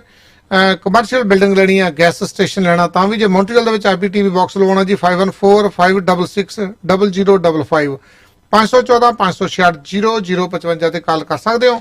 ਆਪਣੇ ਨਾਲ ਭਾਈ ਬਲਦੇਵ ਸਿੰਘ ਜੀ ਵਡਾਲਾ ਜੁੜ ਚੁੱਕੇ ਨੇ, ਜਿਹੜੀ ਪੰਥਕ ਸਭਾ ਦੇ ਵਿੱਚ ਬੜਾ ਸਨਮਾਨ ਆ ਜੀ ਇਹਨਾਂ ਦੀ। ਹਮੇਸ਼ਾ ਚੜ੍ਹਦੀ ਕਲਾ ਦੇ ਵਿੱਚ ਰਹਿੰਦੇ ਨੇ ਤੇ ਚੰਗੀ ਅਵੇਅਰਨੈਸ ਲਿਆਉਣ ਲਈ ਬੜੇ ਹਮੇਸ਼ਾ ਤਤਪਰ ਰਹਿੰਦੇ ਨੇ। ਆਪਾਂ ਉਹਨਾਂ ਦਾ ਟੋਰਾਂਟੋ ਦੀ ਧਰਤੀ ਦੇ ਉੱਤੇ BTN 24 ਤੇ ਨਿੱਘਾ ਸਵਾਗਤ ਕਰਦੇ ਹਾਂ ਜੀ। ਵਾਹਿਗੁਰੂ ਜੀ ਕਾ ਖਾਲਸਾ, ਵਾਹਿਗੁਰੂ ਜੀ ਕੀ ਫਤਿਹ। ਵੀਰ ਜੀ ਵਾਹਿਗੁਰੂ ਜੀ ਕਾ ਖਾਲਸਾ, ਵਾਹਿਗੁਰੂ ਜੀ ਕੀ ਫਤਿਹ ਜੀ। ਤੁਸੀਂ ਇੰਨੇ ਰੁਝੇਵਿਆਂ ਦੇ ਵਿੱਚੋਂ ਸਮਾਂ ਕੱਢਿਆ ਜੀ, ਪਹਿਲਾਂ ਤੇ ਤੁਹਾਡਾ ਧੰਨਵਾਦ ਆ। ਤੇ ਜਿਹੜੇ ਮੁੱਦੇ ਜਿਹੜੇ ਇਸ ਟਾਈਮ ਪੰਥਕ ਮੁੱਦੇ ਆ ਉਹ ਬਹੁਤ ਜ਼ਿਆਦਾ ਆ। ਸਭ ਤੋਂ ਪਹਿਲਾਂ ਜਿਹੜਾ ਮੇਨ ਮੁੱਦਾ ਜੀ ਉਹ ਹੈਗਾ ਇਸ ਟਾਈਮ, ਆਪਾਂ ਉਹ ਵੀ ਗੱਲਬਾਤ ਕਰਾਂਗੇ, ਜਿਹੜੇ ਸਾਹਿਬ ਸ੍ਰੀ ਗੁਰੂ ਗ੍ਰੰਥ ਸਾਹਿਬ ਦੇ ਸਰੂਪ ਆ ਜਿਹੜੇ ਉਹ ਗੁੰਮ ਹੋਏ, ਹਾਲੇ ਤੱਕ ਲੱਭੇ ਨਹੀਂ, ਕਿਹਨੂੰ ਦਿੱਤੇ ਗਏ, ਕਿਹਨੂੰ ਵੇਚੇ ਗਏ, ਕੀ ਕੀਤਾ ਗਿਆ, ਉਸ ਵਿਸ਼ੇ ਤੇ ਵੀ ਗੱਲਬਾਤ ਕਰਦੇ ਹਾਂ। ਪਰ ਇੱਕ ਹੋਰ ਨਵਾਂ ਮੁੱਦਾ ਖੜਾ ਹੋ ਗਿਆ ਜੀ, ਜਿਹੜਾ ਰਾਮ ਦੇ ਨਾਂ ਤੇ ਜਿਹੜੀਆਂ ਇੱਟਾਂ ਬਣਾ ਕੇ ਤੇ ਉਹ ਸ੍ਰੀ ਦਰਬਾਰ ਸਾਹਿਬ ਜਾਣੀ ਕਿ ਉੱਥੇ ਲਾਈਆਂ ਜਾ ਰਹੀਆਂ, ਉਹ ਕਿੱਥੇ ਲਾਈਆਂ ਜਾ ਰਹੀਆਂ, ਕਿੱਦਾਂ ਆ? ਕਿਉਂਕਿ ਕਈ ਵਾਰੀ ਇਦਾਂ ਹੁੰਦਾ ਜੀ, ਲੰਮਾ ਸਮਾਂ ਪਾ ਕੇ 20-40 ਸਾਲਾਂ ਬਾਅਦ ਉਹ ਇੱਟਾਂ ਕੱਢ ਕੇ ਮੁੜ ਕੇ ਕਹਿ ਦੇਣਗੇ ਜੀ ਇੱਥੇ ਰਾਮ ਜੰਮਿਆ ਸੀਗਾ, ਇਹ ਰਾਮ ਦੀ ਜਨਮ ਭੂਮੀ ਆ। ਤੇ ਸ੍ਰੀ ਦਰਬਾਰ ਸਾਹਿਬ ਨੂੰ ਮੁੜ ਕੇ ਕਹਿਣਗੇ ਜੀ ਇਹ ਤਾਂ ਰਾਮ ਮੰਦਿਰ ਆ। ਜਿਸ ਤਰ੍ਹਾਂ ਬਾਬਰੀ ਮਸਜਿਦ ਢਾਹ ਕੇ ਉੱਥੇ ਮੂਰਤੀਆਂ ਰੱਖੀਆਂ ਗਈਆਂ, ਪਹਿਲਾਂ ਸਾਰਾ ਕੁਝ ਕੀਤਾ ਗਿਆ, ਫਿਰ ਸੁਪਰੀਮ ਕੋਰਟ ਦੇ ਕੋਲੋਂ ਆਪਣੇ ਜੱਜਾਂ ਦੇ ਕੋਲੋਂ ਇਹ ਫੈਸਲਾ ਕਰਵਾਇਆ ਗਿਆ, ਕੱਲ ਨੂੰ ਸਾਡੇ ਤੇ ਵੀ ਉਹੀ ਤਲਵਾਰ ਲਟਕ ਰਹੀ ਆ ਜੀ। ਭਾਈ ਬਲਦੇਵ ਸਿੰਘ ਜੀ, ਇਹ ਜਿਹੜਾ ਇੱਟਾਂ ਵਾਲਾ ਮਸਲਾ ਜੀ ਉਹ ਇਹੀ ਹੈ ਕਿ ਉਹ ਰਾਮ ਸ਼ਬਦ ਲਿਖ ਕੇ ਤੇ ਉਹ ਉੱਥੇ ਆਲੇ ਦੁਆਲੇ ਫਿਰਨੀ ਜਾਂ ਉਹਦੇ ਸੀਵਰੇਜ ਚ ਲਾਈਆਂ ਜਾ ਰਹੀਆਂ, ਜਿਹੜੀਆਂ ਉਹ ਸਾਡੇ ਵੀਰ ਸਿੱਖਿਅਕ ਭਾਵਨਾ ਦਲ ਵਾਲੇ ਅਤੇ ਜੁਝਾਰ ਟਾਈਮ TV ਵਾਲਿਆਂ ਨੇ ਉਹ ਮਸਲਾ ਜਿਹੜਾ ਸੀ ਚੁੱਕਿਆ ਜੀ। ਫਿਰ ਅਸੀਂ ਪੰਥਕ ਹੋਕੇ ਵੱਲੋਂ ਉਹਦਾ ਜਿਹੜਾ ਸੀਗਾ ਸਖਤ ਨੋਟਿਸ ਲਿਆ ਵੀ ਅਗਰ ਸ਼੍ਰੋਮਣੀ ਗੁਰਦੁਆਰਾ ਪ੍ਰਬੰਧਕ ਕਮੇਟੀ ਨੇ ਉੱਥੋਂ ਨਾ ਚੁੱਕੀਆਂ ਤੇ ਮਜਬੂਰਨ ਸਾਨੂੰ ਉਹ ਪੁੱਟ ਕੇ ਉੱਥੋਂ ਬਾਹਰ ਸੁੱਟਣੀਆਂ ਹੋਣਗੀਆਂ, ਕਿਉਂਕਿ ਰਾਮ ਸ਼ਬਦ ਲਿਖ ਕੇ ਸੀਵਰੇਜ ਜਾਂ ਪੈਰਾਂ 'ਚ ਲਾਉਣੀਆਂ ਇੱਕ ਤਾਂ ਇਹ ਕਹਿ ਲਿਆ ਕਿ ਹਿੰਦੂ ਭਰਾਵਾਂ ਦੀ ਮਾਨਸਿਕਤਾ ਨੂੰ ਜਾਂ ਉਹ ਭਾਵਨਾਵਾਂ ਨੂੰ ਸੱਟ ਮਾਰਨ ਵਾਲੀ ਗੱਲ ਹੈ ਜੀ। ਇੱਕ ਓੰਕਾਰ ਲਿਖੀ ਇੱਟ ਸਾਡੇ ਪੈਰਾਂ 'ਚ ਨਹੀਂ ਲੱਗ ਸਕਦੀ ਜੀ, ਤੇ ਰਾਮ ਸ਼ਬਦ ਲਿਖ ਕੇ ਵੀ ਨਹੀਂ ਲੱਗ ਸਕਦੀ, ਕਿਉਂਕਿ ਰਾਮ ਸ਼ਬਦ ਜਿਹੜਾ ਆ ਪਰਮੇਸ਼ਰ ਨਾਲ ਸੰਬੰਧਿਤ ਆ ਔਰ ਗੁਰੂ ਗ੍ਰੰਥ ਸਾਹਿਬ ਮਹਾਰਾਜ ਜੀਆਂ 'ਚ ਕਈ ਦਫਾ ਆਉਂਦਾ ਆ। ਤੇ ਇਸ ਲਈ ਉਹ ਇੱਕ ਤਾਂ ਭਾਵਨਾਵਾਂ ਨੂੰ ਸੱਟ ਮਾਰਨ ਵਾਲੀ ਗੱਲ ਆ। ਦੂਸਰੀ ਗੱਲ ਸਿਰ ਫਿਰੇ ਕੱਲ ਨੂੰ ਇਹ ਵੀ ਕਰ ਸਕਦੇ ਨੇ ਕਿ ਉੱਥੋਂ ਇੱਟਾਂ ਪੁੱਟ ਕੇ ਕੱਲ ਨੂੰ ਕਹਿਣ ਕਿ ਵੇਖੋ ਜੀ ਆ ਦਰਬਾਰ ਸਾਹਿਬ ਦੇ ਵਿੱਚ ਰਾਮ ਦੇ ਸ਼ਬਦ ਲਿਖ ਕੇ ਇੱਟਾਂ ਸੀਵਰੇਜ ਚ ਲਾਈਆਂ, ਸਾਡੀਆਂ ਭਾਵਨਾਵਾਂ ਨੂੰ ਸੱਟ ਵੱਜੀ ਆ ਤੇ ਅਸੀਂ ਇਹਦੇ ਬਦਲੇ ਚ ਇੱਕ ਓੰਕਾਰ ਲਿਖ ਕੇ ਜਾਂ ਅਸੀਂ ਪੋਥੀਆਂ ਸੀਵਰੇਜ ਚ ਥੱਲੇ ਲਾਵਾਂਗੇ ਜਾਂ ਸੁੱਟਾਂਗੇ। ਉਹ ਕਾਂਡ ਨਰਾਦਰੀ ਤੇ ਹੋਰ ਪਾਸੇ ਨੂੰ ਗੱਲ ਜਾਂਦੀ ਹੈ ਜੀ। ਤੀਸਰੀ ਗੱਲ ਇਹ ਆ ਕਿ ਕੱਲ ਨੂੰ ਕੋਈ ਹੋਰ ਉੱਠ ਕੇ ਕਹਿੰਦਾ ਆ ਵੇਖੋ ਜੀ ਜਿਹੜਾ ਦਰਬਾਰ ਸਾਹਿਬ ਆ ਇਹ ਤਾਂ ਜੋ ਹੋਣਾ ਆ ਉਹ ਮੈਂ ਕਹਿ ਰਿਹਾ ਵਾਂ, ਇਹ ਵਿਸ਼ਨੂੰ ਮੰਦਿਰ ਸੀ ਜੀ, ਇਹ ਰਾਮ ਮੰਦਿਰ ਸੀ ਜੀ, ਗੁਰੂ ਗ੍ਰੰਥ ਸਾਹਿਬ ਜੀ 5ਵਾਂ ਵੇਦ ਆ ਜੀ, ਇਹ ਜੇ ਬਾਦਲ ਕੇ ਹੋਰ ਥੋੜਾ ਸਮਾਂ ਰਹਿ ਗਏ ਤੇ ਕੁਛ ਹੋਣਾ ਆ ਜੋ ਅਸੀਂ ਸੁਚੇਤ ਕਰਦੇ ਆਉਨੇ ਆ ਜੀ। ਔਰ ਉਹ ਇੱਟਾਂ ਪੁੱਟ ਕੇ ਤੇ ਕੱਲ ਨੂੰ ਦੱਸੀਆਂ ਜਾਣਗੀਆਂ ਵੇਖੋ ਜੀ ਇੱਥੇ ਰਾਮ ਸ਼ਬਦ ਵਾਲੀਆਂ ਇੱਟਾਂ ਨਿਕਲੀਆਂ, ਜਿਵੇਂ ਬਾਬਰੀ ਮਸਜਿਦ ਦੀ ਗੱਲ ਤੁਸੀਂ ਆਪ ਕੀਤੀ ਔਰ ਗੁਰਦੁਆਰਾ ਡਾਂਗ ਮਾਰ ਸਾਹਿਬ ਇਹਨਾਂ ਨੇ ਮੰਦਿਰ ਬਣਾਇਆ ਸਿੱਕਮ ਦੇ ਵਿੱਚ, ਗੁਰਦੁਆਰਾ ਮੰਗੂ ਮੱਠ ਤੋੜਿਆ, ਗੁਰਦੁਆਰਾ ਪਹੂਆ ਸਾਹਿਬ ਕਾਲੀ ਦੇਵੀ ਦਾ ਮੰਦਿਰ ਬਣਾਇਆ ਗਵਾਲੀਅਰ ਦੇ ਕਿਲੇ ਦੇ ਅੰਦਰ, ਗਿਆਨ ਗੋਦੜੀ ਨੂੰ ਇਹਨਾਂ ਨੇ ਖਤਮ ਕਰ ਦਿੱਤਾ। ਇਸੇ ਤਰ੍ਹਾਂ ਹੁਣ ਦਰਬਾਰ ਸਾਹਿਬ ਦੇ ਇਰਦ ਗਿਰਦ ਜਾਂ ਉਹਦੇ ਵਰਗਾ ਹੀ ਦੁਰਗਿਆਣਾ ਮੰਦਿਰ ਬਣਾ ਦੇਣਾ, ਜਾਂ ਦਰਬਾਰ ਸਾਹਿਬ ਦੇ ਨੇੜੇ ਤੇੜੇ ਮੂਰਤੀਆਂ ਲਾਉਣੀਆਂ ਤੇ ਮੰਦਿਰ ਖੜੇ ਕਰਨੇ। ਜਿੱਥੇ ਵੀ ਕੋਈ ਗੁਰਦੁਆਰਾ ਸਾਹਿਬ ਹੁੰਦਾ ਉਹਦੇ ਨੇੜੇ ਉਦੋਂ ਵੱਡਾ ਮੰਦਿਰ ਬਣਾਇਆ ਜਾਂਦਾ ਹੈ। ਅਸੀਂ ਕਿਸੇ ਮੰਦਿਰ ਨੂੰ ਇਹ ਢਾਹ ਕੇ ਉਹਨੂੰ ਗੁਰਦੁਆਰਾ ਨਹੀਂ ਬਣਾਉਂਦੇ, ਕਿਸੇ ਮਸੀਤ ਨੂੰ, ਕਿਸੇ ਚਰਚ ਨੂੰ ਢਾਹ ਕੇ ਨਹੀਂ ਬਣਾਉਂਦੇ, ਤੇ ਪਰ ਅਸੀਂ ਗੁਰਦੁਆਰੇ ਨੂੰ ਮੰਦਿਰ ਮਸੀਤ ਵੀ ਕਿਵੇਂ ਬਣਾਉਣ ਦੇਈਏ। ਔਰ ਇਹ ਗੱਲਾਂ ਉਧਰ ਨੂੰ ਜਾਂਦੀਆਂ ਨੇ। ਜੇ ਹਿੰਦੂ ਭਰਾ ਅੱਜ ਉਸ ਵਿਸ਼ੇ ਤੇ ਨਹੀਂ ਬੋਲੇ, ਉਹਨਾਂ ਨੋਟਿਸ ਨਹੀਂ ਲਿਆ, ਇਹਦਾ ਮਤਲਬ ਬਾਦਲਾਂ ਨਾਲ ਮਿਲੀ ਭੁਗਤ ਨਾਲ ਇੱਟਾਂ ਲਵਾਈਆਂ ਜਾ ਰਹੀਆਂ ਨੇ। ਜੇ ਉਹ ਉਸ ਤਰ੍ਹਾਂ ਲੱਗਦੀਆਂ ਹੁੰਦੀਆਂ ਤੇ ਫਿਰ ਉਹਨਾਂ ਨੋਟਿਸ ਲੈਣਾ ਸੀ, ਰੌਲਾ ਪੈਣਾ ਸੀ ਉਹਦਾ, ਪਰ ਉਹਦਾ ਹਿੰਦੂ ਵੀਰਾਂ ਵੱਲੋਂ ਵਿਰੋਧ ਨਾ ਕਰਨਾ, ਨਾ ਰੌਲਾ ਪੈਣਾ, ਤੇ ਫਿਰ ਤਾਂ ਉਹ ਗੱਲ ਉਧਰ ਨੂੰ ਜਾਂਦੀ ਹੈ ਕਿ ਬਾਦਲ ਕੇ ਲਵਾ ਰਹੇ ਨੇ ਤੇ ਮਿਲੀ ਭੁਗਤ ਨਾਲ ਲਾ ਰਹੇ ਨੇ। ਵੀ ਕੱਲ ਨੂੰ ਉਹ ਰਾਮ ਸ਼ਬਦ ਵਾਲੀਆਂ ਇੱਟਾਂ ਕੱਢ ਕੇ ਉਸ ਚੀਜ਼ ਨੂੰ ਰਾਮਚੰਦਰ ਨਾਲ ਜੋੜ ਕੇ ਤੇ ਦੂਜੇ ਪਾਸੇ ਕੀਤਾ ਜਾਵੇ। ਮੁਬਾਰਕਬਾਦ ਜਿਹੜੇ ਰਾਮਚੰਦਰ ਜੀ ਦੇ ਪੁਜਾਰੀ ਨੇ, ਪਰ ਅਸੀਂ ਨਾ ਹਮ ਹਿੰਦੂ ਨਾ ਮੁਸਲਮਾਨ, ਪਰਮੇਸ਼ਰ ਅਕਾਲ ਪੁਰਖ ਵਾਹਿਗੁਰੂ ਨੂੰ ਅਸੀਂ ਮੰਨਣ ਵਾਲੇ ਹਾਂ। ਔਰ ਇਸ ਦੀ ਸਿੱਖ ਸਦਭਾਵਨਾ ਦਲ ਵੱਲੋਂ ਜਿੱਥੇ ਨਿਖੇਧੀ ਵੀ ਕੀਤੀ ਗਈ ਆ, ਨੋਟਿਸ ਵੀ ਲਿਆ ਗਿਆ ਵਾ, ਔਰ ਅਸੀਂ ਪੂਰਾ ਧਿਆਨ ਰੱਖ ਰਹੇ ਹਾਂ। ਜੇ ਪ੍ਰੋਪਰ ਇਹਨਾਂ ਨੇ ਸਾਰੀਆਂ ਨਾ ਇੱਟਾਂ ਕੱਢੀਆਂ ਤੇ ਅਸੀਂ ਉਹ ਸਾਰੀਆਂ ਕੱਢਾਂਗੇ ਵੀ ਜੀ, ਉੱਥੋਂ ਪੁੱਟਾਂਗੇ ਵੀ ਜੀ। ਬਿਲਕੁਲ ਜੀ, ਵਾਕਿਆ ਗੱਲ ਸਹੀ ਆ। ਪੁੱਟਣੀਆਂ ਤਾਂ ਸ਼੍ਰੋਮਣੀ ਗੁਰਦੁਆਰਾ ਪ੍ਰਬੰਧਕ ਕਮੇਟੀ ਨੂੰ ਚਾਹੀਦੀਆਂ, ਪਹਿਲਾਂ ਤਾਂ ਲਾਉਣੀਆਂ ਹੀ ਨਹੀਂ ਚਾਹੀਦੀਆਂ। ਇਹ ਬੜੇ ਵੱਡੇ ਸਵਾਲ ਆ ਜੀ, ਬੜੇ ਵੱਡੇ ਤੌਖਲੇ ਆ ਜਿਹੜੇ ਤੁਸੀਂ ਜ਼ਾਹਿਰ ਕੀਤੇ ਆ। ਇਸ ਤੋਂ ਪਹਿਲਾਂ ਜਿਹੜੇ ਸਾਹਿਬ ਸ੍ਰੀ ਗੁਰੂ ਗ੍ਰੰਥ ਸਾਹਿਬ ਦੇ ਸਰੂਪ ਆ, ਉਹਨਾਂ ਬਾਰੇ ਵੀ ਆਪਾਂ ਥੋੜੀ ਜਿਹੀ ਗੱਲਬਾਤ ਕਰਦੇ, ਫਿਰ ਆਪਣੇ ਕਾਲਰ ਵੀ ਜੁੜ ਗਏ ਜੀ, ਆਪਾਂ ਕਾਲਰ ਵੀ ਤੁਹਾਡੇ ਰੂਬਰੂ ਕਰਾਵਾਂਗੇ। ਜਿਹੜੇ 328 ਸਰੂਪ ਆ ਜਿਨ੍ਹਾਂ ਦੇ ਬਾਰੇ ਪਤਾ ਲੱਗ ਗਿਆ, ਭਾਈ ਸਾਹਿਬ ਜਿਨ੍ਹਾਂ ਦੇ ਬਾਰੇ ਨਹੀਂ ਪਤਾ ਲੱਗਾ ਉਹ ਕਿੰਨੇ ਕੁ ਹੋਣਗੇ ਜੀ? ਵੇਖੋ ਜੀ, ਜਿਹੜੇ ਅੰਕੜੇ ਇਹਨਾਂ ਦੀ ਜਿਹੜੀ ਜਾਂਚ ਰਿਪੋਰਟ ਕਰਵਾ ਕੇ ਸ਼੍ਰੋਮਣੀ ਕਮੇਟੀ ਤੇ ਕਾਬਜ਼ ਬਾਦਲਕਿਆਂ ਨੇ ਜਨਤਕ ਕੀਤੀ ਆ, ਉਹਦੇ ਮੁਤਾਬਕ ਹੀ ਆਪਾਂ ਗੱਲ ਕਰ ਲੈਂਦੇ ਆ ਕਿ ਇਹਨਾਂ ਨੇ ਕਰੀਬਨ 13 ਲੱਖ ਅੰਗ ਮਹਾਰਾਜੀ ਦੇ ਅਣਅਧਿਕਾਰਤ ਛਾਪੇ ਨੇ ਜੀ। 10 ਲੱਖ ਅੰਗ ਜਿਲਦ ਸਾਜਾਂ ਕੋਲੇ ਅਜੇ ਤੱਕ ਪਿਆ ਹੋਇਆ ਵਾ। 2.5 ਲੱਖ ਅੰਗ ਲਾਪਤਾ ਹੈ। 328 ਸਰੂਪ ਚੋਰੀ ਵੇਚੇ ਇਹਨਾਂ ਖੁਦ ਮੰਨੇ ਆ। ਔਰ ਬਾਕੀ ਜਿਹੜੇ ਅੰਕੜੇ ਨੇ ਉਹ ਤਾਂ ਮੁਕੱਦਮੇ ਦਰਜ ਹੋਣ ਤੋਂ ਬਾਅਦ ਸਾਹਮਣੇ ਆਉਣੇ ਆ ਜੀ। ਉਹਦੀ ਗਿਣਤੀ ਬਹੁਤ ਜ਼ਿਆਦੀ ਹੈ ਜੀ, ਉਹ ਤਾਂ ਆਉਣ ਵਾਲੇ ਸਮੇਂ 'ਚ ਨਿਕਲਣੀ ਹੈ। ਔਰ 328 ਸਰੂਪ ਮਹਾਰਾਜੀਆਂ ਦੇ ਚੋਰੀ ਵੇਚਣ ਵਾਲੇ ਮਸਲੇ ਨੂੰ ਲੈ ਕੇ ਸਿੱਖ ਸੰਗਤਾਂ ਨੇ ਇੱਥੇ ਇੱਕ ਮੋਰਚਾ ਲਾਇਆ ਸੀਗਾ, ਜਿਹੜਾ 40 ਕੁ ਦਿਨ ਚੱਲਿਆ, ਤੇ 40 ਦਿਨ ਬਾਅਦ ਇਹਨਾਂ ਨੇ ਇਨਸਾਫ ਦੇਣ ਦੀ ਬਜਾਏ ਸ਼੍ਰੋਮਣੀ ਕਮੇਟੀ ਤੇ ਕਾਬਜ਼ ਬਾਦਲਕਿਆਂ ਵੱਲੋਂ ਜਿਹੜਾ ਗੁੰਡਾ ਬ੍ਰਿਗੇਡ ਭਰਤੀ ਕੀਤਾ ਗਿਆ, ਟਾਸਕ ਫੋਰਸ, ਉਹਦੇ ਰਾਹੀਂ ਉਹਨਾਂ ਦੀ ਇਹੋ ਜਿਹੀ ਕੁੱਟਮਾਰ ਕੀਤੀ ਕਿ ਕੁੱਟਮਾਰ ਕਰਕੇ ਸਾਰੇ ਦੇ ਸਾਰੇ ਜਿਹੜੇ ਸੀਗੇ ਉਸ ਮੋਰਚੇ ਨੂੰ ਤਾਰ-ਪੀੜ ਕਰ ਦਿੱਤਾ ਗਿਆ।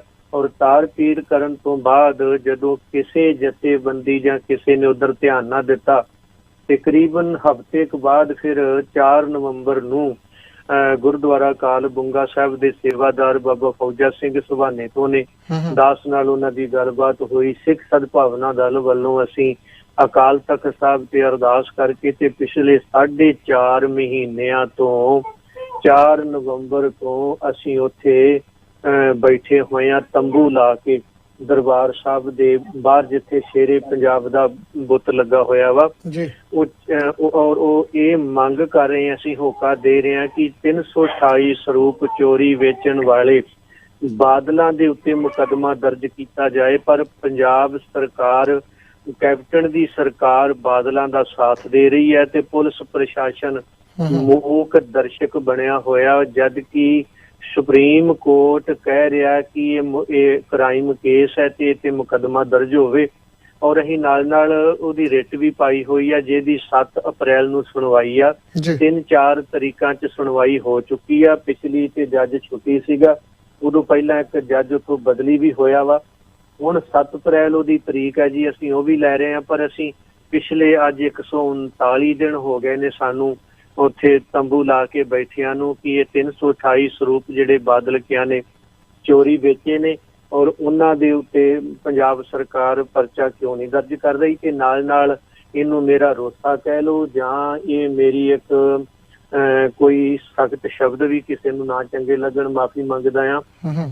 ਇੱਕ ਦੋ ਢਾਡੀ ਸਿੰਘਾਂ ਨੂੰ ਛੱਡ ਕੇ, ਕੀਰਤਨੀਆਂ ਨੂੰ ਛੱਡ ਕੇ ਤੇ ਕਥਾਵਾਚਕਾਂ ਨੂੰ ਛੱਡ ਕੇ ਜਿਹੜੇ ਆਪਣੇ ਆਪ ਨੂੰ ਫੰਨੇ ਖਾਂ ਸਮਝਣ ਵਾਲੇ ਬਾਬੇ, ਕੀਰਤਨ ਕਰਨ ਵਾਲੇ, ਢਾਡੀ ਸਿੰਘ ਸਭਾਵਾਂ, ਕਿਸੇ ਨੇ ਵੀ ਇਹਦੇ ਤੇ ਕੋਈ ਇਸ ਤਰ੍ਹਾਂ ਦਾ ਮਤਾ ਨਹੀਂ ਪਾਇਆ ਕਿ 328 ਸਰੂਪ ਵੇਚਣ ਵਾਲੇ ਬਾਦਲਾਂ ਦਾ ਬਾਈਕਾਟ ਕਰਾਂਗੇ, ਉਹਨਾਂ ਨੂੰ ਗੁਰਦੁਆਰਿਆਂ 'ਚ ਨਹੀਂ ਵੜਨ ਦਿਆਂਗੇ, ਜਾਂ ਹੋਰ ਕੋਈ ਘਟਨਾ ਵਾਪਰਦੀ ਆ ਤੇ ਸਾਰੇ ਕੈਮਰੇ ਸਿੱਧੇ ਕਰਕੇ ਆਪਣੇ ਲਾਈਵ ਹੁੰਦੇ ਨੇ।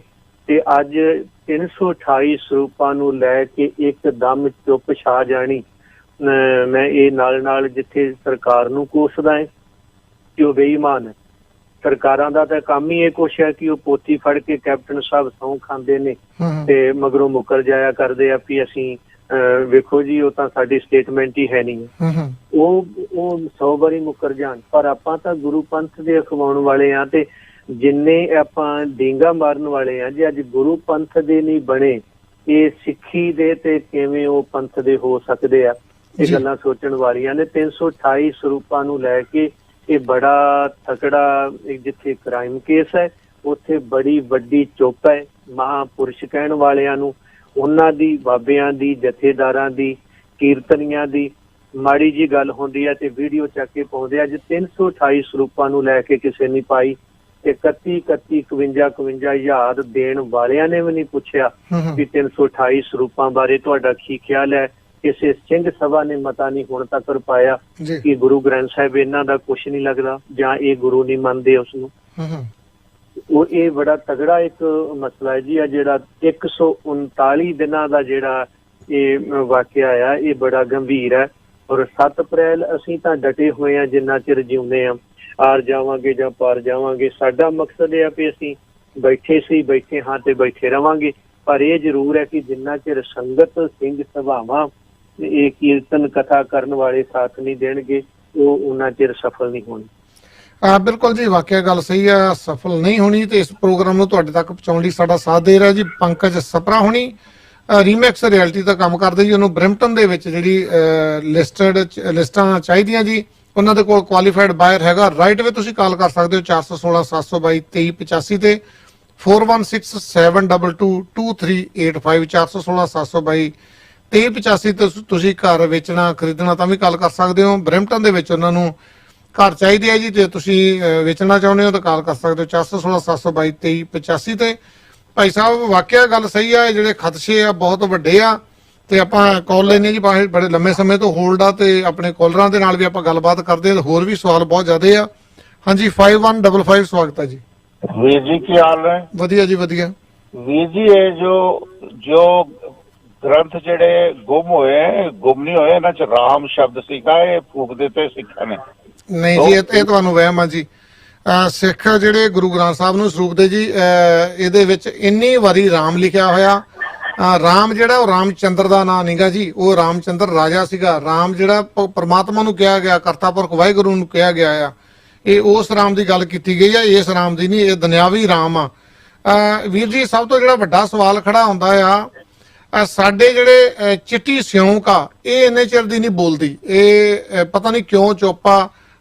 ਜਿਸ ਤਰ੍ਹਾਂ ਸਾਡੇ ਦਮਦਮੀ ਟਕਸਾਲ ਦੇ ਮੁਖੀ ਆ ਜੀ ਹਰਨਾਮ ਸਿੰਘ ਧੁੰਮਾ ਹੋਣੀ, ਉਹ ਤਾਂ ਬਾਦਲਾਂ ਦੀ ਚੜ੍ਹਦੀ ਕਲਾ ਦੀ ਕਹਿੰਦੇ ਜੀ ਅਰਦਾਸ ਕਰਿਆ ਕਰੋ। ਕਿੰਨਾ ਦੇ ਵਿੱਚ ਗੜਸਾ, ਤੁਸੀਂ ਕਹਿੰਦੇ ਹੋ ਹਾਂ ਦਾ ਨਾਰਾ ਮਾਰਨਗੇ, ਕਿਤੇ ਮਾਰ ਸਕਦੇ ਹੈ? ਵੀਰ ਜੀ, ਮੈਂ ਤਾਂ ਸਮੁੱਚੇ ਤੌਰ ਤੇ ਕਹਿ ਚੁੱਕਾ ਕਿ ਜਿਹੜਾ ਗੁਰੂ ਗ੍ਰੰਥ ਸਾਹਿਬ ਜੀ ਲਈ ਬੋਲ ਨਹੀਂ ਸਕਿਆ, ਗੁਰੂ ਗ੍ਰੰਥ ਦਾ ਨਹੀਂ ਬਣਿਆ, ਪੰਥ ਦੀ ਕੀ ਆਸ ਕਰ ਸਕਦੇ, ਚਾਹੇ ਕੋਈ ਵੀ ਹੋਵੇ ਜੀ। ਜੀ ਬਿਲਕੁਲ ਜੀ, ਚੱਲਦੇ ਆਪਾਂ ਨੈਕਸਟ ਕਾਲ ਤੇ। ਹਾਂਜੀ, 7380 ਸਵਾਗਤ ਹੈ ਜੀ। ਹਾਂਜੀ, ਆਪਣੇ ਚੰਦੀ ਵੀਰ ਸਤਿ ਸ੍ਰੀ ਅਕਾਲ। ਪਹਿਲਾਂ ਤਾਂ ਮੈਂ ਤੁਹਾਡਾ ਧੰਨਵਾਦ ਕਰਦਾ ਭਾਈ ਸਾਹਿਬ ਉਹਨਾਂ ਨੂੰ ਤੁਸੀਂ ਲੈ ਕੇ ਆਏ ਹੋ ਜੀ, ਤੇ ਜੋ ਭਾਈ ਸਾਹਿਬ ਨੇ ਕਰ ਰਹੇ ਨੇ ਬਹੁਤ ਵਧੀਆ ਕਰ ਰਹੇ ਨੇ। ਇਹਨਾਂ ਦੇ ਨਾਲ ਹੋਰ ਵੀ ਸਿੱਖ ਜਿਹੜੇ ਹੈਗੇ ਆ ਉਹਨਾਂ ਨੂੰ ਜੁੜਨਾ ਚਾਹੀਦਾ ਜੀ। ਇੱਕ ਆਪਣੇ ਚੰਦੀ ਵੀਰ ਕੋਸ਼ਿਸ਼ ਕਰਿਆ ਕਰੋ, ਜਿਵੇਂ ਪਹਿਲੇ ਕਾਲਰ ਗੱਲ ਕਰਕੇ ਗਏ ਆ, ਏਦਾਂ ਦੇ ਬੰਦੇ ਦੀ ਕਾਲ ਨਾ ਲਵੋ, ਕਿਉਂਕਿ ਭਾਈ ਸਾਹਿਬ ਹੁਣੀ ਬਹੁਤ ਵੱਡੀ ਸ਼ਖਸੀਅਤ ਨੇ, ਕਿਉਂਕਿ ਫਿਰ ਢਾਹ ਲੱਗਦੀ ਆ ਸਾਨੂੰ। ਨਹੀਂ, ਮੈਂ ਤਾਈਓ ਰਾਈਟ ਵੇ ਕਰਤੀ ਜੀ, ਮੈਨੂੰ ਉਹਨਾਂ ਦੀ ਸ਼ਬਦਾਵਲੀ ਤੋਂ ਪਤਾ ਲੱਗ ਗਿਆ ਜੀ ਉਹ ਜੀ। ਹਾਂਜੀ। ਤੇ ਜਿਹੜੀ ਗੱਲ ਇਹ ਆਪਣੇ ਭਾਈ ਸਾਹਿਬ ਹੁਣੀ ਭਾਵੇਂ ਮਹਾਰਾਜ ਸਰੂਪ ਚੋਰੀ ਇਹਨਾਂ ਨੇ ਕਰਵਾਏ ਨੇ ਬਾਦਲ ਕਿਆ ਨੇ, ਜਾਂ ਇਹ ਹੁਣ ਰਾਮ ਲੈ ਕੇ ਇੱਟਾਂ ਤੇ ਸਾਰਾ ਕੁਝ ਇਹ ਮਿਲੀ ਭੁਗਤਣਾ ਹੀ ਹੋ ਰਿਹਾ ਜੀ ਇਹ। ਬਿਲਕੁਲ ਜੀ। ਕਿਉਂਕਿ ਮੈਨੂੰ ਤਾਂ ਹੁਣ ਅੱਗੇ ਤਾਂ ਬਾਦਲ ਕੇ ਆਪ ਜੀਜੇ ਤੋਂ ਕੱਢਦੇ ਸੀ ਪਰਚੀ, ਹੁਣ ਜਿਵੇਂ ਬੀਬੀ ਜਗੀਰ ਨੂੰ ਲਾਤਾ ਉੱਥੇ ਆਪਣੇ, ਮੈਨੂੰ ਤਾਂ ਇਹ ਲੱਗਦਾ ਹੁਣ ਇਹ ਸਾਰੇ ਫੈਸਲੇ RSS ਵਾਲੇ ਆਪ ਸਿੱਧੇ ਹੀ ਕਰਨ ਲੱਗੇ ਨੇ ਜੀ। ਕਿਉਂਕਿ ਜਿਹੜੇ ਇਹਨਾਂ ਨੇ ਗੋਡੇ ਟੇਕਦੇ ਆ ਨਾ RSS ਮੂਹਰੇ, ਉਹ ਬਹੁਤ ਵੱਡਾ ਸਿੱਖੀ ਘਾਣ ਕਰਨ ਤੁਰੇ ਹੋਏ ਨੇ ਜੀ। ਆਉਣ ਵਾਲੇ ਟਾਈਮ ਦੇ ਵਿੱਚ ਕੁਝ ਵੀ ਕਰਵਾ ਸਕਦੇ ਨੇ। ਤੇ ਜਿੱਦਾਂ ਭਾਈ ਸਾਹਿਬ ਹੋਣੀ ਹੈ, ਜਿਵੇਂ ਪੁਰਾਣੇ ਆਪਣੇ ਸਾਬਕਾ ਜਥੇਦਾਰ ਰਣਜੀਤ ਸੋਹਣੀ ਨੇ ਲੱਗੇ ਹੋਏ ਨੇ, ਸਾਨੂੰ ਇਹਨਾਂ ਦੀ ਵੱਧ ਤੋਂ ਵੱਧ ਸਪੋਰਟ ਕਰਨੀ ਚਾਹੀਦੀ ਹੈ। ਤੇ ਆਮ ਲੋਕਾਂ ਨਾਲ ਇਹਨਾਂ ਦੇ ਹੈਗੇ ਨੇ, ਪਰ ਜਿਵੇਂ ਹੁਣ ਦੱਸਦੇ ਨੇ ਹੋਰ ਜਿਹੜੇ ਕੀਰਤਨੀ ਹੈ ਜੱਥੇ ਆ ਜਾਂ ਕੋਈ ਵੀ ਰਾਗੀ ਢਾਡੀ ਕੋਈ ਵੀ ਆ, ਉਹਨਾਂ ਨੂੰ ਸਾਰਿਆਂ ਨੂੰ ਇਕੱਠੇ ਹੋ ਕੇ ਇਹਨਾਂ ਦੇ ਨਾਲ ਖੜਨਾ ਪੈਣਾ ਜੀ। ਇਹ ਥੋੜੀ ਹੁੰਦਾ ਵੀ ਆਪਣੇ ਵੀ ਜੇ ਕੋਈ ਸ਼ਬਦ ਵੀ ਪੜ੍ਹ ਦਵੇ ਬਾਣੀ ਦੇ ਵਿੱਚੋਂ ਉਹ ਵੀ ਬੰਦ ਕਰਾਉਣ ਤੁਰ ਪੈਂਦੇ ਆ। ਜੋ ਉਹਨਾਂ ਨੂੰ ਇਹੀ ਲੱਗਦਾ ਨਾ ਵੀ ਸਾਡੇ ਖਿਲਾਫ ਹੀ ਆ ਸ਼ਬਦ ਵੀ, ਜੀ ਬਾਣੀ ਨੂੰ ਵੀ ਆਪਦੇ ਖਿਲਾਫ ਸਮਝਦੇ ਨੇ। ਸਾਨੂੰ ਵੱਧ ਤੋਂ ਵੱਧ ਸਪੋਰਟ ਕਰਨੀ ਚਾਹੀਦੀ ਹੈ। ਧੰਨਵਾਦ ਕਰਦੇ ਆ ਭਾਈ ਸਾਹਿਬ ਬੜਾ, ਧੰਨਵਾਦ ਤੁਹਾਡਾ ਵੀ। ਧੰਨਵਾਦ ਵੀਰ ਜੀ, ਧੰਨਵਾਦ। ਭਾਈ ਬਲਦੇਵ ਸਿੰਘ ਜੀ, ਜਿੱਦਾਂ ਵੀਰ ਹੋਣਾ ਨੇ ਕਿਹਾ, ਕਿਉਂ ਨਾ ਜਿਹੜੀਆਂ ਤੁਹਾਡੀ ਪੰਥਕ ਸੋਚ ਵਾਲੀਆਂ ਜਥੇਬੰਦੀਆਂ ਤੇ ਬੇਨਤੀ ਹੈ ਸਾਡੇ ਵੱਲੋਂ, ਤੁਸੀਂ ਇਕੱਠੇ ਹੋ ਕੇ ਰਲੋ ਜਿਨ੍ਹਾਂ ਦੀ ਸੋਚ ਸੇਮ ਆ ਜੀ। ਇਹ ਬੜੀ ਵੱਡਾ ਜੀ ਸਵਾਲ, ਕਿਉਂਕਿ ਜਦ ਤੁਸੀਂ ਇਕੱਠੇ ਹੋਵੋਗੇ ਤਾਂ ਬੜਾ ਕੁਝ ਕਰ ਸਕਦੇ ਹਾਂ ਜੀ। ਭਾਈ ਸਾਹਿਬ ਜੀ 2016-22 ਮਾਰਚ ਤੋਂ ਗੁਰਦੁਆਰਾ ਪ੍ਰਬੰਧ ਸੁਧਾਰ ਲਹਿਰ ਆਰੰਭ ਕੀਤੀ ਹੈ ਜੀ। ਸਿੱਖ ਸਦਭਾਵਨਾ ਦਲ ਬਣਾ ਕੇ, ਔਰ ਇਹ ਗੁਰਦੁਆਰਾ ਪ੍ਰਬੰਧ ਸੁਧਾਰ ਲਹਿਰ ਬਾਬਾ ਬੁੱਢਾ ਸਾਹਿਬ ਜੀ ਤੋਂ ਉਦੋਂ ਸ਼ੁਰੂ ਹੋਈ ਜਦੋਂ ਸਰਕਾਰ ਨਾਲ ਮਿਲ ਕੇ ਪ੍ਰੀਤੀ ਚੰਦਾ ਨੇ ਗੱਡੀਆਂ ਲਾਈਆਂ ਤੇ ਗੋਲਕਾਂ ਲੁੱਟੀਆਂ ਤੇ ਸਿਧਾਂਤਾਂ ਨੂੰ ਸੱਟ ਮਾਰੀ ਜੀ। ਇਸੇ ਤੇ ਪਹਿਰਾ ਬਾਬਾ ਮੱਖਣ ਸ਼ਾਹ ਲਵਾਣਾ ਵੀ ਦਿੰਦੇ ਆ, ਭਾਈ ਮਨੀ ਸਿੰਘ, ਬਾਬਾ ਦੀਪ ਸਿੰਘ ਤੇ 100 ਸਾਲ ਪਹਿਲਾਂ ਸ਼ਹੀਦ ਭਾਈ ਲਛਮਣ ਸਿੰਘ ਧਾਰੋਵਾਲੀ ਉਹ ਦਿੰਦੇ ਨੇ ਜੀ। ਅੱਜ ਸਭ ਦੇ ਨਾਲ ਤੁਰਨਾ, ਸਭ ਨੂੰ ਨਾਲ ਲੈ ਕੇ ਤੁਰਨਾ, ਦਲਾਂ 'ਚ ਦਲ ਨਹੀਂ ਦਲਾਂ ਨੂੰ ਦਲ ਬਣਾਉਣ ਲਈ ਸਿੱਖ ਸਦਭਾਵਨਾ ਦਲ ਬਣਾਇਆ। ਪਰ ਉਹਦੀ ਇੱਕ ਸ਼ਰਤ ਆ ਜੀ, ਉਹ ਸ਼ਰਤ ਇਹ ਆ ਕਿ ਜਿਨ੍ਹਾਂ ਨੂੰ ਨਾਲ ਤੋਰਨਾ ਆ, ਇਹ ਲੜਾਈ ਧਾਰਮਿਕ ਆ, ਉਹ ਸਿਆਸੀ ਬੰਦੇ ਨਾ ਹੋਣ ਜੀ। ਨੰਬਰ 2, ਉਹ ਧਾਰਮਿਕ ਚਿਹਰੇ ਸਿਆਸੀ ਵਿੰਗ ਦੇ ਧਾਰਮਿਕ ਵਿੰਗ ਨਾ ਹੋਣ। ਕਿਉਂਕਿ ਇੱਕ ਡਾਕਟਰ ਨੇ ਬਣਿਆ ਨਹੀਂ, ਪਰ ਉਹ ਡਿਗਰੀ ਡਾਕਟਰ ਦੀ ਲਈ ਫਿਰਦਾ ਨਕਲੀ ਬਣਾ ਕੇ ਜੀ। ਇੱਕ ਐਡਵੋਕੇਟ ਹੈ ਨਹੀਂ, ਪਰ ਸਰਟੀਫਿਕੇਟ ਐਡਵੋਕੇਟ ਦਾ ਚੱਕੀ ਫਿਰਦਾ। ਪਰ ਜਦੋਂ ਅਗਲੇ ਬੰਨੇ ਅਦਾਲਤ 'ਚ ਜਾ ਕੇ ਗੱਜਣਾ ਪਿਆ, ਉੱਥੇ ਮੁੜ ਕੇ ਉਹਨਾਂ ਨੂੰ ਗੱਲ ਨਹੀਂ ਕੋਈ ਆਉਂਦੀ। ਇਸ ਲਈ ਜਿਹੜਾ ਮੇਰਾ ਏਜੰਡਾ ਆ, ਗੁਰਦੁਆਰਿਆਂ 'ਚੋਂ ਰਾਜਨੀਤੀ ਕੱਢਣੀ ਤੇ ਸਿੱਖ ਨੀਤੀ ਲਿਆਉਣੀ, ਜਿਹੜਾ ਗੁਰੂ ਹਰਗੋਬਿੰਦ ਸਾਹਿਬ ਜੀਆਂ ਦਾ ਸਿਧਾਂਤ ਆ ਜੀ।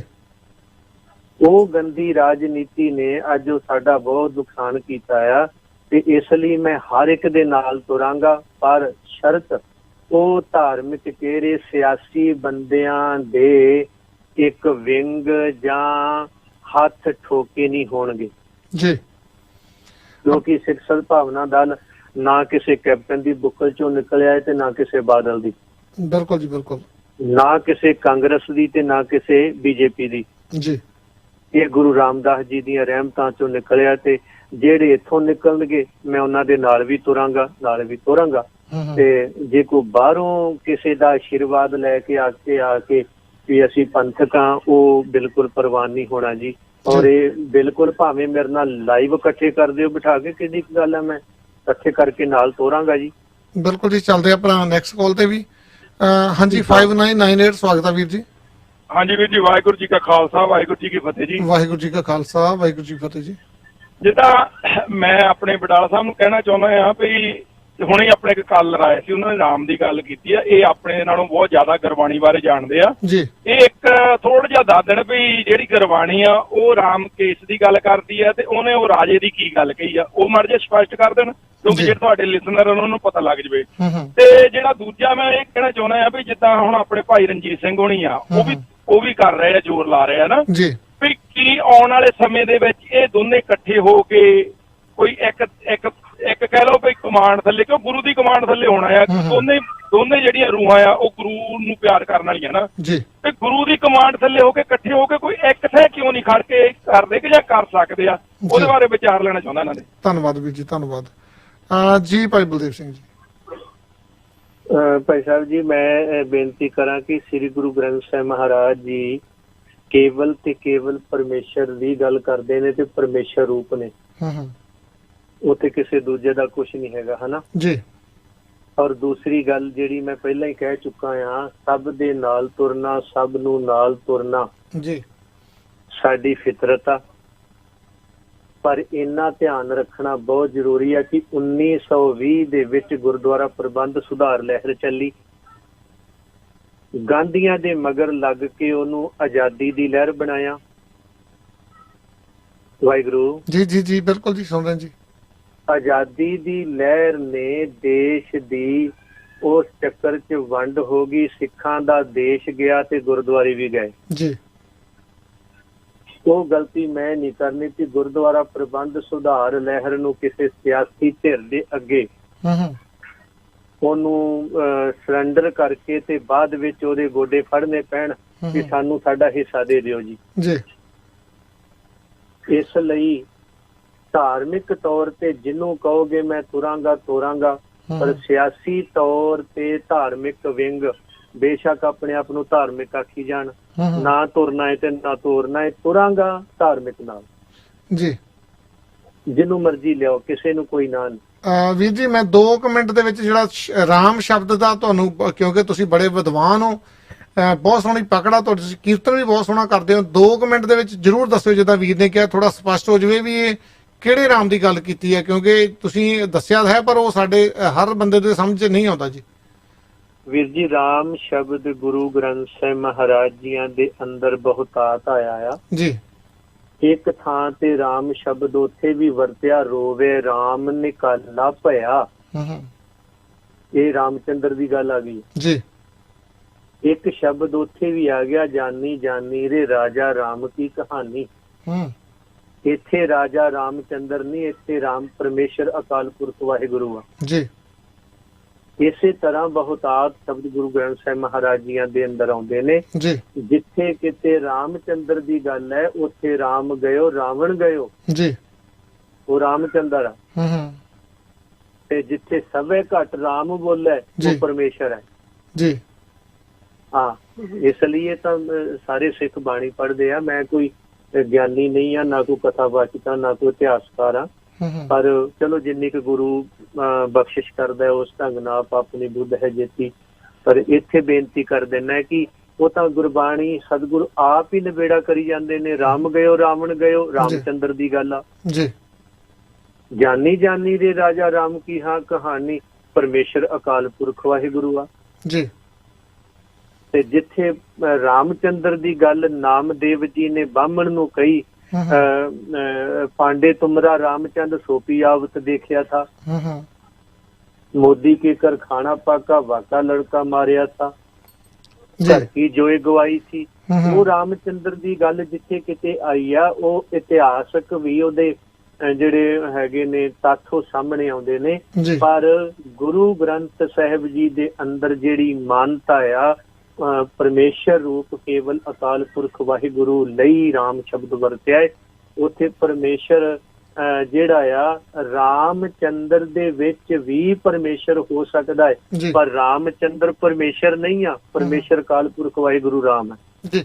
ਆਪਾਂ ਕਾਲਾਂ ਤੇ ਚੱਲਦੇ ਸਾਰੀਆਂ ਫਲੈਸ਼ ਕਰ ਰਹੀਆਂ। ਭਾਈ ਸਾਹਿਬ ਥੋੜਾ ਜਿਹਾ ਸ਼ਾਰਟ 'ਚ ਹੀ ਰੱਖਿਓ, ਕਿਉਂਕਿ ਬੜੇ ਵੀਰ ਆ ਜਿਨ੍ਹਾਂ ਨੇ ਤੁਹਾਡੇ ਨਾਲ ਗੱਲਾਂ ਬਾਤਾਂ ਕਰਨੀਆਂ, ਕਿਉਂਕਿ ਤੁਹਾਡਾ ਉਪਰਾਲਾ ਇੰਨਾ ਵਧੀਆ ਆ। ਜਿਹੜੀਆਂ ਮੇਨ ਇੱਟਾਂ ਵਾਲਾ ਜੀ, ਕਿਉਂਕਿ ਆਉਣ ਵਾਲੇ 20-50 ਸਾਲਾਂ ਨੂੰ ਮੁੜ ਕੇ ਕਹਿ ਦੇਣਾ ਜੀ ਇਹ ਰਾਮ ਮੰਦਿਰ ਬਣ ਗਿਆ। ਪਰ ਵੀਰ ਜੀ ਤੁਸੀਂ ਮੇਰੀ ਬੇਨਤੀ ਆ ਕਿ ਮੈਨੂੰ ਤੁਸੀਂ ਆ ਕਥਾ ਸੁਣਨ ਦੀ ਬਜਾਏ ਜਿਹੜਾ ਮੈਂ ਮੁੱਦਾ ਲੈ ਕੇ ਆਇਆ ਆ ਉਸੇ ਤੇ ਕਰ ਰਹੇ ਜੀ, ਗੁਰਦੁਆਰਾ ਪ੍ਰਬੰਧ ਸੁਧਾਰ ਲਹਿਰ ਦਾ, ਤੁਸੀਂ ਮੇਰੇ ਨਾਲ ਉਹਦੇ ਤੇ ਗੱਲ ਕਰੋ। ਬਿਲਕੁਲ ਜੀ, ਉਸੇ ਤੇ ਕਰ ਰਹੇ ਕਿਉਂਕਿ ਤੋਖਲਾ ਕੱਢਿਆ ਜੀ ਦਿਮਾਗ ਤੋਂ। ਆ ਕਥਾ ਤੇ ਤੁਹਾਨੂੰ ਗਿਆਨੀਆਂ ਨੇ ਬਥੇਰੀ ਸੁਣਾ ਦੇਣੀ ਹੈ। ਬਿਲਕੁਲ ਜੀ, ਸੁਣੋ ਆ ਕਰੀਏ ਗੱਲ, ਆਪਾਂ ਅੱਗੇ ਕੱਲ ਤੇ ਚੱਲਦੇ ਆ। ਬੇਨਤੀ ਹੈ ਜੀ, ਸ਼ਾਰਟ ਦੇ ਵਿੱਚ ਸਵਾਲ ਰੱਖਿਓ ਤਾਂ ਆਪਾਂ ਸ਼ਾਰਟ ਦੇ ਵਿੱਚ ਹੀ ਜਵਾਬ ਲੈਣਾ ਵੀਰ ਹੋਣਾ ਦਾ, ਕਿਉਂਕਿ ਆਪਣੇ ਕੋਲ 15 ਮਿੰਟ ਹੋਰ ਰਹਿ ਗਏ ਆ। ਹਾਂਜੀ 2899, ਹਾਂਜੀ ਸਵਾਗਤ ਹੈ ਜੀ। ਹੈਲੋ, ਹਾਂਜੀ 2899 ਤੁਸੀਂ ਆਉਣੇ ਰਹੋ ਜੀ। ਹਾਂਜੀ 3331 ਸਵਾਗਤ ਹੈ ਵੀਰ ਜੀ। ਹਾਂਜੀ ਵੀਰ ਜੀ, ਵਾਹਿਗੁਰੂ ਜੀ ਕਾ ਖਾਲਸਾ ਵਾਹਿਗੁਰੂ ਜੀ ਕੀ ਫਤਿਹ ਜੀ। ਵਾਹਿਗੁਰੂ ਜੀ ਖਾਲਸਾ ਵਾਹਿਗੁਰੂ ਜੀ ਕੀ ਫਤਿਹ ਜੀ। ਹਾਂਜੀ ਵੀਰ ਜੀ ਨੂੰ ਆਪਣੇ ਨਾ ਮੈਂ ਇੱਕ ਸਵਾਲ ਪੁੱਛਦਾ ਜੀ। ਵੀਰ ਜੀ ਆਪਣੇ ਦੇਖੋ ਆਪਣੇ 100 ਸਾਲ ਹੋ ਗਿਆ ਜੀ ਆਪਣੇ ਪਿਛਲੇ ਨਵੰਬਰ ਚ ਆਪਣੇ ਕਮੇਟੀ, ਆਪਣੇ ਗੁਰਦੁਆਰਾ ਕਮੇਟੀ ਬਣੀ ਨੂੰ ਜੀ। ਉਹ ਵੀਰ ਤੁਹਾਨੂੰ ਤਾਂ ਬਹੁਤ ਜ਼ਿਆਦਾ ਪਤਾ, ਦੇਖੋ ਇਹਨਾਂ ਨੇ ਜਦੋਂ ਨਾ ਅਕਾਲ ਤਖਤ ਸਾਹਿਬ ਤੋਂ ਤੇ ਹਰਿਮੰਦਰ ਸਾਹਿਬ ਤੋਂ ਭਜਾਤੇ ਸੀ ਆਪਣੇ ਪੁਜਾਰੀ, ਤੇ ਇਹਨਾਂ ਨੇ 15 ਨਵੰਬਰ 1920 ਨੂੰ ਰੱਖੀ ਸੀ ਆਪਣੇ ਸਰਬੱਤ ਖਾਲਸਾ। ਕਰਤਾਰ ਸਿੰਘ ਹੋਣਾ ਨੇ, ਤੇਜਾ ਸਿੰਘ ਭੁੱਚਰ ਹੋਣਾ ਨੇ, ਉਹ ਪ੍ਰਿੰਸੀਪਲ ਤੇਜਾ ਸਿੰਘ ਹੋਣਾ, ਸਾਰਿਆਂ ਨੇ ਜੀ ਇਕੱਠ ਰੱਖਿਆ ਸੀ। ਤੇ ਉਹ 15 ਨਵੰਬਰ ਦੀ ਜਗ੍ਹਾ 13 ਨਵੰਬਰ ਨੂੰ 2 ਦਿਨ ਪਹਿਲਾਂ ਹੀ ਆਪਣਾ ਮਹਾਰਾਜਾ ਭੁਪਿੰਦਰ ਸਿੰਘ ਸੀ ਤੇ ਸੁੰਦਰ ਸਿੰਘ ਮਜੀਠੀਆ, ਨਿਹਾਲ ਸਿੰਘ ਸੀ ਪਟਿਆਲੇ ਵਾਲਾ, ਬਚਿੱਤਰ ਸਿੰਘ ਜੀਂਦ ਵਾਲਾ ਤੇ ਇੱਕ ਸੰਧਾ ਵਾਲੀਆ ਸੀਗਾ ਵਿੱਚ ਜੀ, ਉਹ ਰਾਵਲ ਪਿੰਡੀ ਵਾਲੇ ਸੋਹਣ ਸਿੰਘ ਹੋਣੀ। 2 ਦਿਨ ਪਹਿਲਾਂ ਇਹਨਾਂ ਨੇ ਭਾਜੀ ਆਪਦੇ 36 ਮੈਂਬਰ ਕਮੇਟੀ ਦੇ ਵਿੱਚ ਆਪਣੇ ਗਵਰਨਰ ਨੂੰ ਕਹਿ ਕੇ ਪਵਾ ਦਿੱਤੇ ਸੀ। ਜਿਹੜੀ ਸ਼ੁਰੂ ਵਾਲੀ ਕਮੇਟੀ ਬਣੀ ਆ, ਆਪਾਂ ਨੂੰ ਇਹਦੇ ਤੋਂ ਸੋਚ ਨਹੀਂ ਹੋਣਾ ਚਾਹੀਦਾ, ਉਹਦੇ ਵਿੱਚ ਹੀ ਸਰਕਾਰੀ ਬੰਦੇ ਇਹਨਾਂ ਨੇ ਪਾ ਦਿੱਤੇ ਸੀਗੇ ਜੀ। ਨਾਭੇ ਵਾਲਾ ਰਪਿੰਦਰ ਸਿੰਘ ਜੀ ਨੇ ਆਪਣਾ ਨਾ ਜੇ ਸਿੱਖਾਂ ਦਾ ਇਹਨਾਂ ਕਰਤਾਰ ਸਿੰਘ ਹੋਣਾ ਦਾ, ਤੇਜਾ ਸਿੰਘ ਭੁੱਚਰ ਹੋਣਾ ਦਾ ਸਾਥ ਦਿੱਤਾ ਸੀ ਤੇ ਉਹਨੂੰ ਆਪਣੀ ਰਿਆਸਤ ਟਾਗਣੀ ਪਈ ਸੀ। ਉਹ ਵੀਰੇ ਆਪਾਂ ਨੂੰ ਹੁਣ ਇਹ ਗੱਲ ਚੇਤੇ ਰੱਖਣੀ ਚਾਹੀਦਾ, ਇਹਦੇ ਮਗਰ ਸਰਕਾਰੀ ਹੱਥ ਵਾ ਉਦੋਂ ਦਾ ਹੀ। ਕਮੇਟੀ ਦੇ ਵਿੱਚ ਮੈਂਬਰ ਉਦੋਂ ਉਹ ਮਾਸੂ ਵਾਲੇ ਜਿਹੜੇ ਸਾਧ ਪਾਏ ਆ ਵੀਰੇ, ਉਦੋਂ ਇਹਨਾਂ ਨੇ ਜੈਦਨਾ ਉਹਨਾਂ ਨੂੰ ਪਾਇਆ ਸੀ ਜਿਹੜਾ ਮੱਥਾ ਵੀ ਟਿਕਾਉਂਦਾ ਸੀ ਹੈ। ਇਹਨਾਂ ਨੇ ਵੀਰੇ ਉਦੋਂ ਸਾਧ ਵੀ ਪਾਏ ਆ, ਆਪਦੇ ਰਾਜਸੀ ਬੰਦੇ ਵੀ ਪਾਏ ਆ, ਤੇ ਆਪਣੇ ਨਾ ਮਜੀਠੀਆ, ਸੁੰਦਰ ਸਿੰਘ ਮਜੀਠੀਆ ਵੀ ਪ੍ਰਧਾਨ ਬਣਾਇਆ ਸੀ, ਜੋਰ ਨਾਲ ਬਣਾਏ ਸੀ ਵੀਰੇ। ਜੇ ਆਪਾਂ ਕਹਿ ਦਈਏ ਕਮੇਟੀ ਸਾਡੀ 1920 ਚ ਬਣ ਗਈ ਸੀ ਹਨਾ, ਤੇ ਇਹਦੇ ਚ ਵੀਰੇ ਅੱਧ ਨਾਲੋਂ ਜ਼ਿਆਦਾ ਤਰਾਲਾ ਉਦੋਂ ਹੀ ਇਹਨਾਂ ਨੇ ਲਾ ਦਿੱਤਾ ਸੀ ਜੀ। ਵੀਰੇ ਦੇਖ ਨਾ ਗੱਲ ਕਰਦੇ ਆ ਉਹਨਾਂ ਨੂੰ ਨਾਲ ਲੈ ਕੇ ਬੜੀ ਜੱਦੋਜਹਿਦ ਕਰਨੀ ਪੈਣੀ ਵੀਰੇ, ਇੰਨਾ ਸੌਖਾ ਨਹੀਂ ਕੰਮ, ਕਿਉਂਕਿ ਇਹਦੇ ਮਗਰ ਸਾਰੇ ਜਿਹੜੇ ਨਾ ਸਰਮਾਏਦਾਰ ਵਾ, ਸਾਰੇ ਆਪਣੇ ਸਰਕਾਰ ਵਾ, ਸਾਰੇ ਵੀਰੇ ਇਹਦੇ ਤੇ ਕਬਜ਼ਾ ਰੱਖਣਾ ਚਾਹੁੰਦੇ ਆ। ਤੇ ਆਮ ਸਿੱਖ ਦਾ ਇਹਦੇ ਤੇ ਕਬਜ਼ਾ ਕਰਨਾ ਵੀਰੇ ਬੜੀ ਸਟਰਗਲ ਕਰਨੀ ਪੈਣੀ ਹੈ ਤੁਹਾਨੂੰ। ਇਹ ਆਪਣਾ ਨਾ ਸੋਚਿਓ ਵੀਰੇ, ਸਾਥ ਲਾਓ ਆਪਣੇ ਗਰੀਬ ਤੋਂ ਗਰੀਬ ਦਾ ਵੀ ਜੀ। ਮਾਫ ਕਰਨਾ ਕੋਈ ਗਲਤੀ ਹੋ ਗਈ, ਵਾਹਿਗੁਰੂ ਜੀ ਕਾ ਖਾਲਸਾ ਵਾਹਿਗੁਰੂ ਫਤਿਹ ਜੀ। ਬਿਲਕੁਲ ਵਡਾਲਾ ਸਾਹਿਬ ਕੀ ਕਹਿਣਾ ਚਾਹੋਗੇ ਤੁਸੀਂ? ਵੀਰ ਨੇ ਦੇਖ ਲਓ ਪਿਛੋਕੜ ਦਾ ਹਵਾਲੇ ਦਿੱਤੇ ਸਾਰੇ। ਪਿਛੋਕੜ ਨੂੰ ਪੜ੍ਹ ਕੇ ਹੀ ਤਾਂ ਚੱਲੇ ਆ ਭਾਈ ਸਾਹਿਬ ਜੀ। ਜੀ ਜੀ। ਸਿਲੈਕਸ਼ਨ ਵਾਲੇ ਲੋਕ ਇਲੈਕਸ਼ਨ 'ਚ ਫਸਾਏ ਗਏ ਆ। ਦੂਜੀ ਗਲਤੀ, ਅਸੀਂ ਇਲੈਕਸ਼ਨ ਤੋਂ ਪਾਸਾ ਵਟਿਆ ਜੀ। ਤੀਜੀ ਗਲਤੀ, ਸਾਡੀ ਸਿਆਸੀ ਵੋਟ ਵੀ ਸਿਆਸੀ ਲੋਕਾਂ ਨੂੰ ਤੇ ਧਾਰਮਿਕ ਵੋਟ ਵੀ ਸਿਆਸੀ ਲੋਕਾਂ ਨੂੰ ਜੀ। ਹੁਣ ਨਿਕਲਣ ਵਾਸਤੇ ਰਸਤਾ ਵੀ ਇਹੀ ਆ, ਲੜਾਂਗੇ। ਮੰਨ ਲੈਂਦੇ ਆ ਵੀ ਤੁਹਾਡੇ ਜਾਂ ਸਾਡੇ ਬਾਪ ਨੂੰ 95% ਬਿਮਾਰੀ ਨੇ ਘੇਰ ਲਿਆ ਜੀ, ਪਰ ਕਿਹੜਾ ਬੱਚਾ ਕਹਿੰਦਾ ਜੀ ਮੇਰੇ ਬਾਪ ਨੂੰ ਟੀਕਾ ਲਾ ਦਿਓ? ਬਿਲਕੁਲ ਬਚਣਾ ਤਾਂ ਹੈ ਨਹੀਂ ਜੀ। ਅਸੀਂ ਲੜਾਂਗੇ, ਫਿਰ ਕੀ ਹੋਇਆ? 100 ਸਾਲ ਪਹਿਲਾਂ ਵੀ ਮੰਤ ਕੱਢਿਆ ਸੀ, ਫੇਰ ਕੱਢਾਂਗੇ। ਬਿਲਕੁਲ ਜੀ, ਚੱਲਦੇ ਜੀ ਆਪਾਂ ਨੈਕਸਟ। ਸਾਡੇ ਹੌਸਲੇ ਬੁਲੰਦ, ਸਾਡੀ ਸੋਚ ਬਲਵਾਨ। ਬਿਲਕੁਲ ਜੀ, ਧੰਨਵਾਦ ਵੀਰ ਜੀ। ਚੱਲੀਏ ਆਪਾਂ ਲੜਾਂਗੇ ਅਸੀਂ ਭਾਈ ਸਾਹਿਬ। ਹਾਂ ਬਿਲਕੁਲ ਜੀ। 4546 ਸਵਾਗਤ ਹੈ ਵੀਰ ਜੀ। ਸਤਿ ਸ਼੍ਰੀ ਅਕਾਲ ਭਾਜੀ। ਸਤਿ ਸ਼੍ਰੀ ਅਕਾਲ ਵੀਰ ਜੀ। ਹਾਂਜੀ ਭਾਜੀ, ਬਹੁਤ ਥੈਂਕ ਯੂ ਭਾਜੀ, ਤੁਹਾਡਾ ਬਹੁਤ ਆ, ਕਿਉਂਕਿ ਇਹ ਵੀ ਬਹੁਤ ਜ਼ਰੂਰੀ ਨੇ। ਜਿੱਦਾਂ ਦੇਖੋ ਇੱਟਾਂ ਲਾ ਰਹੇ ਨੇ, ਇਹ ਪਹਿਲੀ ਗੱਲ ਤਾਂ ਉੱਥੇ ਲੱਗਣੀ ਨਹੀਂ ਚਾਹੀਦੀ। ਤੁਹਾਡੀ ਆਵਾਜ਼ ਘੱਟ ਆ ਰਹੀ ਵੀਰ, ਆਵਾਜ਼ ਮਾੜੀ ਚੈੱਕ ਕਰਿਓ। ਓਕੇ ਹੈੱਡਫੋਨ ਆ ਸ਼ਾਇਦ। ਮੈਂ ਕਿਹਾ ਜੀ ਜਿੱਦਾਂ ਹੁਣ ਇੱਟਾਂ ਲਾ ਰਹੇ ਨੇ ਉੱਥੇ, ਇਹ ਤਾਂ ਹੌਲੀ ਹੌਲੀ ਕਹਿਣ ਦਾ ਮਤਲਬ ਮੁੜ ਕੇ ਉਹੀ ਆ ਜਿੱਦਾਂ ਆਪਣੇ ਆਹ ਤੁਹਾਡੇ ਸਾਹਮਣੇ ਆ ਆਪਣੇ ਜਿਹੜੀ ਮਸਜਿਦ ਦਾ ਹੋਇਆ ਸੀਗਾ, ਮੁੜ ਕੇ ਨਹੀਂ ਕਹਿਣਾ ਜੀ ਆਹੀ ਹੈ। ਤਾਂ ਜਾਣੀ ਕਿ ਤੁਹਾਡਾ ਵੀ ਬਹੁਤ ਥੈਂਕ ਯੂ। ਏਦਾਂ ਦੇ ਮਸਲੇ ਤਾਂ ਇਹਨਾਂ ਨੂੰ ਖੁਦ ਮੁਖਤਿਆਰੀ ਲੈਣੀ ਪੈਣੀ ਆ। ਤੇ ਇੱਕ ਹੋਰ ਜਿੱਦਾਂ ਦੀਪ ਸਿੱਧੂ ਬਾਈ ਕਹਿੰਦਾ ਸੀ, ਜਿੰਨੀਆਂ ਵੀ ਆਪਣੇ ਗੁਰੂ ਗ੍ਰੰਥ ਸਾਹਿਬ ਜੀ ਬਾਹਰ ਆਏ ਹੋਏ ਨੇ, ਜਿੱਦਾਂ ਮੰਗਾਏ ਹੋਏ ਨੇ, ਜਿੱਦਾਂ ਪਿਛਲੇ 50-60 ਸਾਲ ਤੋਂ, ਉਹਨਾਂ ਨੂੰ ਬੇਨਤੀ ਆ ਵੀ ਕਿਸੇ ਦੀ ਵੀ ਗੱਲ 'ਚ ਆ ਕੇ ਉਹਨਾਂ ਨੂੰ ਅਗਨ ਭੇਟ ਨਾ ਕਰੋ, ਉਹਨਾਂ ਨੂੰ ਰੱਖੋ, ਸਾਂਭੋ, ਕਿਉਂਕਿ ਉਹ ਪੁਰਾਣੀਆਂ ਜਿਹੜੀ ਚੀਜ਼ਾਂ ਨੇ ਉਹ ਕਹਿਣ ਦਾ ਮਤਲਬ ਹੈ ਕਿ ਆਪਾਂ ਗਾਂ ਨਹੀਂ ਕੋਸ਼ਿਸ਼ਾਂ ਪੂਰੀਆਂ ਕਰਨੀਆਂ, ਚੇਂਜ ਕਰਦੀ ਹੈ। ਬਿਲਕੁਲ ਜੀ। ਤੇ ਇਸ ਕਰਕੇ ਭਾਜੀ ਤੁਹਾਡਾ ਬਹੁਤ ਬਹੁਤ ਧੰਨਵਾਦ ਭਾਜੀ। ਹੋਰ ਕੋਈ ਨਹੀਂ ਏਦਾਂ ਗੱਲਬਾਤ ਕਰਦਾ। ਧੰਨਵਾਦ ਜੀ, ਧੰਨਵਾਦ। ਚੱਲਦੇ ਜੀ ਆਪਾਂ ਨੈਕਸਟ ਕਾਲ ਤੇ।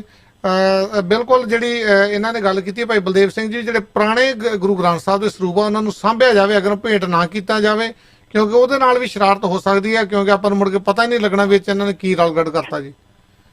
ਉਹ ਸ਼ਰਾਰਤ ਵਿਦ ਪਲੈਂਡ ਹੈ ਜੀ, ਕਿਉਂਕਿ ਜਿਹੜੀ ਆ ਸਿੱਖ ਵਿਰੋਧੀ ਤਾਕਤਾਂ ਆ ਜਿਨ੍ਹਾਂ ਦੀ ਕਠਪੁਤਲੀ ਬਦਲ ਕੇ ਆ ਜੀ, ਇਹ ਗੁਰੂ ਗ੍ਰੰਥ ਸਾਹਿਬ ਜੀ ਦੇ ਪੁਰਾਤਨ ਸਰੂਪ ਲੱਭ ਕੇ ਸੰਸਕਾਰ ਕਰਵਾ ਰਹੇ ਨੇ। ਕਦੀ ਕਿਸੇ ਪਟਵਾਰਖਾਨੇ ਨੇ, ਕਿਸੇ ਕਚਹਿਰੀ ਨੇ, ਕਿਸੇ ਮੈਡੀਕਲ ਸਾਇੰਸ ਨੇ, ਕਿਸੇ ਯੂਨੀਵਰਸਿਟੀ ਨੇ ਆਪਣਾ ਪੁਰਾਣਾ ਰਿਕਾਰਡ ਸਾੜਿਆ। ਫਿਰ ਇਹ ਵਿਦ ਪਲੈਂਡ ਮਹਾਰਾਜ ਜੀ ਦੇ ਸਰੂਪ ਸੰਸਕਾਰ ਕੀਤੇ ਜਾ ਰਹੇ ਨੇ, ਤਾਂ ਜੋ ਆਉਣ ਵਾਲੇ 20 ਸਾਲਾਂ ਨੂੰ ਦੁਸ਼ਮਣ ਨੇ ਇੱਕ ਪੁਰਾਣੀ ਕਾਪੀ ਕੱਢਣੀ ਆ, ਜਿਹਨੂੰ 5000 ਸਾਲ ਪੁਰਾਣੀ ਕਹਿਣਾ ਆ, ਜਿਹੜੀ ਤੁਹਾਡੇ ਤੋਂ ਆ। ਇਹ ਮਸ਼ੀਨੀ ਛਾਪਾ ਹੋਊ ਔਰ ਉਹਨਾਂ ਨੇ ਉਹਨੂੰ 5ਵਾਂ ਵੇਦ ਘੋਸ਼ਿਤ ਕਰਨਾ ਹੈ, ਤੇ ਦਾੜੀਆਂ ਵਾਲੇ ਕਿਰਪਾਨਾਂ ਵਾਲਿਆਂ ਤੋਂ ਉਹਦੀ ਡਿਬੇਟ ਕਰਾਉਣੀ ਆ। ਤੇ ਤੁਹਾਡੇ ਕੋਲ ਪ੍ਰੂਫ ਮੰਗਣਾ ਹੈ, ਜਿਵੇਂ ਅੱਜ ਦੇ ਅਖੌਤੀ ਵਿਦਵਾਨ ਕਹਿੰਦੇ ਨੇ ਮਾਂ ਦੱਸ ਮੇਰਾ ਪਿਓ ਕੌਣ ਸੀ ਜੀ, ਇਹ ਉਹ ਸਵਾਲ ਹੈ ਜਿਹਦਾ ਜਵਾਬ ਕੋਈ ਨਹੀਂ। ਬਿਲਕੁਲ ਜੀ। ਚੱਲਦੇ ਨੈਕਸਟ ਕਾਲ ਤੇ। ਹਾਂਜੀ 2156 ਸਵਾਗਤ ਹੈ ਜੀ। ਹਾਂਜੀ ਸਤਿ ਸ੍ਰੀ ਅਕਾਲ ਜੀ। ਸਤਿ ਸ਼੍ਰੀ ਅਕਾਲ ਜੀ। ਦੇਖੋ ਜੀ, ਸਭ ਕੁਝ ਉਲਟ ਪੁਲਟ ਹੋ ਗਿਆ। ਸਾਡੇ ਧਰਮ ਦੀਆਂ ਚੋਣਾਂ ਉਹ ਵੀ RS ਦੀ ਇਜਾਜ਼ਤ ਤੋਂ ਬਗੈਰ ਨਹੀਂ ਪੈ ਸਕਦੀਆਂ ਜੀ। ਇਹ ਬਾਦਲਾਂ ਦੀ ਦੇਣ ਵਾ। ਜੋ ਕੁਝ ਵੀ ਕਰਹਿਤਾ ਹੋ ਰਹੀਆਂ ਸਾਡੇ ਧਰਮ ਦੇ, ਜੇ ਬਾਦਲਾਂ ਦੀ ਦੇਣ ਵਾ। ਕਿਤੇ ਬੇਅਦਬੀਆਂ ਹੋ ਰਹੀਆਂ, ਬਾਦਲਾਂ ਦੀ ਦੇਣ ਵਾ। ਸਰੂਪ ਨਹੀਂ ਰੱਖਦੇ, ਬਾਦਲਾਂ ਹੀ ਦੇਣ ਵਾ। ਸੰਸਕਾਰ ਕਰੀ ਜਾਂਦੇ, ਬਾਦਲਾਂ ਹੀ ਦੇਣ ਵਾ। ਫਿਰ ਵੀ ਜਿੱਥੇ ਬਾਦਲਾਂ ਦਾ ਕਿਤੇ ਇਕੱਠ ਹੁੰਦਾ ਉੱਥੇ ਲੱਖਾਂ ਬੰਦੇ ਜਾ ਕੇ ਕਾਹਤੇ ਉੱਥੇ ਮੋਹਰੇ ਚੌਕੀਆਂ ਲਾ ਕੇ ਉਹਨਾਂ ਦੇ ਨੱਕ ਸਹਾਣ ਲੱਗ ਪੈਂਦੇ ਆ। ਇਹਨਾਂ ਨੂੰ ਧਰਮ ਦੀ ਲੋੜ ਨਹੀਂ, ਇਹਨਾਂ ਨੂੰ ਬਾਦਲਾਂ ਦੀ ਲੋੜ ਆ। ਅੱਗੇ ਤਾਂ ਮਹਾਤਾਂ ਤੋਂ ਸਾਨੂੰ ਆਪਣਾ ਧਰਮ ਆਜ਼ਾਦ ਕਰਾਉਣਾ ਪਿਆ ਸੀ ਨਾ। ਪਹਿਲਾਂ ਇੱਕ ਸੀ ਗੁਰੂ ਗੋਬਿੰਦ ਸਿੰਘ ਜੀ ਦੇ ਟਾਈਮ ਤੇ ਮਸਾਦੇ ਜਿਹੜੇ ਸਾੜੇ ਗਏ ਸੀ। ਹੁਣ ਇਹ ਜਿਹੜੇ ਸਾਡਾ ਧਰਮ ਮਸੰਦਾਂ ਦੇ ਹੱਥ ਆਇਆ, ਇਹਨਾਂ ਤੋਂ ਸਾਡੇ ਗੁਰੂਆਂ ਵਰਗਾ ਸੱਜਾ ਸਾਡੇ ਗੁਰੂ ਦੁਆਰਾ ਆਉਗੇ, ਇਹਨਾਂ ਮਸੰਦਾਂ ਨੂੰ ਸਾੜ ਸਕਦੇ ਆ। ਨਹੀਂ ਤਾਂ ਇਹਨਾਂ ਦੀ ਸ਼ਕਤੀ ਬਹੁਤ ਵੱਧ ਗਈ ਹੋਆ। ਇਹ ਆਪੇ ਸਰਕਾਰ ਆਪ ਹੀ ਉਹ ਆਪਣੇ ਆਪ ਨੂੰ ਮੀਰੀ ਪੀਰੀ ਕਹੀ ਜਾਂਦੇ ਆ, ਕਹਿੰਦੇ ਅਸੀਂ ਦੋਨੇ ਪਾਸੇ ਚੱਲਦੇ ਆ, ਰਾਜ ਵੀ ਕਰਦੇ ਆ ਤੇ ਧਰਮ ਵੀ ਸਾਂਭਦੇ ਆ। ਇਹਨਾਂ ਦੀ ਕੋਈ ਵੀ ਕੰਮ, ਕੋਈ ਵੀ ਕਰਤੂਤ ਉਹਨਾਂ ਕੰਮਾਂ ਨਾਲ ਰਲਦੀ ਤਾਂ ਹੈ ਨਹੀਂ। ਇਹ ਮੇਰੀ ਕੀ ਦਾ ਸਿਧਾਂਤ ਦੱਸੀ ਜਾਂਦੇ ਆ। ਦਾਦਾ ਦੱਸਣ ਸਾਡੀ ਕੋਈ ਕਰਤੂਤ ਰਲਦੀ ਆ, ਜਿੱਦਾਂ ਗੁਰੂ ਕਰਦੇ ਤੇ ਉਦਾਂ ਕਰਦੇ ਆ, ਉਹਨਾਂ ਤੋਂ ਉਲਟ ਕਰਦੇ ਆ। ਫਿਰ ਮੀਰ ਪੀਰੀ ਆਪਣੇ ਆਪ ਨੂੰ ਦੱਸੀ ਜਾਂਦੇ ਆ। ਉਹ ਰਤਨ ਕੌਮ ਦੇ ਰਤਨ ਬਣੀ ਜਾਂਦੇ, ਕੌਮ ਦੇ ਹੀਰੇ ਬਣੀ ਜਾਂਦੇ ਆ। ਇਹ ਪਤਾ ਨਹੀਂ ਕੀ ਬਣੂਗਾ ਜੀ। ਮੈਂ ਬਹੁਤ ਸਮਝ ਤੋਂ ਬਾਹਰ ਆ। ਮੈਨੂੰ ਤਾਂ ਲੱਗਦਾ ਜਿੱਦਾਂ ਹੁਣ ਇਹਨਾਂ ਨੇ ਸਭ ਕੁਝ ਮਿਕਸਅਪ ਕਰ ਦਿੱਤਾ, ਹੁਣ ਆਉਣੇ ਵਾਲੇ 50 ਸਾਲਾਂ ਨੂੰ ਕਿਸੇ ਧਰਮ 'ਚ ਕੋਈ ਫਰਕ ਨਹੀਂ ਰਹਿਣਾ। ਸਾਰੀਆਂ ਮਰਜ਼ਾਦਾ ਤਾਂ ਇਹਨਾਂ ਦੀਆਂ ਉਹੀ ਆ ਜੋ ਦੂਸਰੇ ਕਰਦੇ ਆ, ਤੇ ਫਿਰ ਫਰਕ ਹੀ ਰਹਿ ਗਿਆ। ਉੱਥੇ ਇੱਟਾਂ ਰਾਮ ਦੀ ਲਾਉਣ, ਚਾਹੇ ਉੱਥੇ ਇੱਟਾਂ ਬਾਦਲ ਲਿਖ ਕੇ ਲਾਉਣ। ਕੱਲ ਬਾਦਲ ਨੇ ਕਹਿਣਾ ਸਾਡਾ ਸੀਗਾ ਜੀ ਇਹ ਸਭ ਕੁਝ, ਹੁਣ ਵੀ ਕਹਿੰਦੇ ਸਾਡਾ ਆ। ਇਹ ਨਾ ਹੋਵੇ ਉਹ ਰਾਮ ਦੇ ਨਾਂ ਦੀਆਂ ਇੱਟਾਂ ਲਾ ਕੇ ਤਾਂ ਉੱਥੇ ਬਾਦਲ ਲਿਖ ਕੇ ਲਾ ਦੇਣ। ਮੈਨੂੰ ਇਹ ਵੀ ਡਰ ਵਾ ਜੀ। ਚਲੋ ਗਟਰ ਦੇ ਵਿੱਚ ਬਾਦਲ ਲਿਖ ਕੇ ਲਾ ਵੀ ਦੇਣ ਤਾਂ ਕੋਈ ਗੱਲ ਨਹੀਂ। ਧੰਨਵਾਦ ਜੀ। ਬੋਲੂ ਕਦੂ ਇਹ ਸਾਡਾ ਸਭ ਕੁਝ ਹੋਆ। ਬਿਲਕੁਲ ਉਹ ਜਿੱਦਾਂ ਹੁਣ ਕਹਿੰਦੇ ਡਰ ਤਾਂ ਇਸ ਚੀਜ਼ ਦਾ ਹੈ ਨਾ ਜੀ। ਓਕੇ ਜੀ, ਸਤਿ ਸ਼੍ਰੀ ਅਕਾਲ। ਸਤਿ ਸ਼੍ਰੀ ਅਕਾਲ ਜੀ। ਭਾਈ ਬਲਦੇਵ ਸਿੰਘ ਜੀ, ਗੱਲ ਬੜੀ ਵੱਡੀ ਕਹਿ ਦਿੱਤੀ ਹੈ ਜੀ ਉਹਨਾਂ ਨੇ। ਤੇ ਇੱਕ ਜਿਹੜੀ ਇਕੱਠ ਬਹੁਤ ਹੋ ਰਿਹਾ ਜੀ, ਜਿਹੜੀਆਂ ਮਾਝੇ ਦੇ ਤੇ ਇੱਕ ਮਾਲਵੇ ਦੇ ਵਿੱਚ ਰੈਲੀ ਹੋਈ ਹੈ ਸੁਖਬੀਰ ਬਾਦਲ ਦੀ, ਇੰਨੇ ਇਕੱਠ ਹੋ ਰਹੇ ਲੋਕਾਂ ਦੀ ਜ਼ਮੀਰ ਮਰ ਗਈ ਜੀ। ਆਟਾ ਦਾਲ ਸਕੀਮਾਂ ਨੇ ਤੇ ਫਰੀ ਦੀਆਂ ਯਾਤਰਾਵਾਂ ਨੇ ਸਾਡੇ ਬਹੁ ਗਿਣਤੀ ਸਮਾਜ ਦੀ ਹਾਲਤ ਸ਼ੇਰਾਂ ਤੋਂ ਭੇਡਾਂ ਦੀ ਬਣਾ ਦਿੱਤੀ ਹੈ ਜੀ। ਜਿਵੇਂ ਉਹ ਮੰਡੀ ਖੜਦੇ ਨੇ ਉਵੇਂ ਉਹ 2000 ਚ ਜ਼ਮੀਰ ਖਰੀਦ ਕੇ ਤੇ ਉਹ ਇਹਨਾਂ ਨੂੰ ਗੱਡੀਆਂ ਚ ਚੜ੍ਹ ਕੇ ਖੜਦੇ ਨੇ। ਇਹ ਗੱਲ ਜਿਹੜੀ ਸੀਗੀ ਦਾਸ ਨੇ ਅੱਜ ਤੋਂ ਪਹਿਲਾਂ ਵੀ ਕਹੀ ਸੀ, ਜਦੋਂ ਸਰਬੱਤ ਖਾਲਸਾ ਚੱਬੇ ਹੋਇਆ ਸੀ। ਤੇ ਥੋੜੇ ਕਿ ਦਿਨਾਂ ਬਾਅਦ ਬ੍ਰਹਮਪੁਰਾ ਜਿਹੜਾ ਸੀ ਰਣਜੀਤ ਸਿੰਘ ਅੱਜ ਕੱਲ੍ਹ ਉਹ ਪੰਥਕ ਬਣਿਆ ਫਿਰਦਾ ਹੈ, ਬਾਦਲਾਂ 'ਚ ਸਾਰੀ ਉਮਰ ਕੱਟੀ ਉਹਨੇ। ਉਹਦਾ ਮੁੰਡਾ ਗੁਰੂ ਗ੍ਰੰਥ ਸਾਹਿਬ ਜੀ ਦੀਆਂ ਬੇਅਦਬੀਆਂ ਨੂੰ ਲੈ ਕੇ ਇੱਥੇ ਇੱਕ MLA ਆ ਜੀ ਸਿੱਕੀ, ਉਹਨੇ ਆਪਣੇ MLA ਤੋਂ ਅਸਤੀਫਾ ਦੇ ਦਿੱਤਾ, ਉਹਦੀ ਸੀਟ ਖਾਲੀ ਹੋ ਗਈ। ਉਹਦੀ ਖਾਲੀ ਸੀਟ ਤੇ ਬ੍ਰਹਮਪੁਰੇ ਦਾ ਮੁੰਡਾ ਬਾਦਲਾਂ ਵੱਲੋਂ ਟਿਕਟ ਲੜਦਾ ਹੈ। ਔਰ ਪੰਥਕ ਇਲਾਕਾ ਅਖਵਾਉਣ ਵਾਲਾ ਤਰਨਤਾਰਨ ਏਰੀਆ ਜਿਹੜਾ ਸੀ 65,000 ਵੋਟਾਂ ਨਾਲ ਨੂੰ ਜਿਤਾਉਂਦਾ, ਜਦ ਕਿ ਥੋੜੇ ਦਿਨ ਪਹਿਲਾਂ ਸਰਬੱਤ ਖਾਲਸਾ ਹੁੰਦਾ ਹੈ।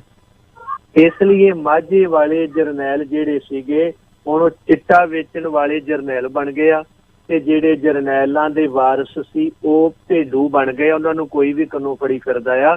ਮੰਨ ਲੈਂਦੇ ਆ ਕਿ ਹਾਲਾਤ ਬਹੁਤ ਨਾਜ਼ੁਕ ਨੇ, ਸਮਾਂ ਨਹੀਂ, ਸਾਧਨ ਨਹੀਂ, ਪੈਸੇ ਨਹੀਂ, ਬੰਦੇ ਨਹੀਂ, ਪਰ ਉਹਦੇ ਬਾਵਜੂਦ ਵੀ ਸਾਨੂੰ ਸਤਿਗੁਰੂ ਹਰਗੋਬਿੰਦ ਸਾਹਿਬ ਜੀ ਨੂੰ ਯਾਦ ਕਰਦੇ ਆ, ਤਕੜੇ ਹੋ ਕੇ ਸਿੱਖ ਨੀਤੀ ਦੀ ਗੱਲ ਕਰਨੀ ਹੋਊ। ਬਿਲਕੁਲ ਜੀ। ਚੱਲਦੇ ਆਪਾਂ ਨੈਕਸਟ ਕਾਲ ਤੇ। ਹਾਂਜੀ 8922 ਸਵਾਗਤ ਹੈ ਜੀ। ਚੰਦੀ ਸਾਹਿਬ, ਭਾਈ ਵਡਾਲਾ ਸਾਹਿਬ ਜੀ, ਸਤਿ ਸ੍ਰੀ ਅਕਾਲ ਜੀ। ਸਤਿ ਸ੍ਰੀ ਅਕਾਲ ਜੀ। ਵਾਹਿਗੁਰੂ ਜੀ, ਸਤਿ ਸ੍ਰੀ ਅਕਾਲ। ਤੁਸੀਂ ਬਹੁਤ ਇਸ ਗੱਲ ਨੂੰ ਨੇ ਪਹਿਲਾਂ ਤੋਂ ਲੈ ਕੇ ਮਤਲਬ ਚੰਗੇ ਉਪਰਾਲੇ ਕਰ ਰਹੇ ਹੋ, ਤੁਹਾਡੀ ਸ਼ਲਾਘਾਯੋਗ ਹੈ। ਤਾਂ ਵਾਹਿਗੁਰੂ ਤੁਹਾਨੂੰ ਹੋਰ ਬਾਲੇ ਮਤ ਬਖਸ਼ੇ ਤੇ ਇਸੇ ਤਰ੍ਹਾਂ ਹੀ ਕਰਦੇ ਰਹੋ। ਦੇਖੋ ਇਹ ਤੇ ਸਿੱਧੀਆਂ ਸਿੱਧੀਆਂ ਸਾਜ਼ਤਾਂ ਨੇ।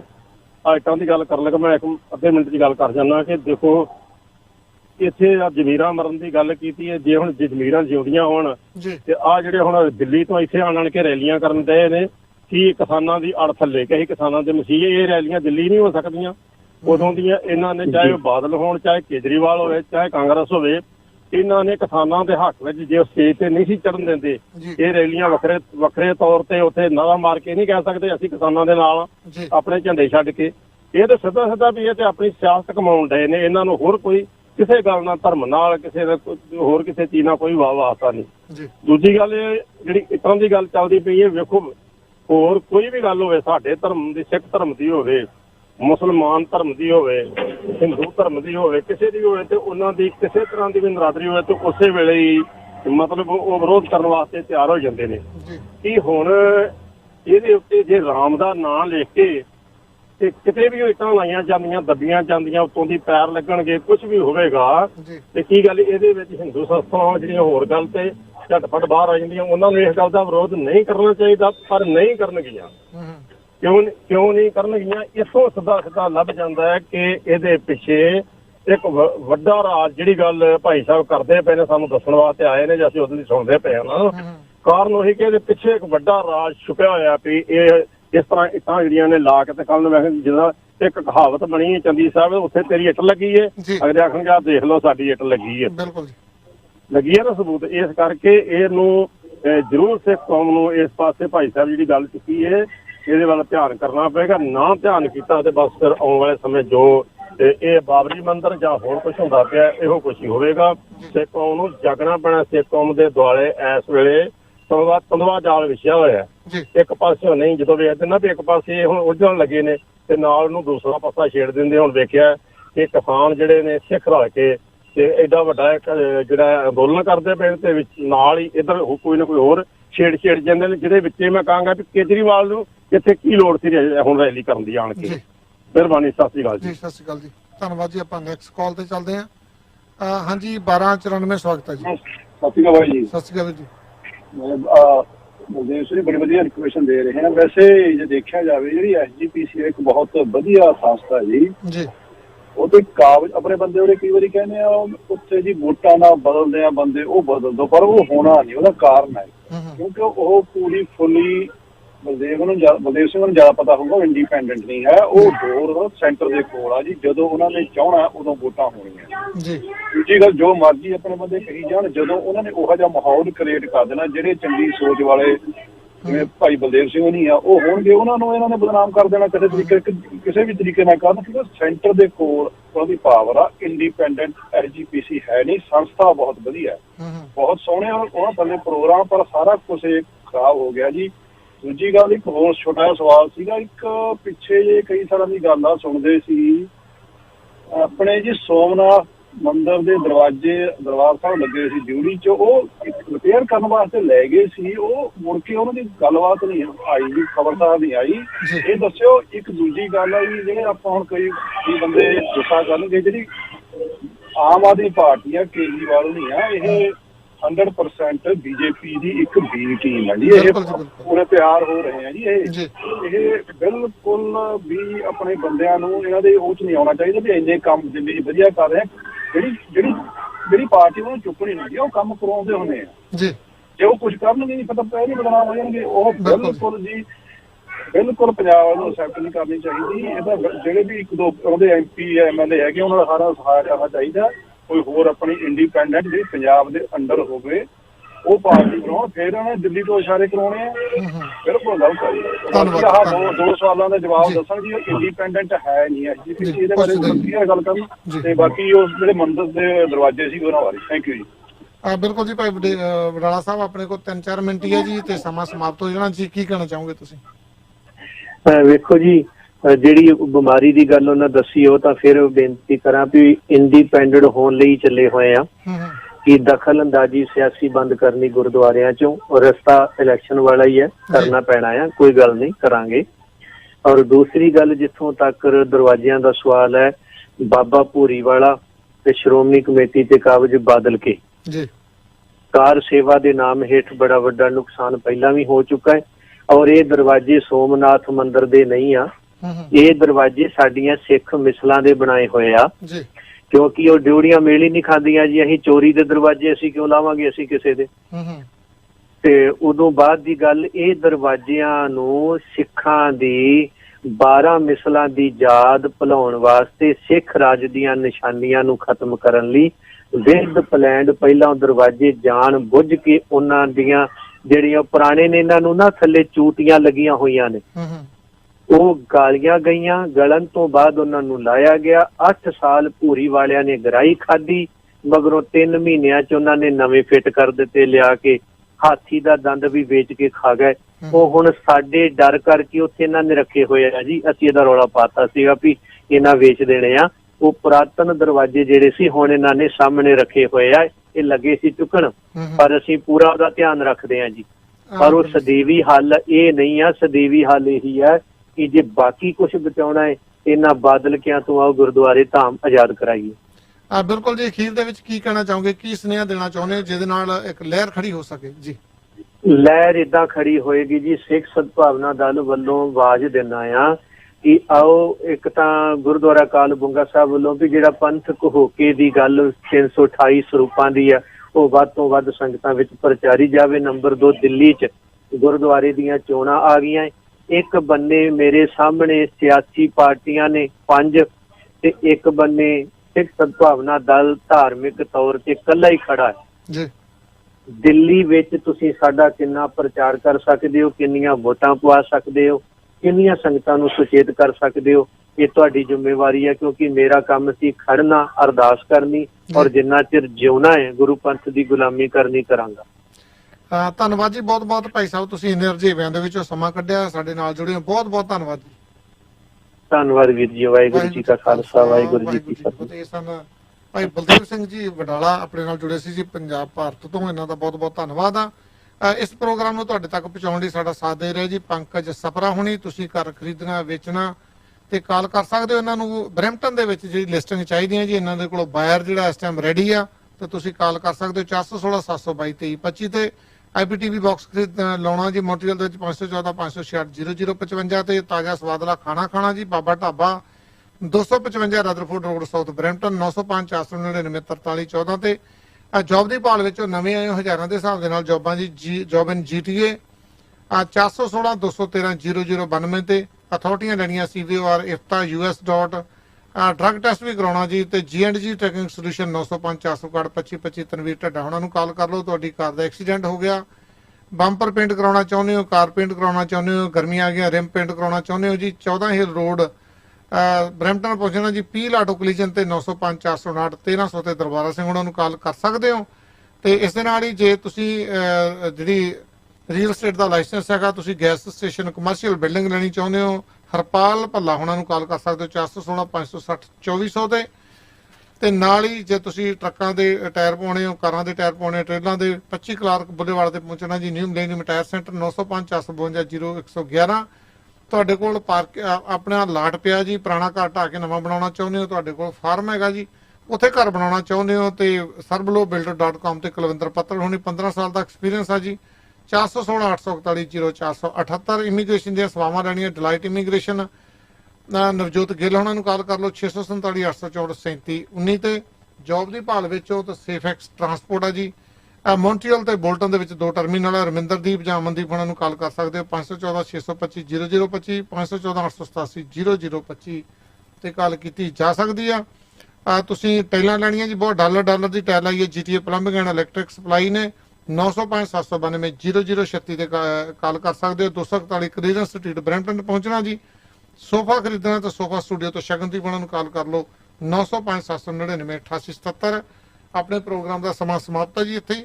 ਤੇ ਤੁਸੀਂ ਮੇਰੇ ਨਾਲ ਕੋਈ ਗੱਲਬਾਤ ਕਰਨੀ ਹੈ ਤੇ ਕੋਈ ਬਿਜ਼ਨਸ ਨੂੰ ਪ੍ਰਮੋਟ ਕਰਨਾ, ਕਾਲ ਕਰ ਸਕਦੇ ਹੋ 514 916 9593 ਤੇ 514 916 9593। ਸੰਦੀਪ ਭੱਟੀ ਜੀ ਹੁਣੇ ਸਟੂਡੀਓ 'ਚ ਪਹੁੰਚ ਚੁੱਕੇ ਆ। ਦਿਓ ਇਜਾਜ਼ਤ। ਨਾਨਕ ਨਾਮ ਚੜ੍ਹਦੀ ਕਲਾ, ਤੇਰੇ ਭਾਣੇ ਸਰਬੱਤ ਦਾ ਭਲਾ। ਓ ਮੈਨੂੰ ਰੱਖ ਲੈ ਕਲੀਨਰ ਯਾਰਾ ਓਏ ਲੰਬਿਆਂ ਰੂਟਾਂ ਤੇ। ਜਦੋਂ ਮੈਂ ਸੇਫਐਕਸ ਟਰਾਂਸਪੋਰਟ ਨਾਲ ਨਹੀਂ ਜੁੜਿਆ ਸੀ